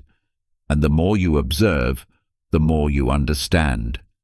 Understanding brings space. Space brings calm. Down the rabbit hole. And from that calm, you can choose your next move. Even if it's as simple as taking a deep breath, rolling over in bed, and deciding not to follow that thought down the rabbit hole again. This isn't a skill you master overnight. It's a practice, one you return to gently, without judgment, even when your thoughts are messy, even when your heart feels heavy, because that's when you need it most. Not when everything's peaceful, but when the storm is loud and confusing. That's the moment to remember what the Stoics knew. Your thoughts are not your enemy. They're not problems to fix. They're signals. And if you can listen, not perfectly but patiently, you'll begin to hear the truth underneath them. And that truth, once understood, has the power to quiet even the loudest mind. There's something about the stillness of night that makes everything feel bigger. A small worry from the day becomes a mountain by midnight. A passing comment echoes like a siren in the quiet. You lie in bed, hoping for peace, but instead your mind starts opening doors you didn't even know were there. Thoughts start stacking on top of each other, and before you know it, you're overwhelmed by everything all at once. And in that moment, you feel helpless, like you've lost all control over your own mind. What makes it worse is that there's nothing to distract you. No conversations, no tasks, no noise, just you, your thoughts, and a darkness that seems to stretch endlessly forward. But that feeling, that deep sinking helplessness, it isn't new, and it isn't a flaw in you.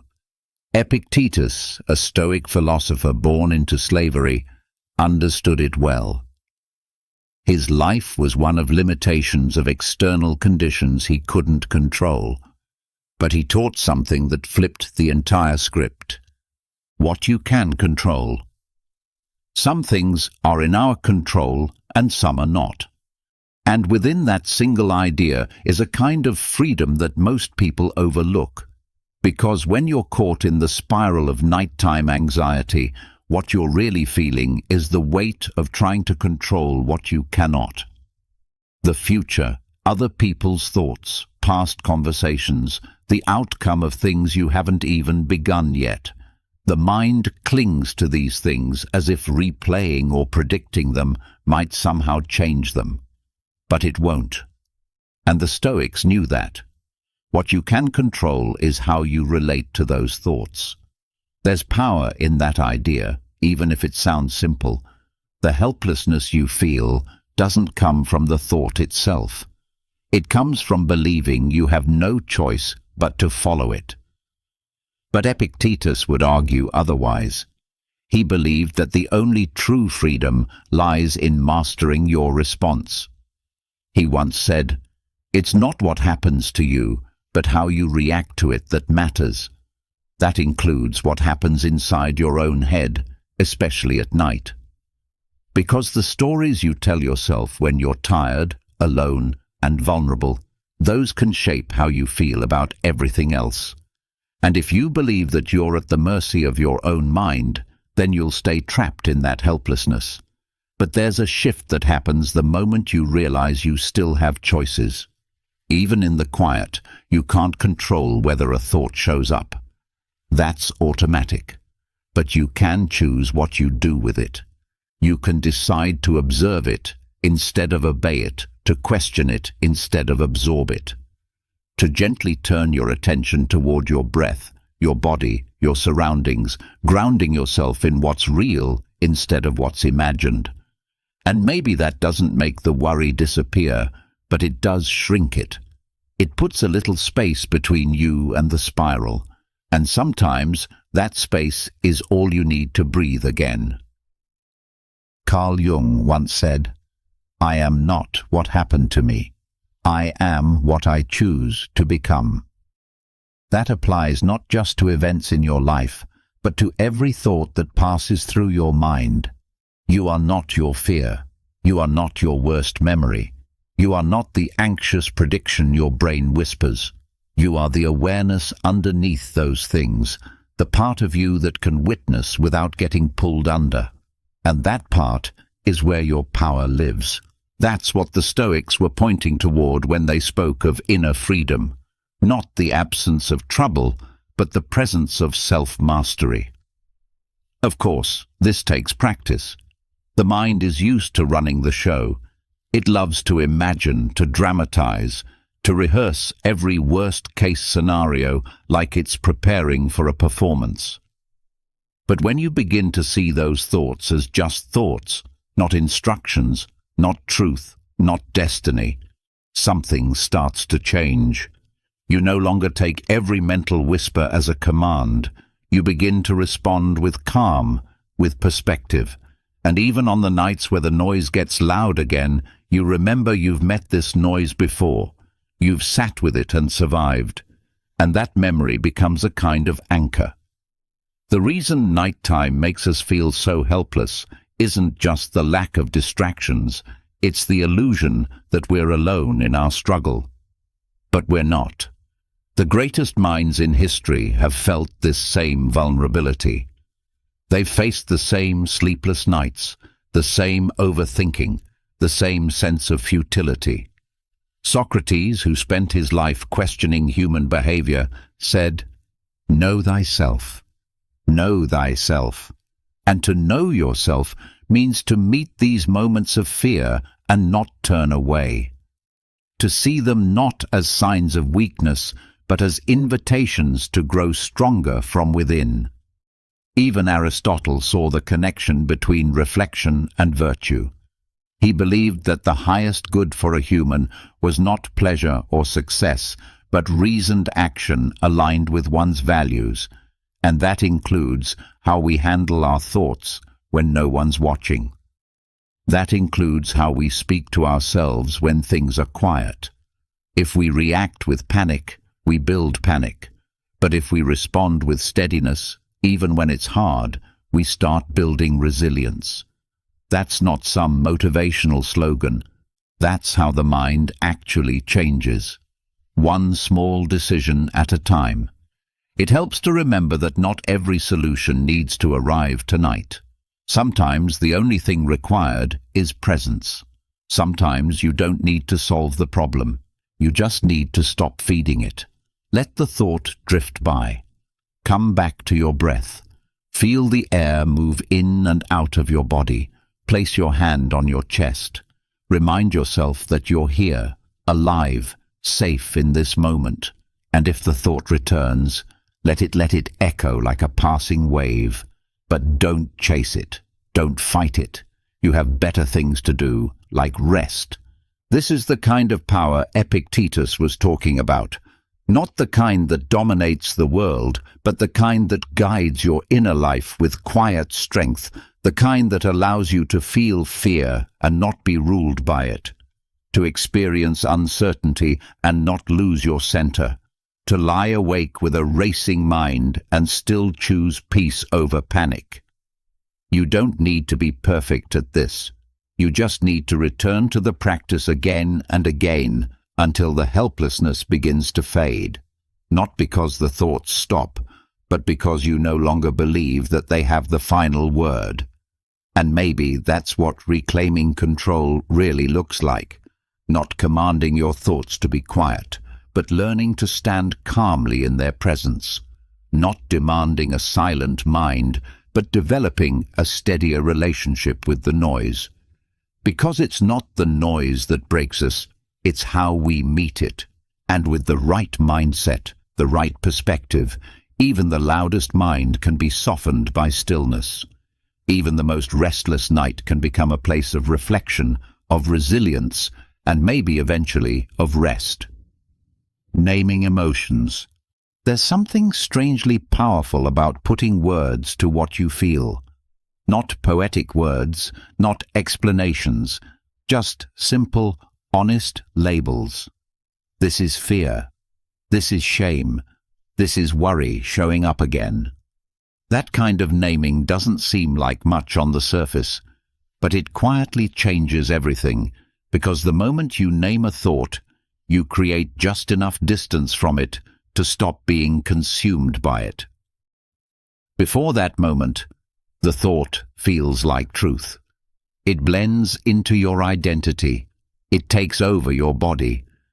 But when you pause and say, "This is fear," you shift from being inside the emotion to observing it from the outside. And observation brings space. That space is where peace begins. The Stoics understood this. They practiced what they called the discipline of assent, the ability to pause and examine every impression, every emotion, every narrative before agreeing with it. Epictetus taught that we should never say, "I am afraid," but rather, "There is fear." That subtle shift matters. One statement fuses your identity with the feeling. The other recognizes it as a passing visitor. You are not fear. You are the one who notices fear. That's the difference between drowning in your thoughts and standing on the shore watching the waves roll in. Carl Jung echoed a similar idea. He said, "Until you make the unconscious conscious, it will direct your life, and you will call it fate." Unnamed emotions have that kind of power. They drive your choices, shape your self-image, keep you awake at night, all while hiding in the shadows of the mind. But when you give them a name, even just one word, you expose them to the light, and suddenly they lose their grip. Fear doesn't vanish, but it stops whispering lies about who you are. Shame doesn't disappear, but it loses the power to define you. There's a kind of freedom that comes with this clarity. The thoughts that felt overwhelming start to shrink down to size. You begin to see patterns. You notice how shame always shows up when you're trying something new, how fear always whispers louder when things get quiet. You see these responses not as signs that something is wrong with you, but as evidence that something is stirring in you, something alive, something worth paying attention to, because emotions aren't random. They point to what matters. Fear shows up when you're near something meaningful. Shame creeps in when you're bumping against old wounds or expectations. And instead of pushing them away, the Stoics would encourage you to lean in, not to suffer, but to understand. Plato believed that clarity was the beginning of wisdom. He wrote that the soul should aim for harmony, not through force, but through knowledge of itself, and naming what you feel is the first step in knowing yourself. It's not about indulging every emotion. It's about meeting them with honesty. There's a reason why people keep journals, why they talk things out loud in empty rooms, why they write something down and suddenly feel lighter. Words anchor emotion. They turn what's swirling into something you can hold in your hands. Labeling thoughts is like picking up a tangled knot and realizing where it begins. This is anxiety. This is uncertainty. You don't need to fix it right away. Just naming it calms the nervous system. Just recognizing what you're experiencing helps your body stop treating it like a threat. Neuroscience. Neuroscience backs this up too.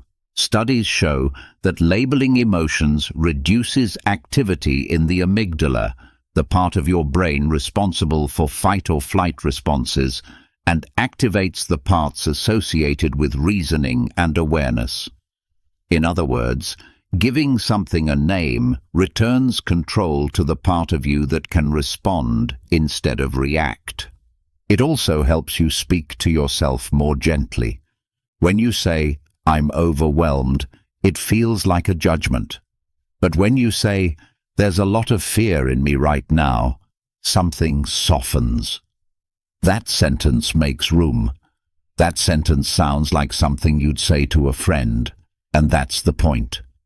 The way you speak to yourself shapes how you move through the world. Socrates believed that wisdom began with self-questioning, but he also modeled self-kindness in the way he challenged others, not to humiliate, but to bring them closer to truth. The same applies inward. You don't label emotions to criticize yourself. You do it to understand, to slow down the storm, and find your footing again. This kind of practice doesn't require perfect self-awareness. You don't have to get the word exactly right.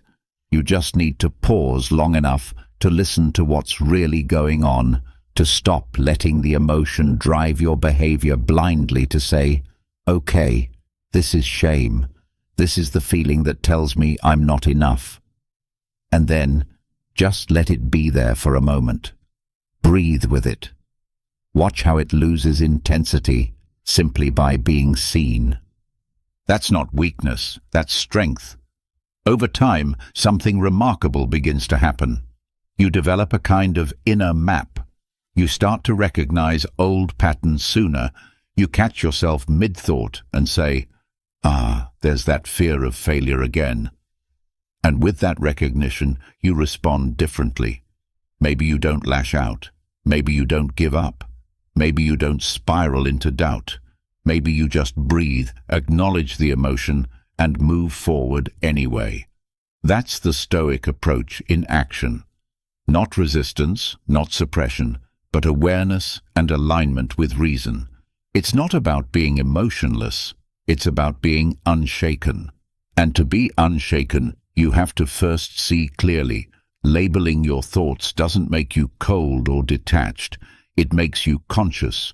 It turns reactivity into reflection. It turns chaos into something you can meet with presence.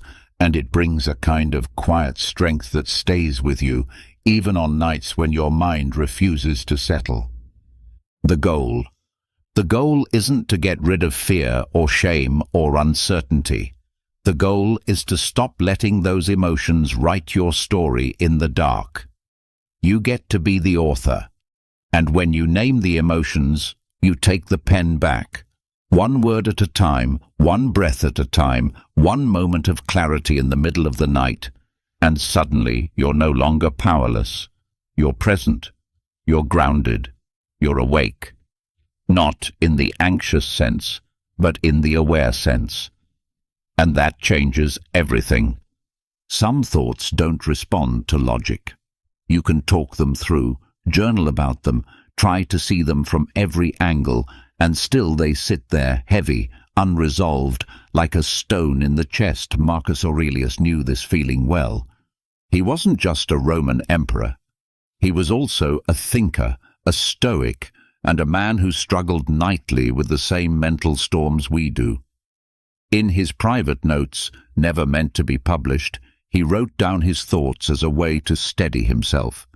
His worries weren't always conquerable. Many times they weren't even clear. But Marcus had a way of approaching these uncertainties with clarity. When a problem couldn't be solved, he shifted focus from the problem itself to how he responded to it. That was the Stoic path. Not control over life, but over your posture within it. He would remind himself, you have power over your mind, not outside events. Realize this, and you will find strength. That's not just a motivational quote. It's a roadmap for nights when the weight of what you can't fix starts to take over. You have power. Marcus didn't try to outthink uncertainty. He accepted it. He wrote through it. He asked himself, is this within my control? And if the answer was no, he let it go, not carelessly, not without feeling, but consciously.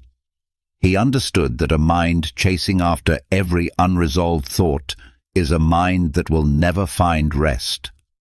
There's a wisdom in choosing to step back, not because you don't care, but because caring too much about the wrong things drains your ability to act on the right ones. This idea of focusing on what you can control has echoed through time because it touches something we all experience, the helplessness that grows when your thoughts spiral out of reach. It feels productive to replay things, to imagine every possible future, to prepare for every scenario, but really, it's exhausting. Epictetus, another Stoic, said it clearly. Make the best use of what is in your power and take the rest as it happens. It's not a call to give up. It's a call to prioritize your energy. If you're lying in bed thinking about something that won't change, no matter how many times you think it through, that's your cue. Let it go, not out of defeat, but out of wisdom. Marcus would often use writing as a mirror. His journals weren't perfect essays. They were raw, sometimes repetitive, sometimes emotional, but they helped him untangle what was real and what was just noise. He didn't try to be profound, he tried to be honest. One entry might be about death, the next about someone annoying him in court, but through it all there was a steady theme. Return to what's within. Return to what's within your reach. Return to the self. He reminded himself that most things, opinions, outcomes, judgments, weren't under his command. And if they weren't, they didn't deserve his suffering. Aristotle believed that virtue was found in action, not in thoughts or feelings. To him, character was built through habit, by doing the right thing, not just thinking the right way.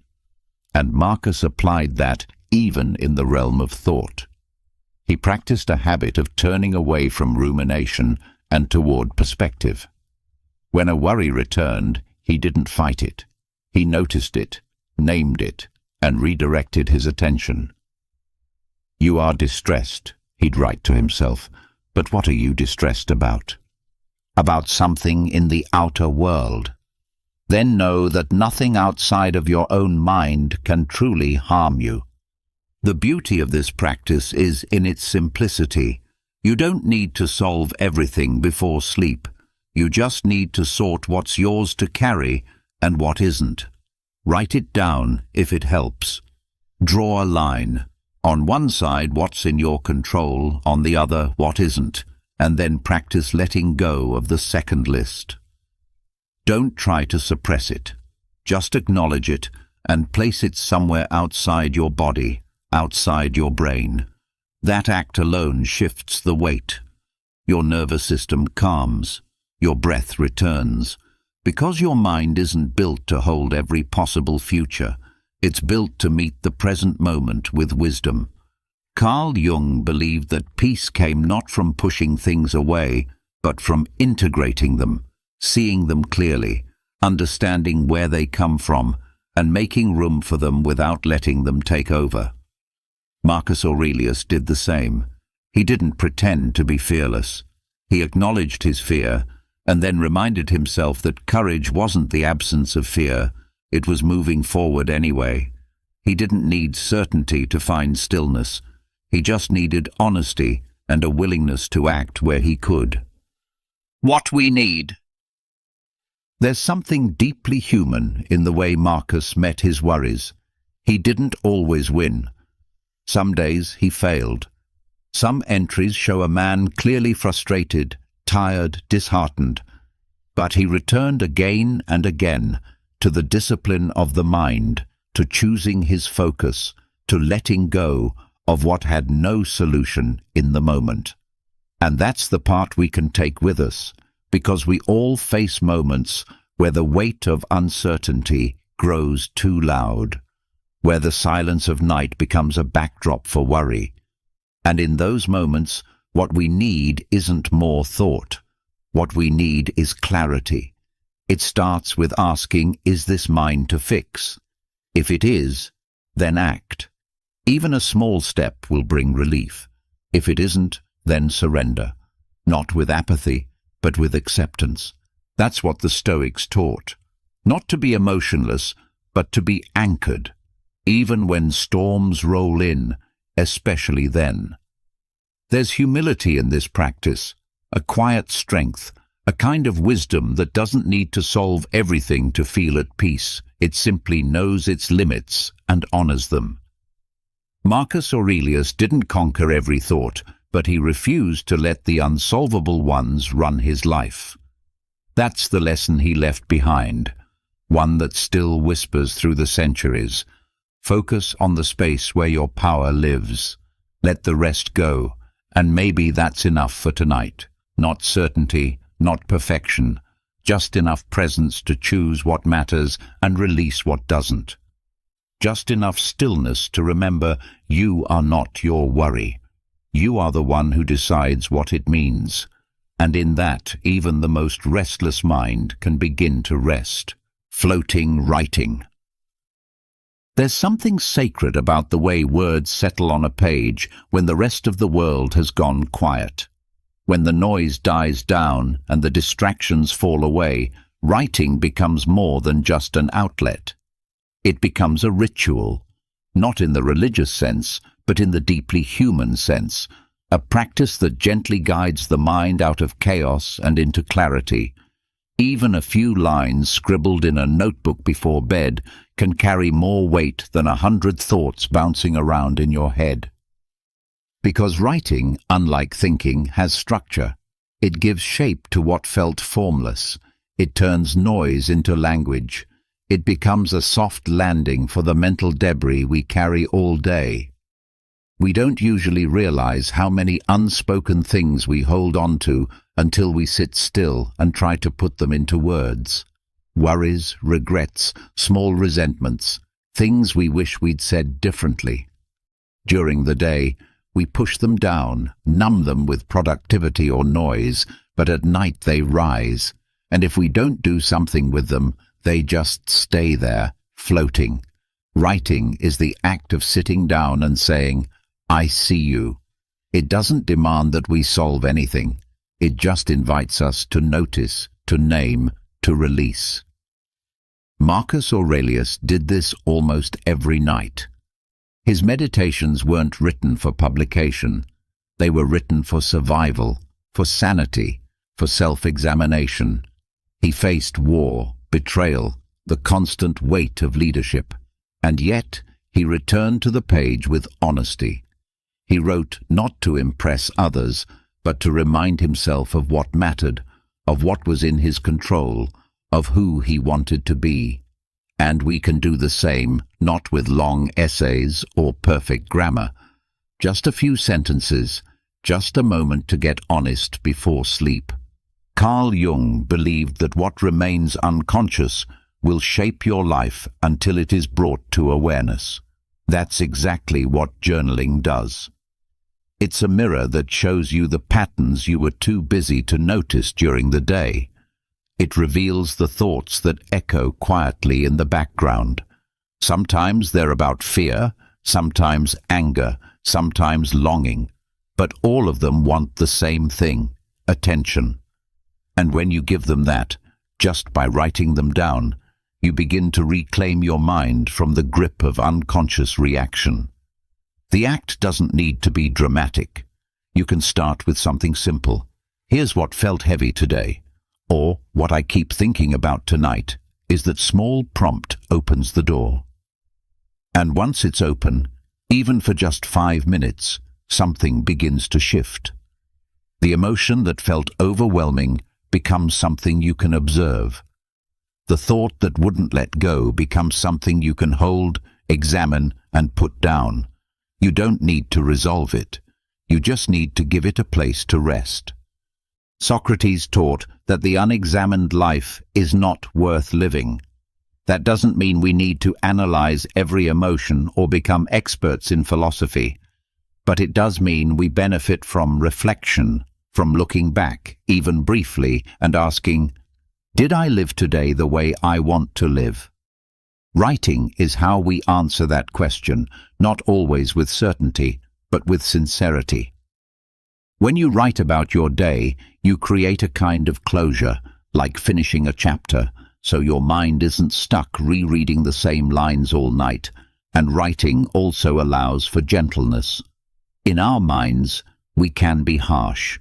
We criticize, we replay mistakes, we worry about things beyond our control.